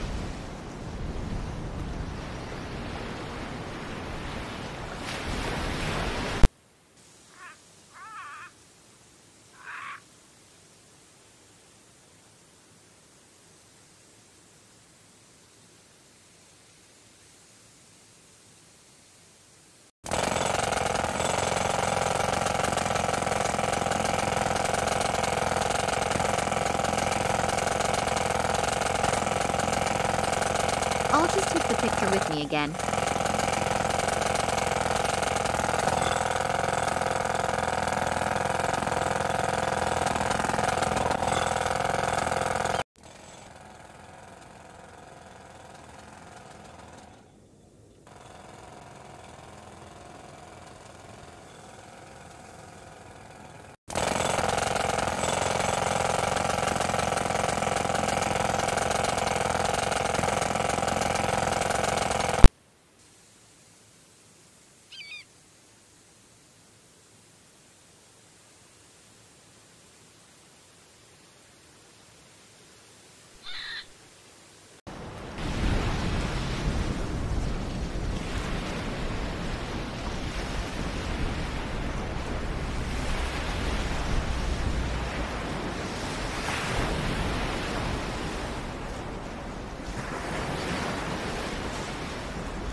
Maybe Perez can put his thoughts down to paper somehow, since he obviously cannot express himself in words.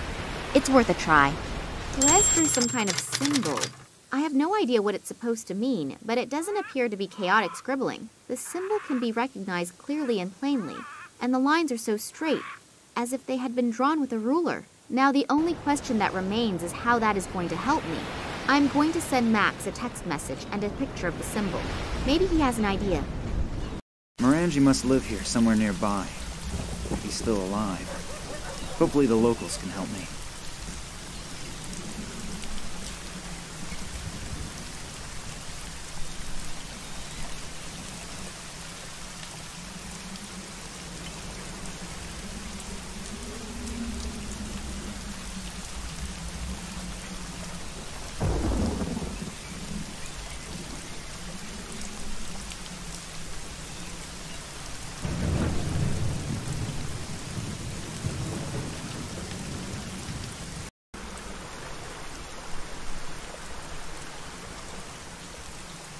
Hello there. Why are you fishing in this weather? You don't have the first clue about fishing, do you? No, not really. Why? Because the fish bite the best in weather like this. You can see my bucket. That's my catch in just the last 3 hours. Even if I was able to catch 30 roast doves and wild pigs with apples in their mouths within 3 hours, I would never voluntarily sit outside in weather like this. I'm looking for a man named Morangi. Can you help me? Sure. Old Ken lives over there, on his island. Oh, great. Thanks a lot. How can I get there? Is there a ferry? Or a bridge? Nah, there aren't any bridges. No ship is going to go out in this weather. Is that your boat over there? Yes. Can I borrow it for a second? I really don't need it at the moment. But perhaps you could do me a favor in return. Sure. What? My buddy Stefan visited me this morning, and now I'm all out of whiskey again. Now I should get some for you? Why don't you just get some from the bar around the corner? Why don't you just swim to the island? Touché. So it's a trade-off. The whiskey for the boat? Yeah, that sounds fair. That door in the cliff, do you know what's behind it? The cellar of old Stevie's pub. Is there any way to get in there? You have any idea how often I've tried that already? The cellar contains at least a year's supply of whiskey. But O'Brien, the old skinflint, keeps it under lock and key. He always says a barkeeper shouldn't give away his goods. We used to barter fish for whiskey. But one time a red herring got accidentally mixed in with the delivery. He's been pissed and grants something about industrial fish ever since. But the damage was minimal. In that case, tight lines. Thanks.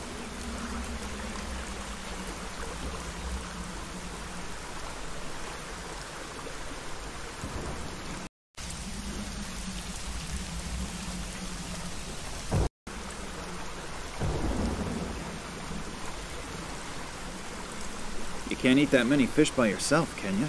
Are you worried about my health? Or do you just want to scrounge up a fish? Well, to tell the truth. Go ahead and take one. I'm sure I'll catch a couple more. Oh, thank you very much.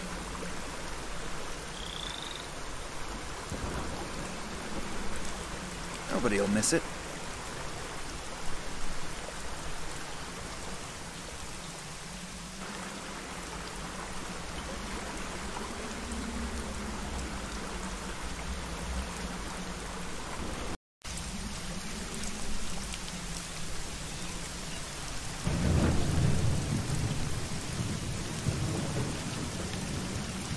Oh, full house? Maybe I should have made a reservation.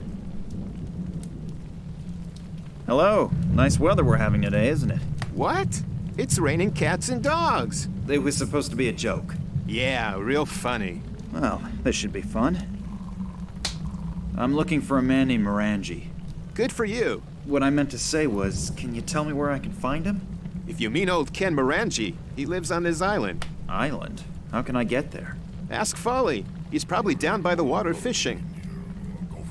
How can I get into the cellar? Take the key, unlock the door, and go in. Anyone can do it. Even people like you, if you have the right key. Now, you're a real comedian, aren't you? Yup. Do guests frequently fall asleep in the bar? Sure. But Klaus is particularly difficult. Because once he's asleep, it's hard to wake him up again. Is there a trick to it? Sure, if you stick something to eat in front of his nose. Then he'll wake up? If he likes it, then chances are he will. What is he like? He used to be a sailor. He doesn't eat anything but fish. But actually, I'm always happy when he falls asleep. Because then I don't have to sit with him and listen to the same sailor stories again and again. Not a lot going on here. It's okay. Do you always have so few guests? Some of my regulars are dead, and the walk-in customers aren't here yet. Walk-in customers? Truck drivers who are driving their goods to the markets in the neighboring villages. Every once in a while, they stop, have 3 to 12 whiskeys, and then continue their journey. 3 to 12 whiskeys? Yeah, that's what I said. And how often do they come by? Every day they bring fruit and vegetables. I really don't understand who needs that stuff when you can have liquid vegetables. I need a bottle of whiskey. How much? For you? 1,000. I probably shouldn't ask which currency. I probably won't like the answer. No. Don't you want to do business? Sure. 1,000 is good business. It's a little too expensive, don't you think? A special reduced price. Just for my friends. For some incomprehensible reason, my potential towards aggression is skyrocketing. If I don't pull myself together, I might do something I regret. Thanks for the friendly chat. My pleasure.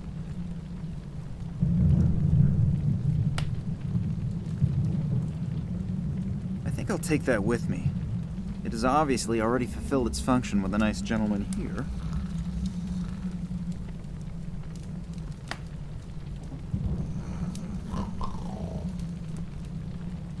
I'm gonna use your fireplace to grill the fish. Of course, you could probably do it a lot better than I can, but you probably have more important things to do. Yes, of course. Go right ahead.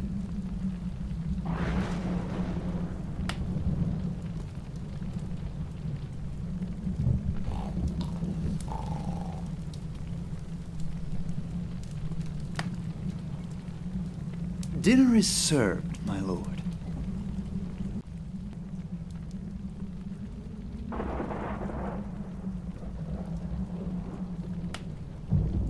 Fish? I smell fish. What? Lemon's missing. Barkeep, bring me some lemon. Fish without lemon is like a bottle without whiskey. Barkeep!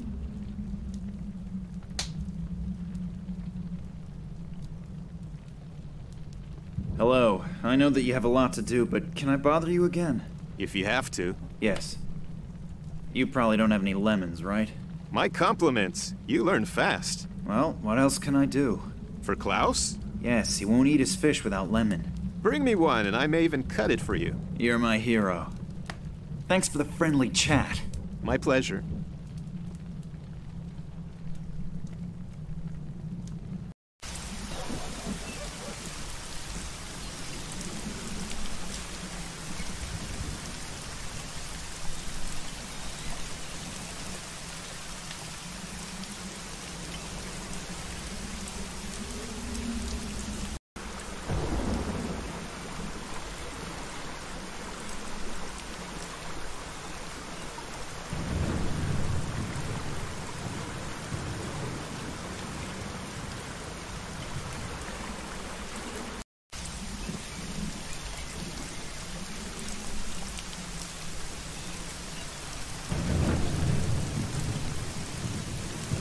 Here comes the truck with the goods for the market. Maybe he'll stop. You can have the company you want.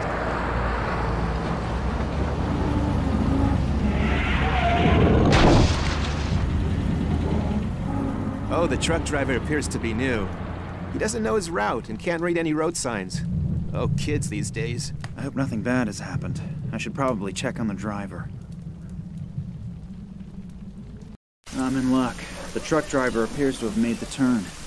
I would have never forgiven myself if something had happened to him.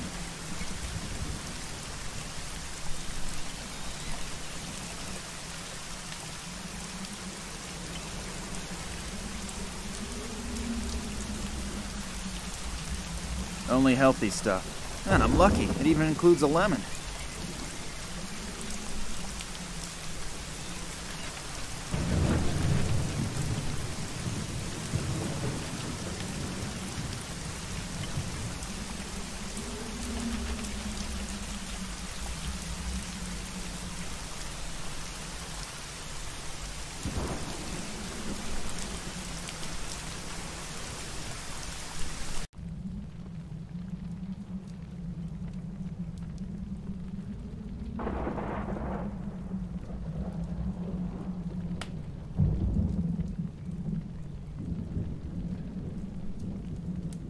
The water's completely evaporated. There's only a layer of salt left over.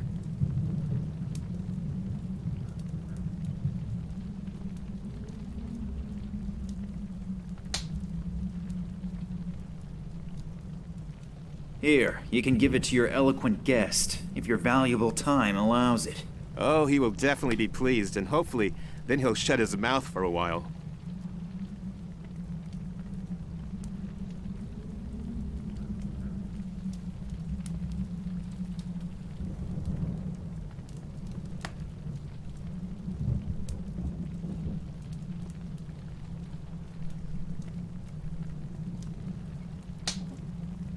Here's your lemon. It's about time. Come and join me. Never expect thanks for anything. If I do it quickly and unobtrusively, hopefully the barkeeper won't notice. Let's see if he tastes the difference. Man, Klaus, watching you eat this whole time is making me hungry. I'm gonna go grab some whiskey.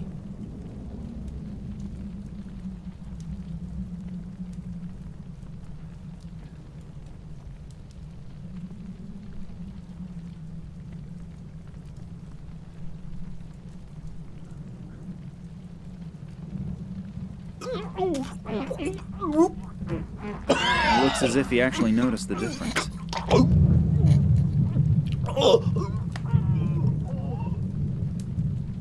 One thing's for sure, this action is a key scene in this little adventure.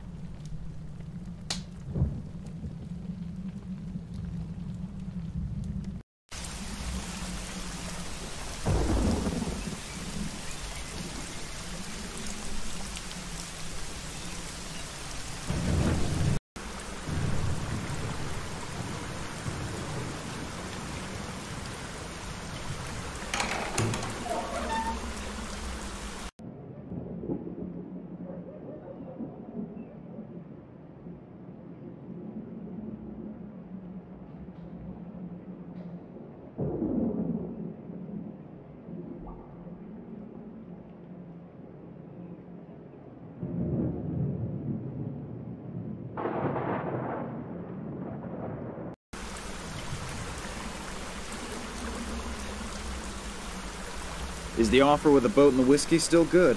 Sure. Then I have something for you. Thanks. It won't last very long. But I wanted to head out in a while anyway. I'll just take off as soon as the bottle is empty. Please just tie the boat back up once you're done with it. Sure, no problem. And thanks a lot. You've helped me more than you can imagine. You too.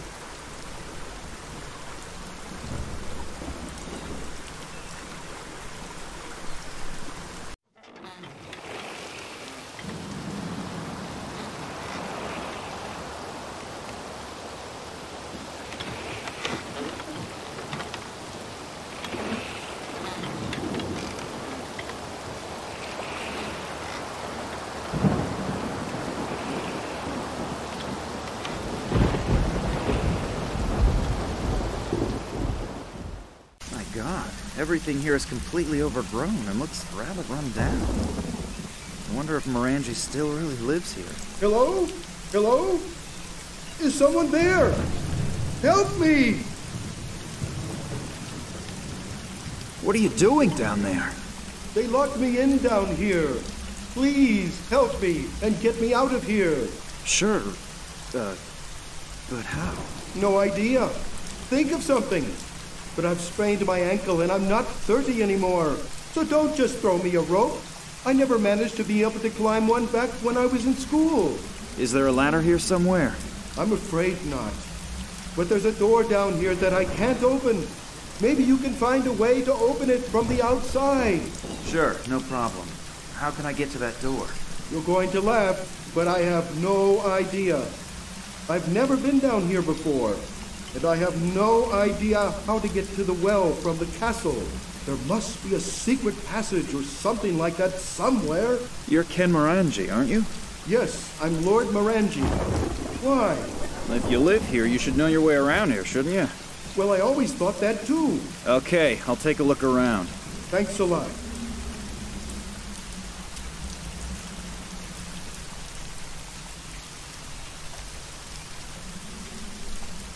I'll give it a try.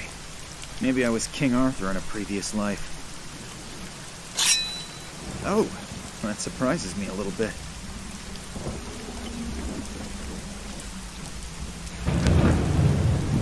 Yikes. I only wanted to close the window shutter, and already I'm holding the whole thing in my hand. This place really needs a major overhaul.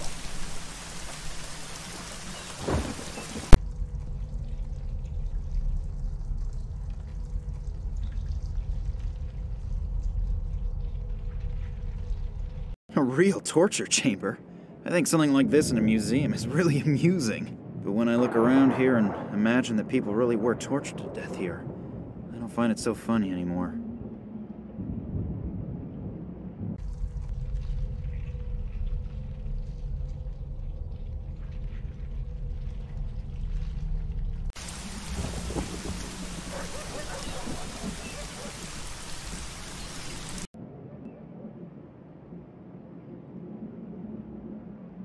The painting is of Lord William Morangi, who lived here from 1270 to 1305. What an impressive guy.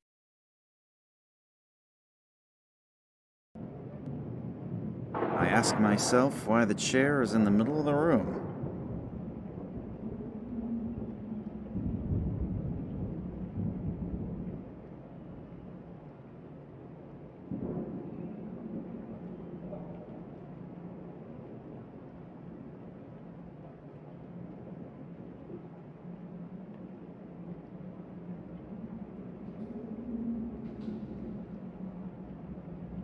Most of the books don't really interest me, but here's a book about haunted castles. It talks about Morangi's castle. It says that there's a rumor that William Morangi, who lived from 1270 to 1305, was buried without the usual customs and traditions, and they even refused to give him a funeral pyre. He was entombed in a sarcophagus wearing only a simple robe and his family's amulet. They say he's been walking through the castle and seeking revenge on intruders after midnight ever since. Even if I don't believe in ghost stories, I should probably finish rescuing Morangi from the well before midnight.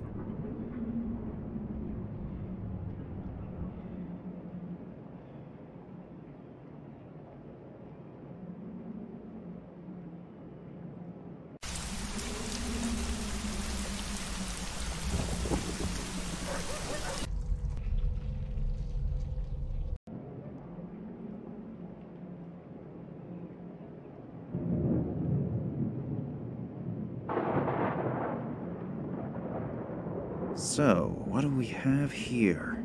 Knee socks? Long underwear? Nothing here that I might covet from the owner. Oops, what's this?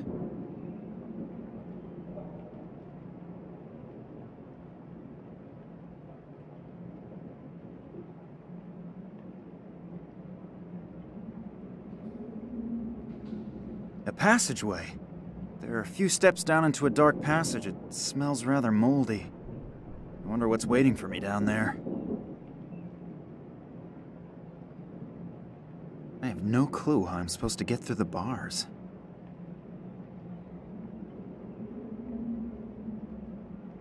A statue, most probably one of the Morangis.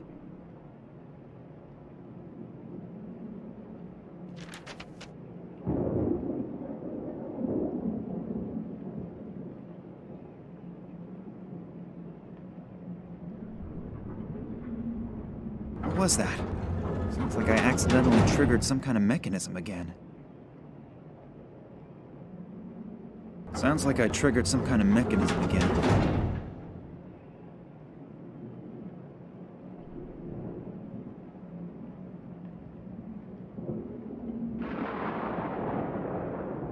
There's a niche in the rock, but I can't see if there's something in it from here.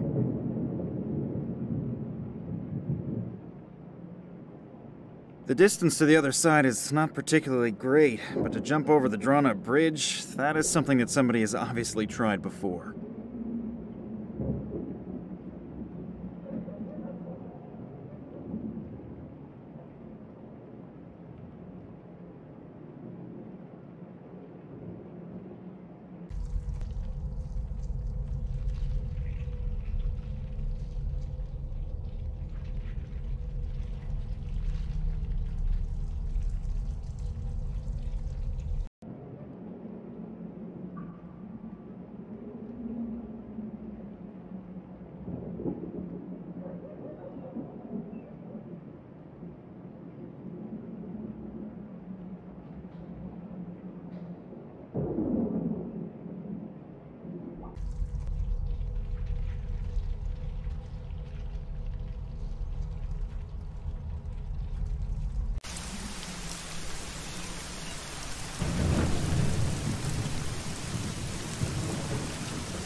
I think I'd better take the coin out of the fire again, otherwise the gold will flow into the forge.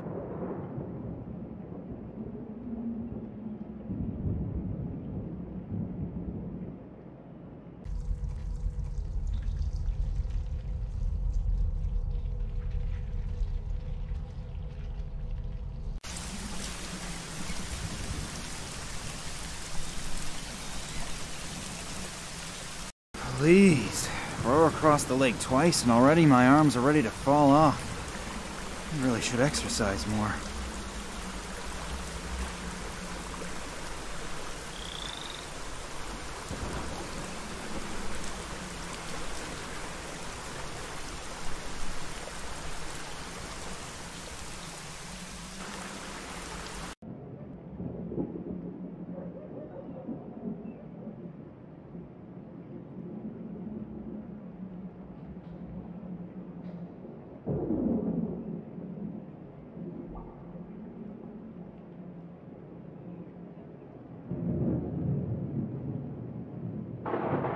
There's salty seawater in it. The coin is red hot and it's become slightly distorted.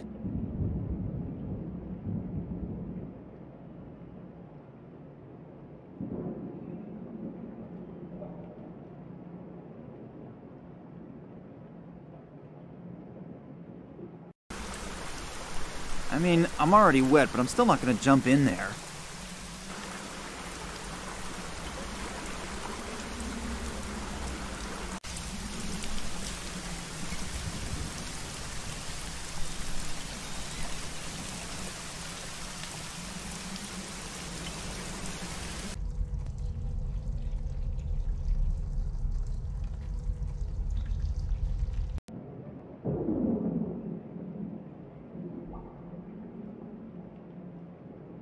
The tip easily penetrated the gold coin. I think I had better not imagine how it would look if I were stuck between these thorns.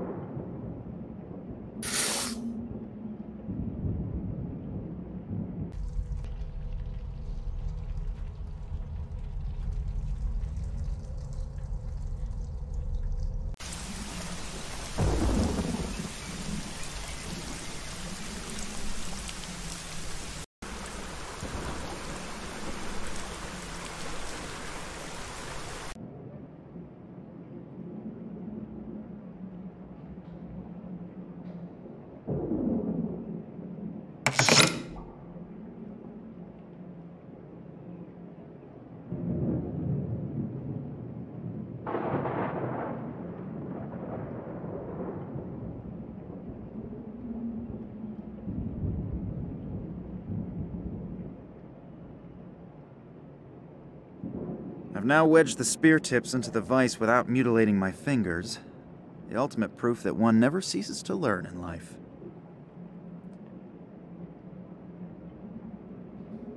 I'm gonna try to saw the board into a tolerable size with the tips of the spears.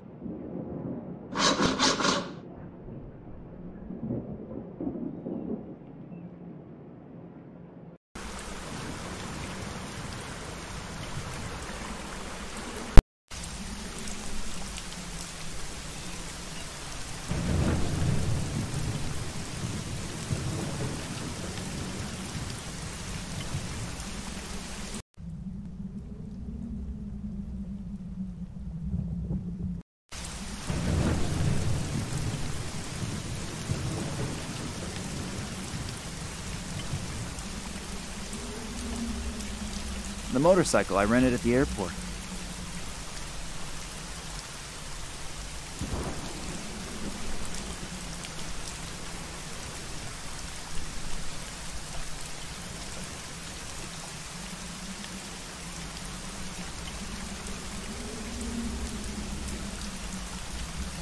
Anyway, it's just lying around here, in the way.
This is how I could separate the two pieces that are wedged tightly.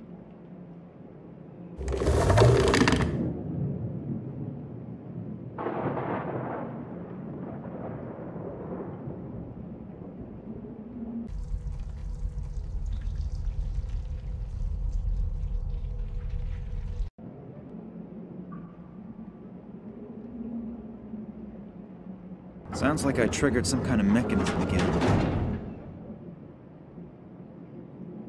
Sounds like I triggered some kind of mechanism again.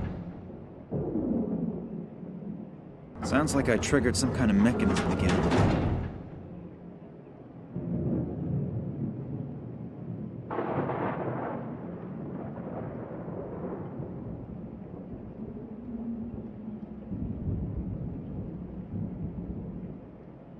There's a small key in it.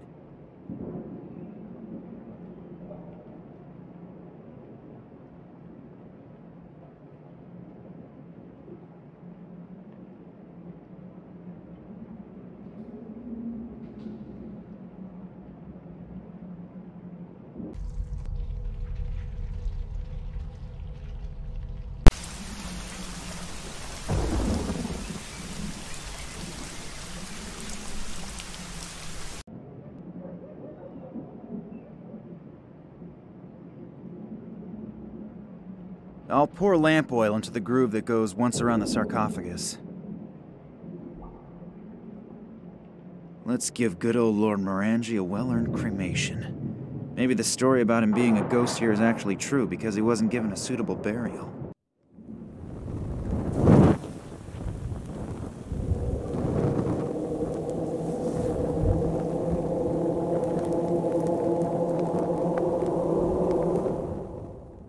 What was that? Did it suddenly get really cold in here, or is it just me? Did I just imagine that, or...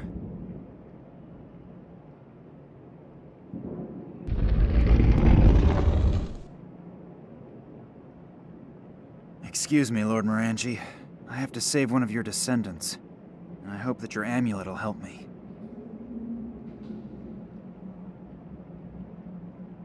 This won't work. I need something else that can help me to attach the amulet to the chain. I pulled the wire through the small eyelet of the amulet. If I turn the other end of the wire into the chain, it should hold.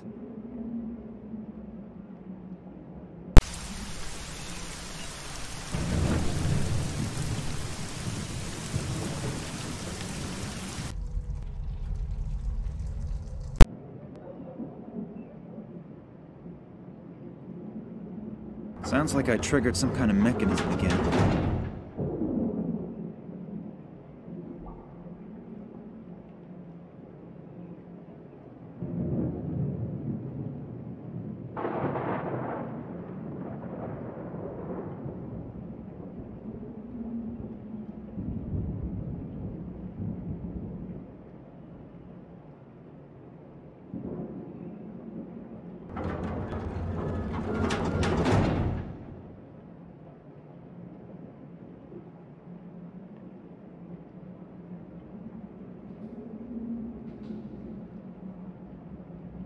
You found a way. Thank you very much. Are you all right? I think so. But my left leg is killing me. Wait, I'll help you. That would be nice. I could barely make it to my office on my own. You have to admit, the story you just told me sounds a little unbelievable. First, Vladimir's kidnapping. Then a mysterious conspiracy. And then men in black robes. On the other hand, the story is so unbelievable that you can't be making it up. So you'll help us? Little Nina is in Cuba with Manuel Perez right now? Yes, she just sent a picture to my cell phone. I can't understand it, though. Maybe you'll have better luck. Yes. I've seen this symbol before, but it's been a long time. Vladimir contacted me out of the blue many years after our Tunguska expedition. He wrote in a mysterious letter that he had made a sensational discovery and needed my help. Several years earlier, he had examined a metallic fragment that had been found in the Tunguska region. You've probably never heard of the Kalenkov report, have you? Just in general. It has something to do with extraterrestrial material, right? Yes, but that's only half the truth. What do you mean? Manuel Perez, who wrote the report with Vladimir, discovered this exact symbol engraved on the surface of the fragment. You mean there were symbols on the fragment? Vladimir wasn't sure since the surface was so severely damaged. During further investigation, he discovered something in the archives of the Academy of Science in Moscow. It was in a report about the research expeditions of an English scientist who apparently discovered disc-shaped artifacts made of unknown material in 1947 during an expedition. This researcher, Evans was his name, described the same material properties that Vladimir had observed on the Tunguska fragment. That alone was a hot lead. But as soon as he saw a sketch Evans had made, it took his breath away. Why? Please continue. The artifact was covered with unfamiliar symbols. One of the symbols was the same symbol that Perez and Vladimir had discovered on the Tunguska fragment. Phew. Sounds exciting. Where did the discs come from? And where did this Evans guy find it? That's also what Vladimir wanted to know. But he couldn't find anything in the Moscow Academy's records. That is why he contacted me. Vladimir had found out that Evans had died recently, and his personal notes and journals were supposed to be auctioned off in London. He asked me to get the documents for him, since he couldn't leave Russia at that time. And did you get the documents? Where did this metal disc come from? I sent Vladimir an encoded copy of the journals. I still have the originals here. Really? Can I see them? Just a minute. They have to be here somewhere. Nina, I have news. Could this Morangi be of help to us? I have to say yes. Do you know about your father's expedition to China? To be more exact, to the Himalayas. He took a lot of trips before my mother's death. It's possible that he was also in the Himalayas.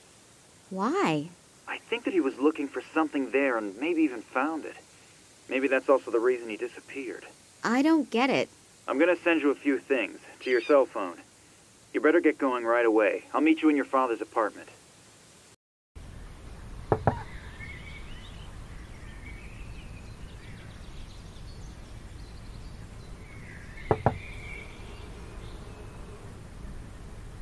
Nina still isn't here. I'll give her a call and see where she is. Oh, I have a voicemail message. That's probably Nina, running a little late. This is Kansky. I really hope you're getting this message. We have to meet urgently. It's very important. I can't go into details at the moment. I think I'm being followed. I'll try to lose the guys and then go to the museum. Please, hurry. I have reason to believe that you're in great danger. I have to go. Somebody's coming. I'll wait for you at the museum. What is Kansky doing here again? I really don't want to run into him again. On the other hand, the message sounded important. What if it's a trap? I'll probably regret it, but maybe he really does have information that could help us. Nina isn't here yet, and the museum isn't that far away, so I'll just head over there. Yes. We've managed to track them. We know where the hideout is. Are you sure? The information is absolutely reliable. Very good. You must go there immediately. I'll tell Professor Charleroi that she should prepare the last phase of the project. Okay. Once I've found it, what will happen to the girl and her friend? Well, those two could actually be a problem. Take care of it.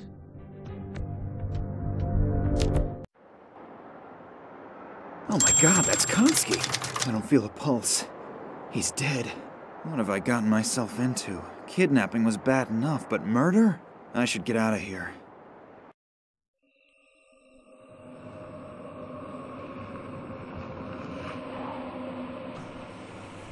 Max Gruber. Yes. Get in, please. What's keeping Max? He should have already been here by now. Maybe he had a more pressing engagement. How come? What do you mean? You really don't know? Love really does make you blind. What? Think about it. Your father disappears. Max sits in the next office and says he didn't notice. He had his music.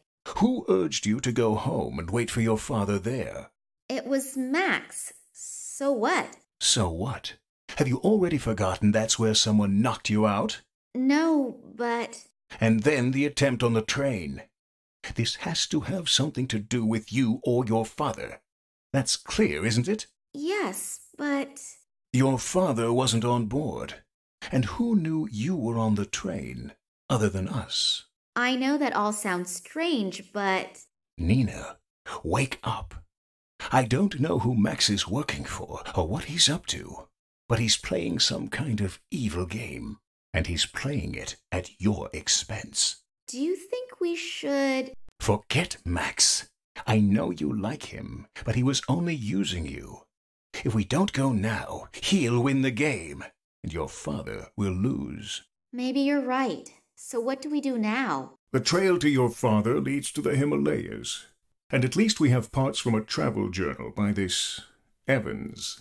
We should be able to use it to find the hidden caves of those mysterious mountain people. And then what? That won't bring my father back. I know, but I'm sure this strange alien artifact has something to do with your father's disappearance. I admit, we most likely won't find your father in the Himalayas, but at least we have another lead. Yeah, I know. It's just that I'm so very tired. Do you want to give up on your father? No, you're right. Let's go.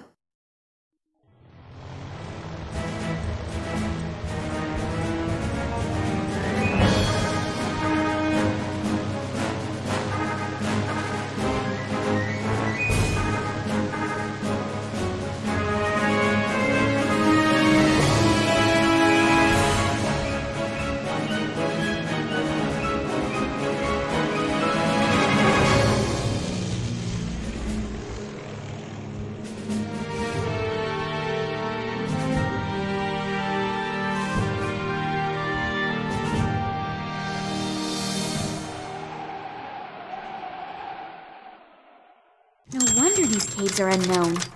Without the exact information from Evan's report, no one would ever find their way up here. Let's hope that you are right.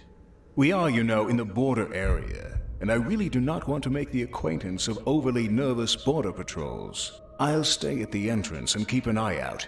Let me know when you have found something. A small round hole in the rock.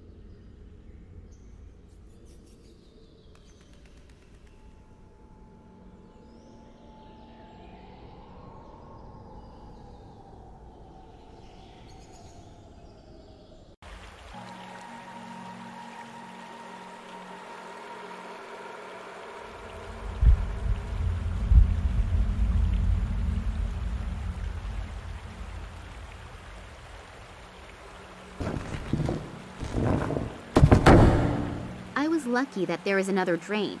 Otherwise, the entire cave would probably be underwater already.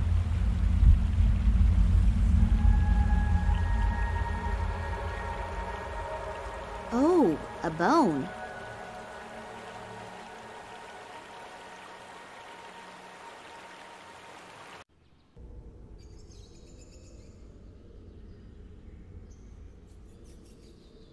The bone caught on something. I can't get it out anymore.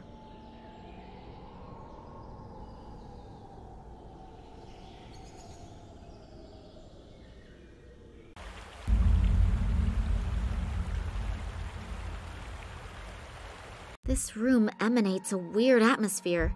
I can't describe it exactly. Unreal, as if one is entering a different world. An excerpt from the travel journal of a certain Dr. Evans. My father considered getting these documents to be so important that he intentionally coded all documents that deal with the subject.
Small humans flee from a huge unshapely object into a cave.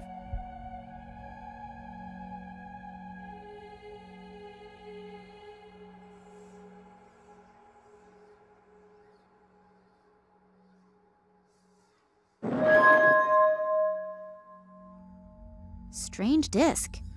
Really looks rather insignificant, but it feels warm. And I have the feeling as if some sort of weird energy is emanating from it. I'll show it to Oleg. Maybe he's got an idea about what we should do with it. Oleg! I was just coming to you. I see you really did it. Congratulations. We were not mistaken about you. Thanks. What do you mean by... I'll explain that later. The boss is waiting. Kambursky to station. Requesting permission to land. Ah, Oleg, I heard you actually found this metal thing? Hello, Sergei. Yes, everything actually went as we hoped. The girl was really good. Excellent work. The boss will be pleased. Now what are we going to do with her? The boss's orders were clear. Is that really necessary? Well, it is a shame with that cute ass. But with some luck, it'll keep fresh on ice. And now, turn the water on. Okay.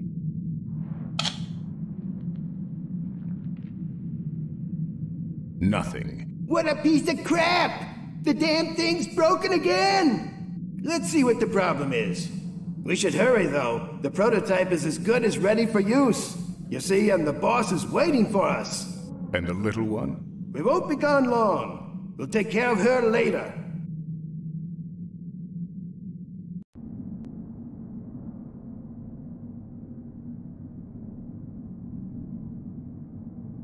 There's a piece missing here. Looks like it was torn out. Sabotage? Could be. You take care of it. I have to get back to our scientific genius. Okay.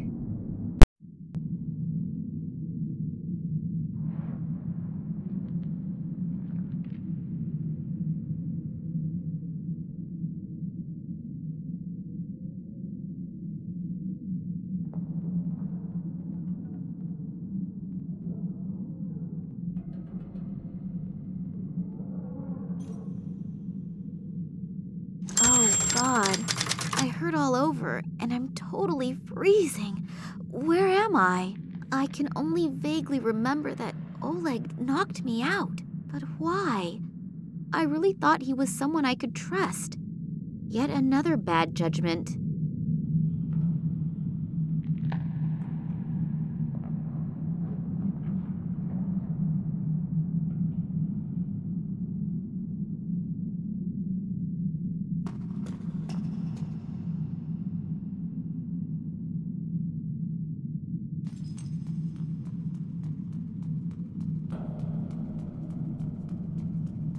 A stationary drill. A metal bit is in it.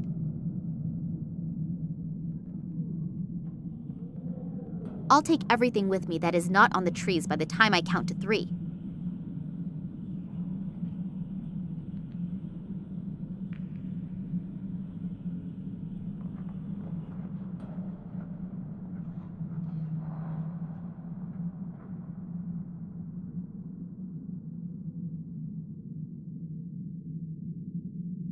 The lock is completely iced over.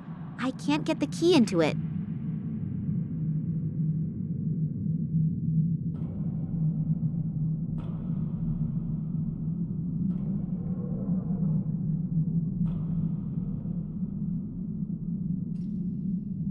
The sparks from the drill set the paper on fire.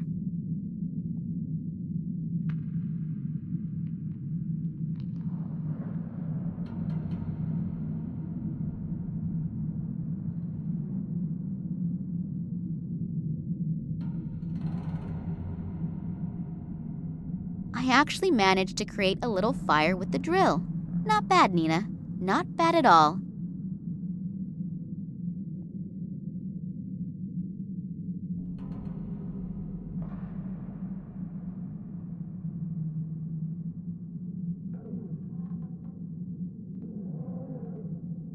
I'm going to freeze to death pretty soon, but at least the key is nice and warm now.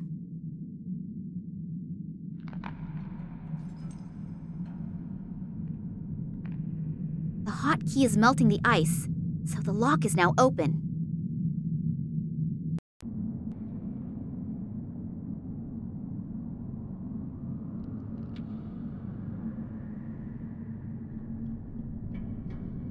Oh, this appears to be something like a control room. And what is that down there?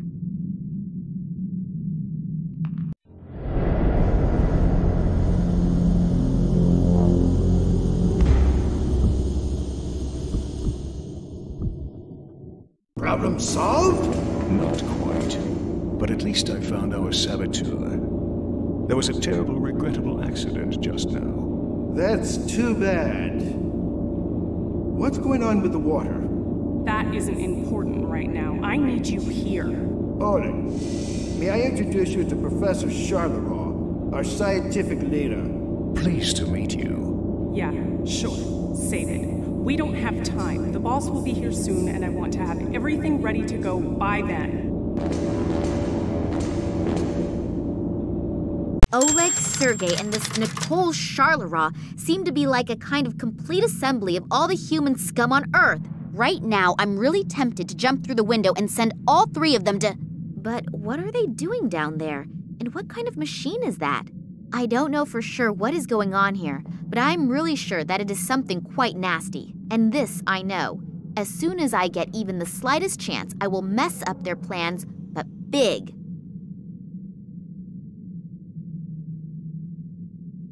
A single piece of explosive is still in there. I think I'll take it with me.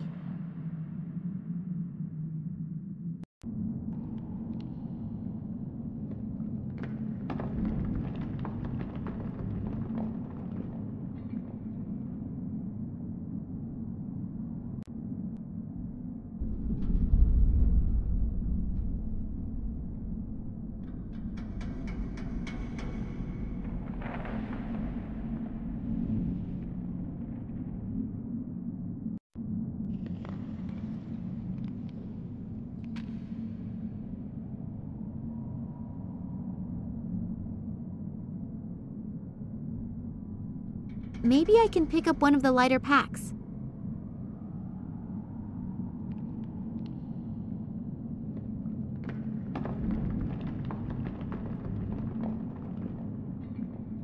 Winter clothing. That's a nice catch. Much better already.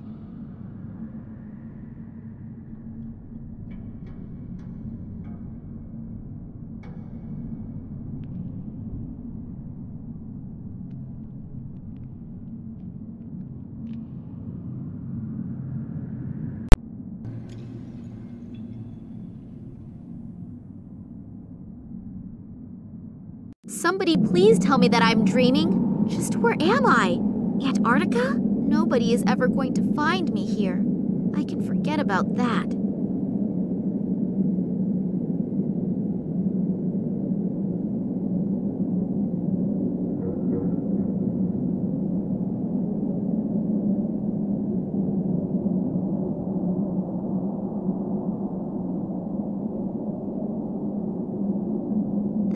Seems to be sitting on something. He's probably hatching something.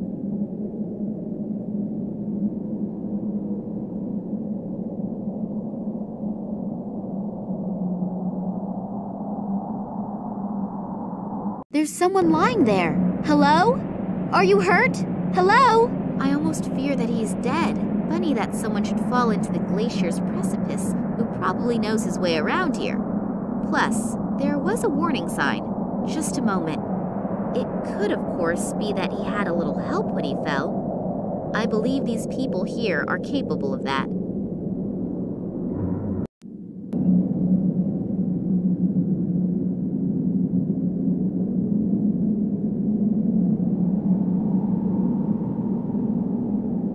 The shield was stuck in there.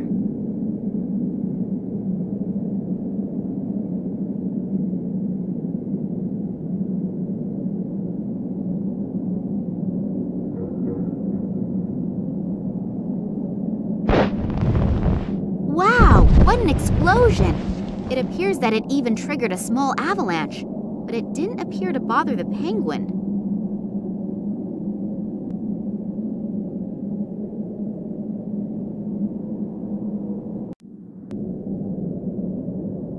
I know that robbing dead bodies is frowned upon in upper circles, but I cannot do anything for him anymore.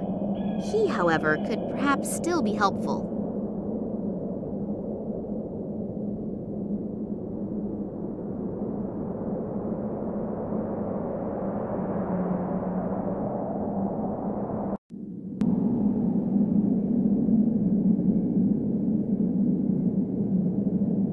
Torn out pages. They're entitled Research Journal of Nicole Charleroi. I don't think that this information will help me right now, but I might at least understand better how everything ties together.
Wow, an old whaling ship, completely enclosed in ice. I wonder how long that has been here.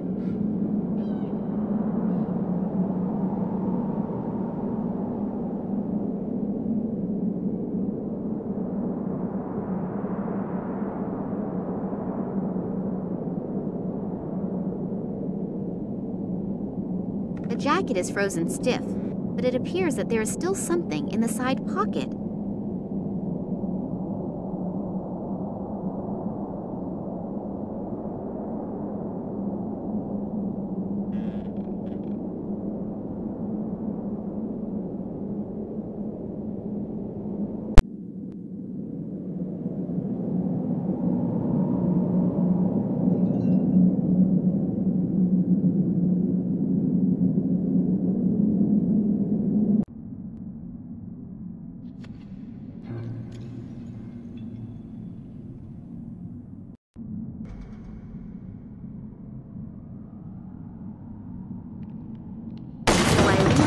Yet another trail of devastation.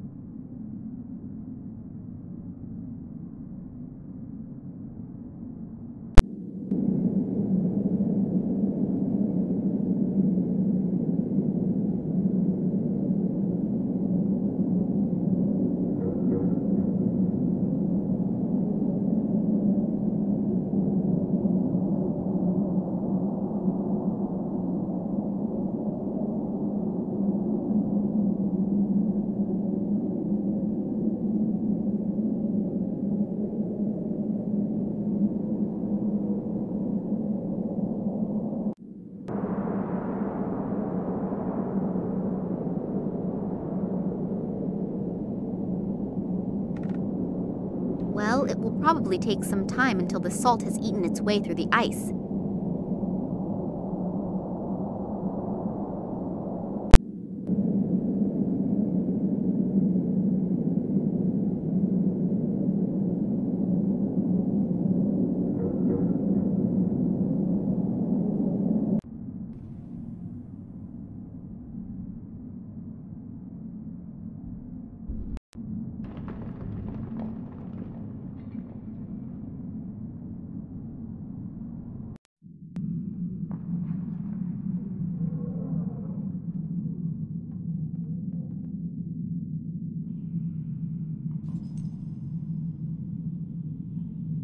It always looks so simple in detective stories. Plunger on the glass, cut it with a diamond, and... it really is simple.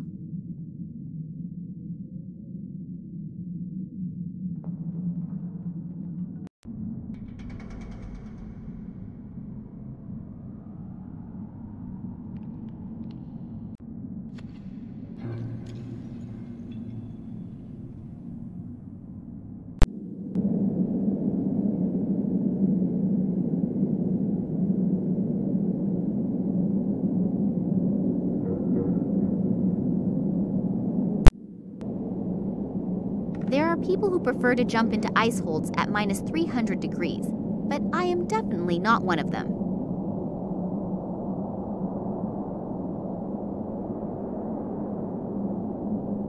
The lighter could serve as a blinker substitute and lead all in one. It's definitely worth a try.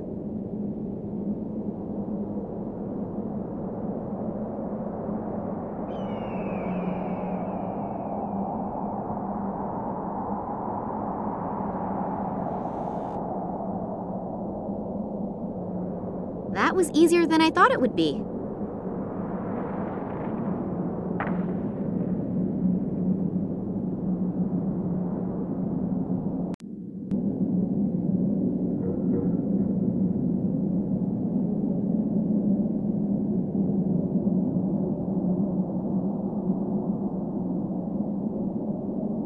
Maybe I can distract it with some fish.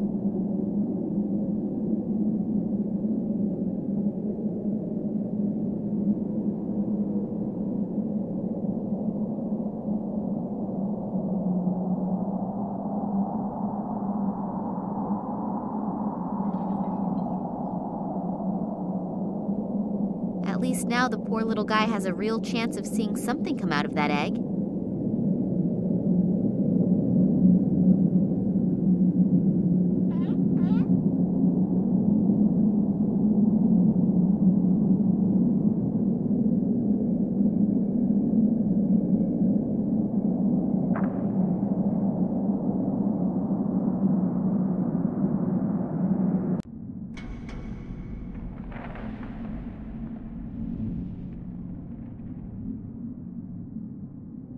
It fits, and the machine is also starting to work again.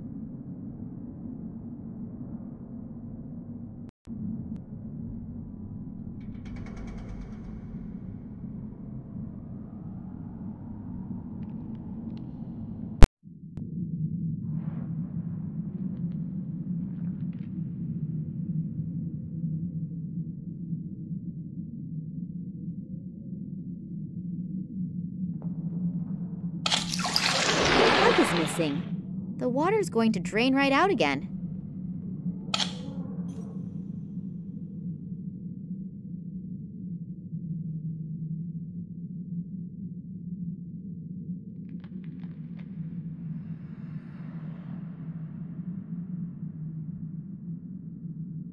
So, pulled the cork in style.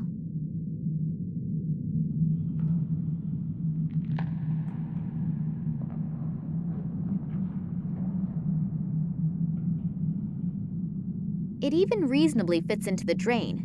That should stop the water from draining. Yay! The tub is full. Woohoo!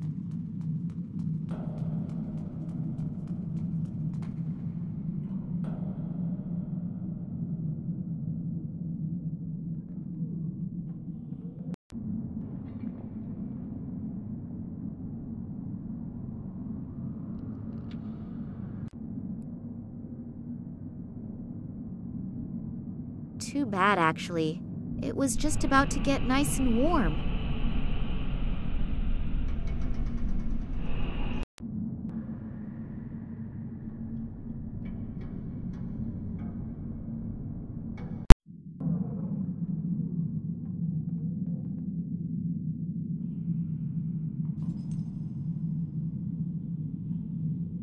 I hope that the ice will hold me.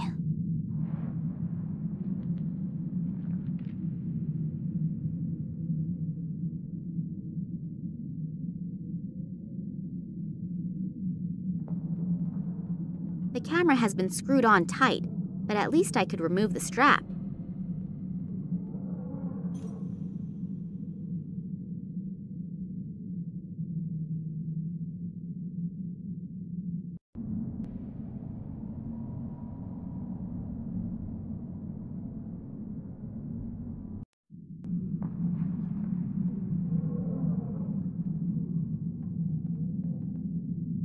Oh, there is something else on the tape. A remainder of another recording. Looks like the room right next door. This Nicole Charleroi is having a discussion with a really elegantly dressed guy. Unfortunately, his back is to the camera, but I could swear that it's... What's going on down there?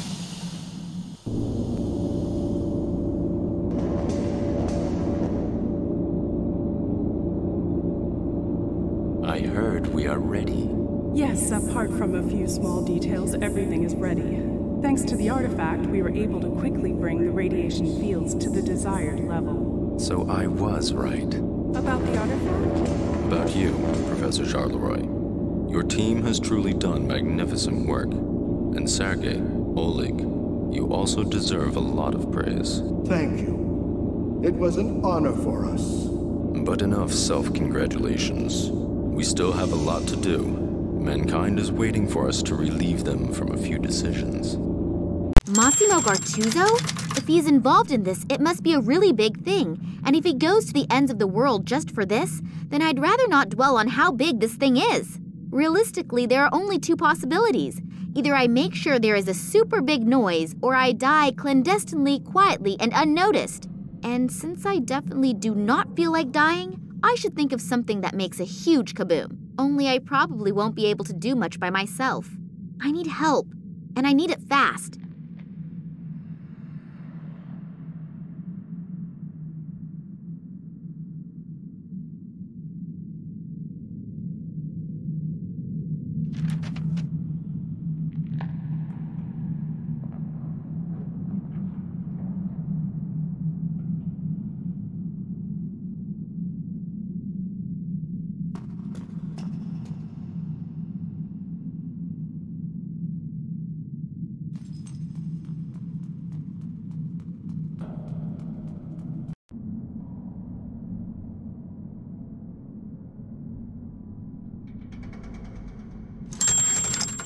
Two, 5, 1, 3. Done it.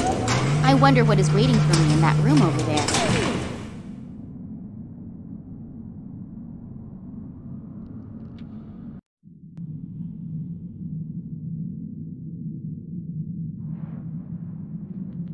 I think I'll take a couple with me, and probably the matches too. There is something in the close vicinity of the research station, most likely an airplane. Maybe they can come and get me out of here. I just have to get their attention somehow.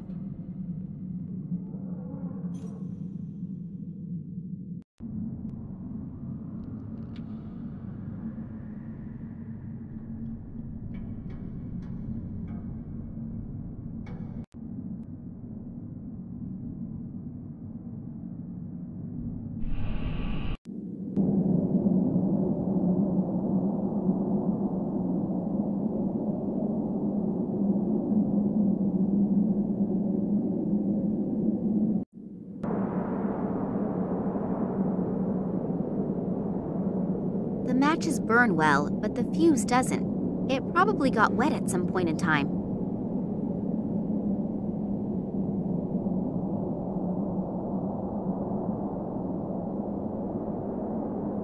Hopefully the fuses will work again if I pour the whale oil over them.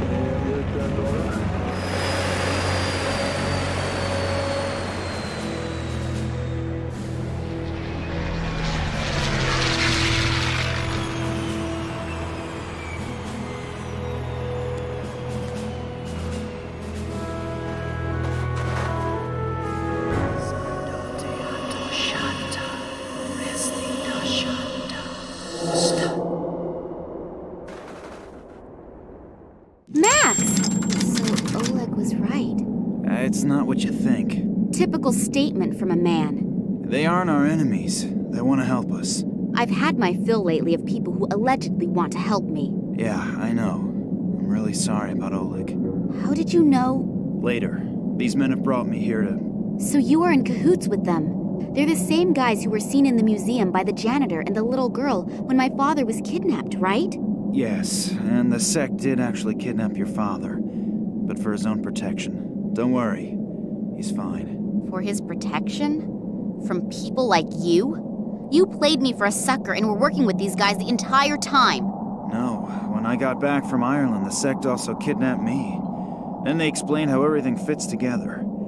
I'd never seen these guys before that. You have to believe me. Do I? During his investigation into the Tunguska catastrophe, your father stumbled onto something that has to be kept secret at all costs.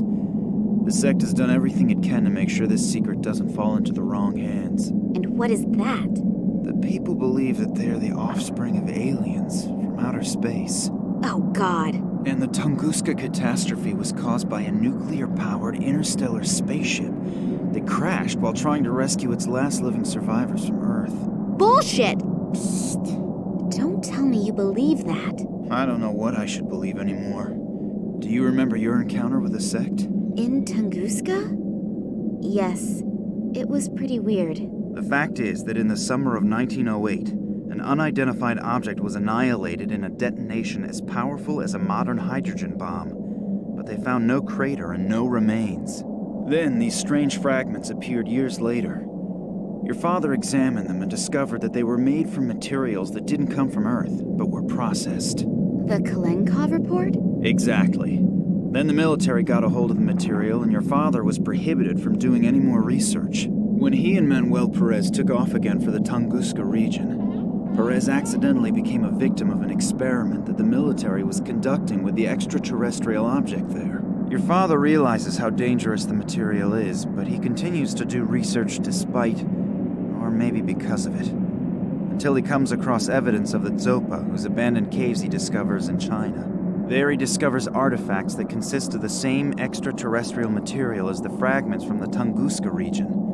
A strange connection, don't you think? And one of the artifacts is here now, delivered personally by Nina Kalenkov. The station belongs to a man named Massimo Gattuso. Have you ever heard his name before? Billionaire, divorced 3 times, devastatingly handsome.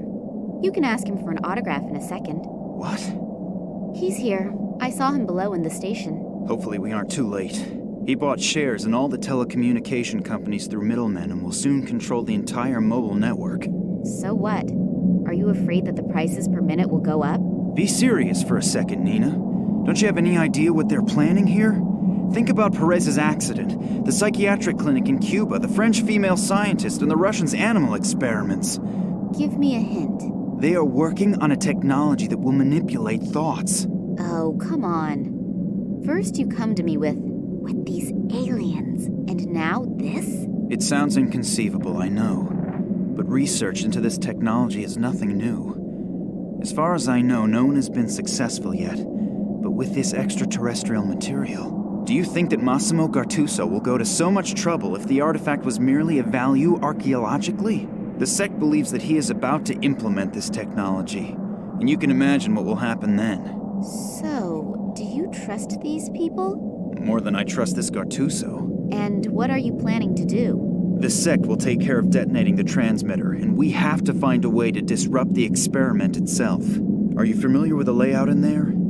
Is there maybe a control room or something like that? Sure. Follow me and try to be inconspicuous. Yes, sir. Oh, before I forget, I found your cell phone in the caves in China. I thought you'd probably need it, in case you want to call me after all this is finished. I know your number by heart. So, the elevator should be working again. But maybe we should wait until the sect members have detonated the antenna. And if not, we still have the element of surprise on our side. So you really want to go down there? Yes. Now let's go. Damn, what just happened? The elevator appears to still be working, as do some of the doors, but I can't open the other ones. Nina, can you hear me? Just great. I have to get the doors open as soon as possible or we'll have a real problem. We've had more than enough of those already. Hopefully Nina will wait for me and won't do anything stupid. But if I know her, she probably will. Max doesn't seem to hear me through the door. Now what? Hopefully he'll get the door open again. But I can't really wait for him to do it. We have no time to lose. Maybe that elevator still works. Then I can look around a little downstairs.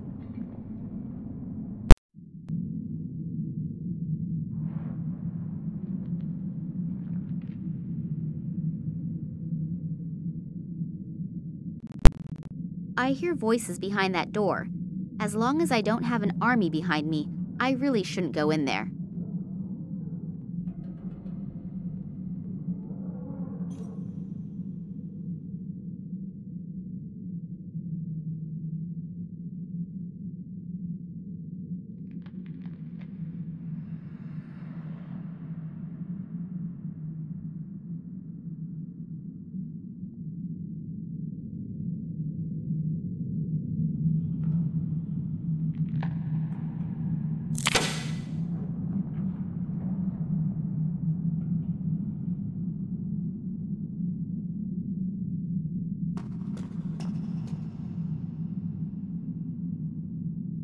I'd better not touch it. The labels on it promise a lot of trouble if I do. And I have more than enough of that already. Hopefully the lid won't open.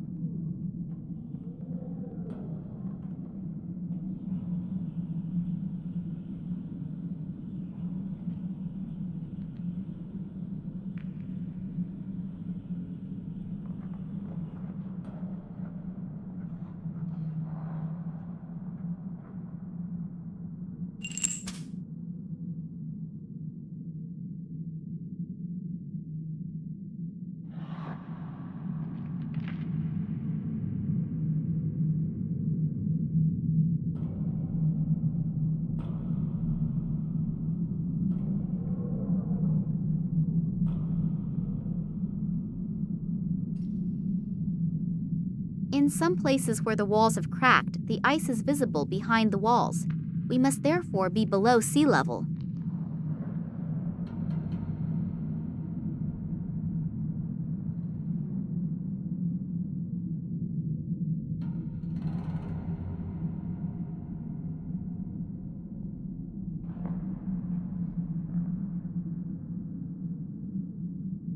My former teacher, Mr. Puetz, would say no one can force a round metal rod to rotate with a wrench.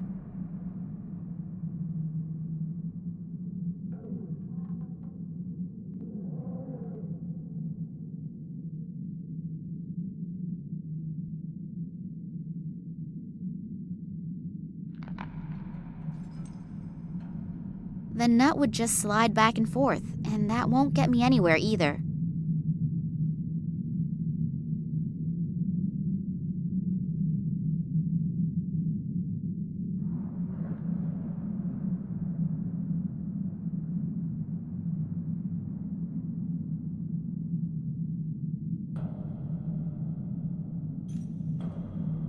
I threaded the rod.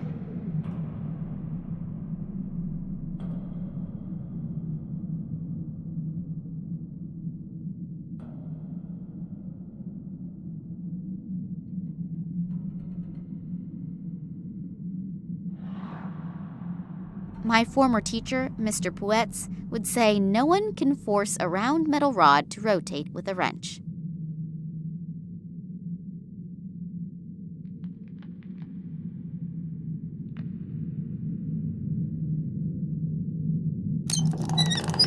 Phew. That's it then. The vent is open. A radiator. The radiator is gurgling and is cold. I guess there isn't enough water in the pipes. One of the surveillance cameras. Hopefully Max is constantly checking the monitors in the control room.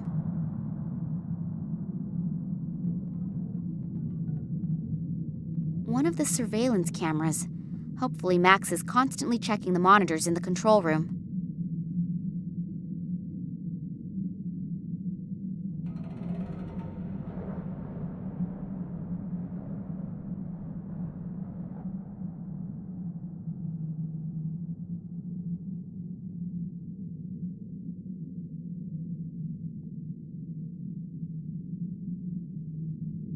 The paint stuck to the silicone. With a little imagination, you can see the sign again. The sign is riveted.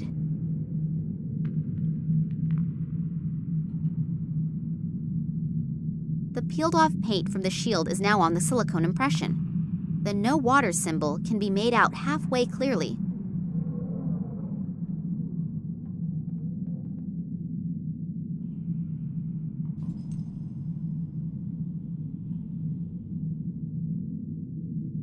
Water?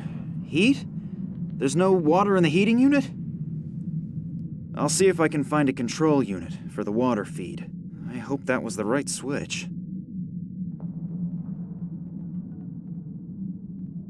There seems to be enough water in it now, but the radiator is still not heating up.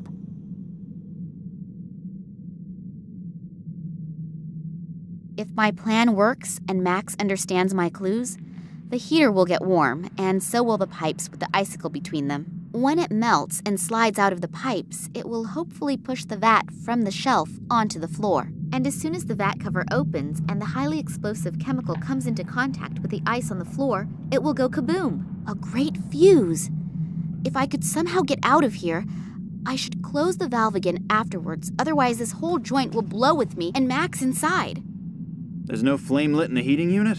Well, then let's look for the right button that fires it up. So, that should have been it. Ah, damn it! Nina, look out! So I did hear right. The lady did actually manage to free herself. Well then, come along. The boss is already eagerly waiting to make your acquaintance. Ah, Miss Kalenkov, we finally meet in person. Please excuse my bad manners. I would have introduced myself much sooner, but as you can see, I'm under quite a bit of stress. Allow me to introduce myself, Massimo Gattuso. Kidnapping, aggravated assault, and whatever else you ordered to do. So you're considering that good form? No, but special circumstances unfortunately demand special measures. But since you are already here, may I offer you a front row seat for the world premiere? Thanks, but I'm not interested. Then you'll really be missing something. You will witness how my new marketing measures will lead humanity into a happier future. I can't wait. As you should. I'm sure you're familiar with it. You spend days thinking about which dress you should buy, and then you have a fight with your boyfriend about whether you should buy the red or the green couch.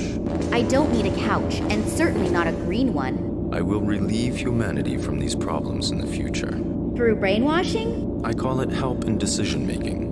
It will not only save people a lot of trouble, but they will also have more time to concentrate on really important things. You have to admit, it's a truly noble gesture on my part. I have to admit, you're even sicker than I thought.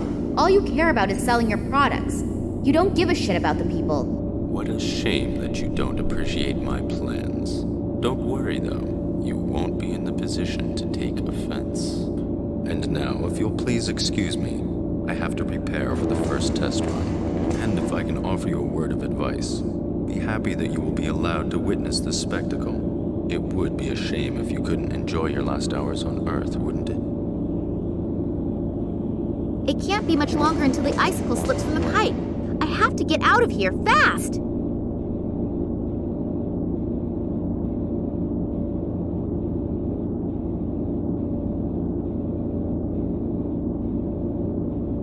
Massimo wants to realize his sick plans with it.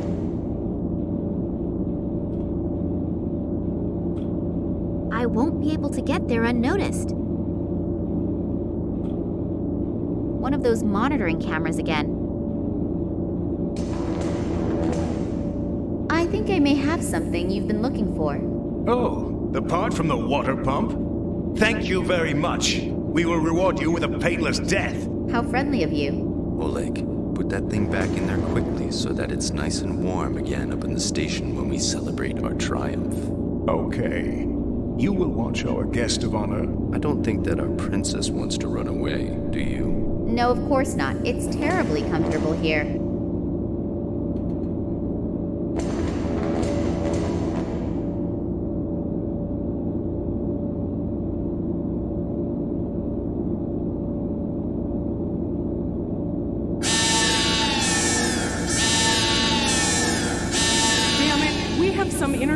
radiation here somewhere. If we don't get it under control quickly, we'll have to stop the experiment.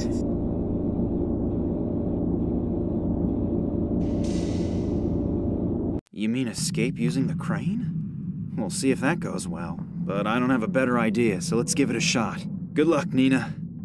It's getting warm up there, and the champagne is being chilled. This means that there is nothing standing in the way of our party. The celebration will have to wait. We have some serious problems here.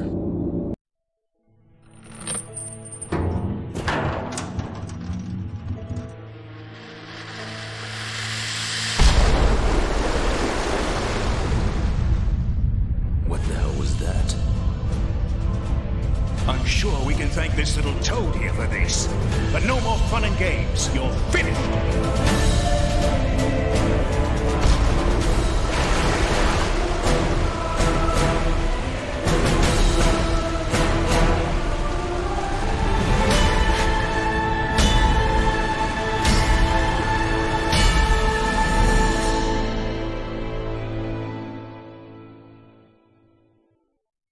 I'm sorry that I was wrong about you, but Oleg was very convincing and...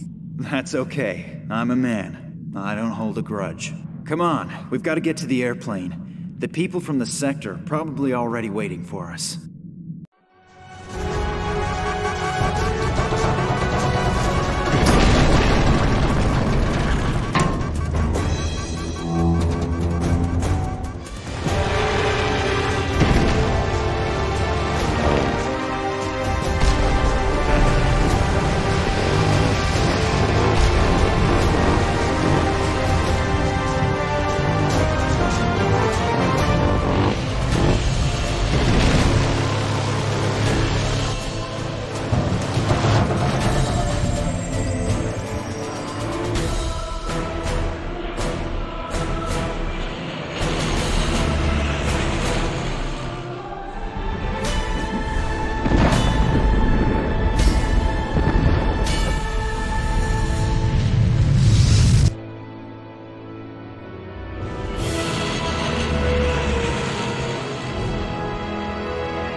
Nina's father tried for months to scientifically prove what had happened. However, he eventually gave up, knowing that there are some things that just can't be explained with formulas.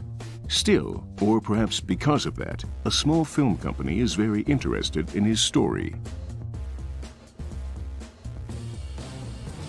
After his encounter with the sect, Eddie the janitor immediately started attending Alcoholics Anonymous meetings and has been sober ever since. He is using his striking voice doing voiceovers for goblins in video games. Lisa originally wanted to become a photographer, but she was unsuccessful due to the fact that she couldn't manage to change the batteries in the camera. Her new career as a bike courier also ended suddenly after just 2 hours and her first flat tire, because no one patched the tire for her. She is now selling magnetic microwave hamsters from a small stand in Berlin. When the police arrived at the museum, Kansky's body had disappeared. As Max realized when he saw the amulet, the commissioner was a member of the mysterious sect, which no one has heard from since their intervention in Antarctica. The sect's motives remain a mystery. Were their actions really for the benefit of mankind? And have they really disappeared? The sanitation worker noticed Nina's lie just in time and didn't quit his job. 1 week later, he actually did win the lottery, divorced his wife, and has lived happily ever since. Conductor Karpman's unpunctuality cost him his job. However, German Railways was thrilled to hire him. He now works the daily Hamburg-Bielefeld route. After another 2,376 cigarette breaks together, soldiers Romanova and Yushin decided to quit smoking. They now spend their time sticking nicotine patches to various areas on each other's bodies. However, rumors of an upcoming wedding could not be confirmed. Agents Fetisov and Radinkov left the Secret Service to open a boutique in Moscow that features tailor-made suits. None of the passengers died in the dramatic train wreck, which looked worse than it was. The scientists are still puzzling over the strange results of the plant analysis that Nina so brilliantly manipulated. The Doberman Pinscher took advantage of the opportunity to escape and is currently following in the footsteps of one of his ancestors and terrorizing the moors of England. Barkeeper O'Brien was hit by a drunken truck driver in front of his pub, quit his job, and has been teaching rhetoric at the University of Dublin. The fisherman's doctor urgently recommended he pay better attention to his health. He now only fishes when the sun is shining, in other words, twice a year, and has switched to drinking single malt Scotch whiskey.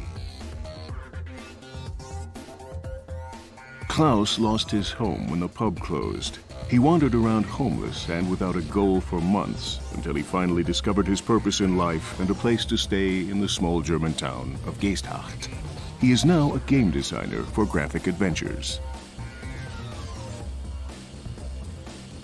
Fernando, the gatekeeper, is currently working on his latest series of paintings, the 1,000 extremely different growth stages of the date palm tree. Thanks to her untiring physical efforts, Sister Sabrina actually won the mayoral election. However, she had to resign 9 months later to take care of her baby. Shortly after his efforts in the inner courtyard, Puyol, the patient, set the world record in building a house of cards. Since then, he has appeared in numerous TV talk shows, babbling nonsense and earning money, hand over fist. However, we strongly oppose the extremely malicious insinuation that this career path is a general prerequisite for a career in television. Ramon builds strange figures out of shells based on Manuel Perez's even stranger drawings and sells them to tourists for exorbitant amounts of money. The villainous quartet was literally put on ice for a very long time. As a result, large-scale mind control continues to be reserved for a very popular, massively multiplayer online role-playing game. The contracts are signed and sealed. You can look forward to seeing your favorite characters again in Secret Files 2. Max? Yeah? Have I thanked you yet? No, I don't think so. The plane must have an autopilot function.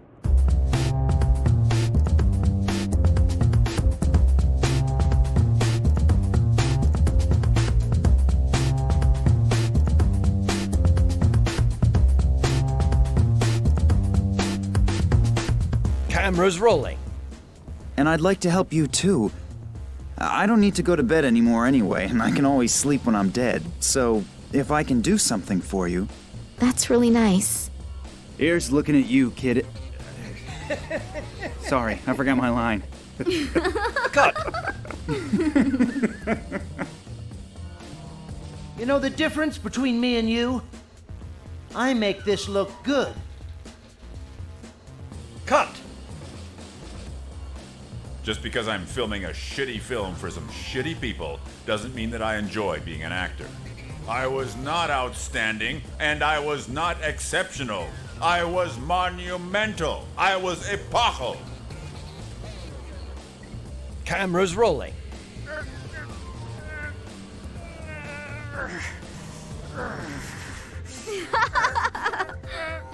Prop guy, please bring the fake iron bar this time. What a comedian. Camera's rolling. If my eyes don't deceive me, the stodgy could now look a lot like... Cut!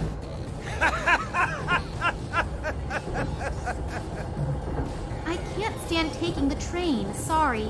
Let's film the scene again.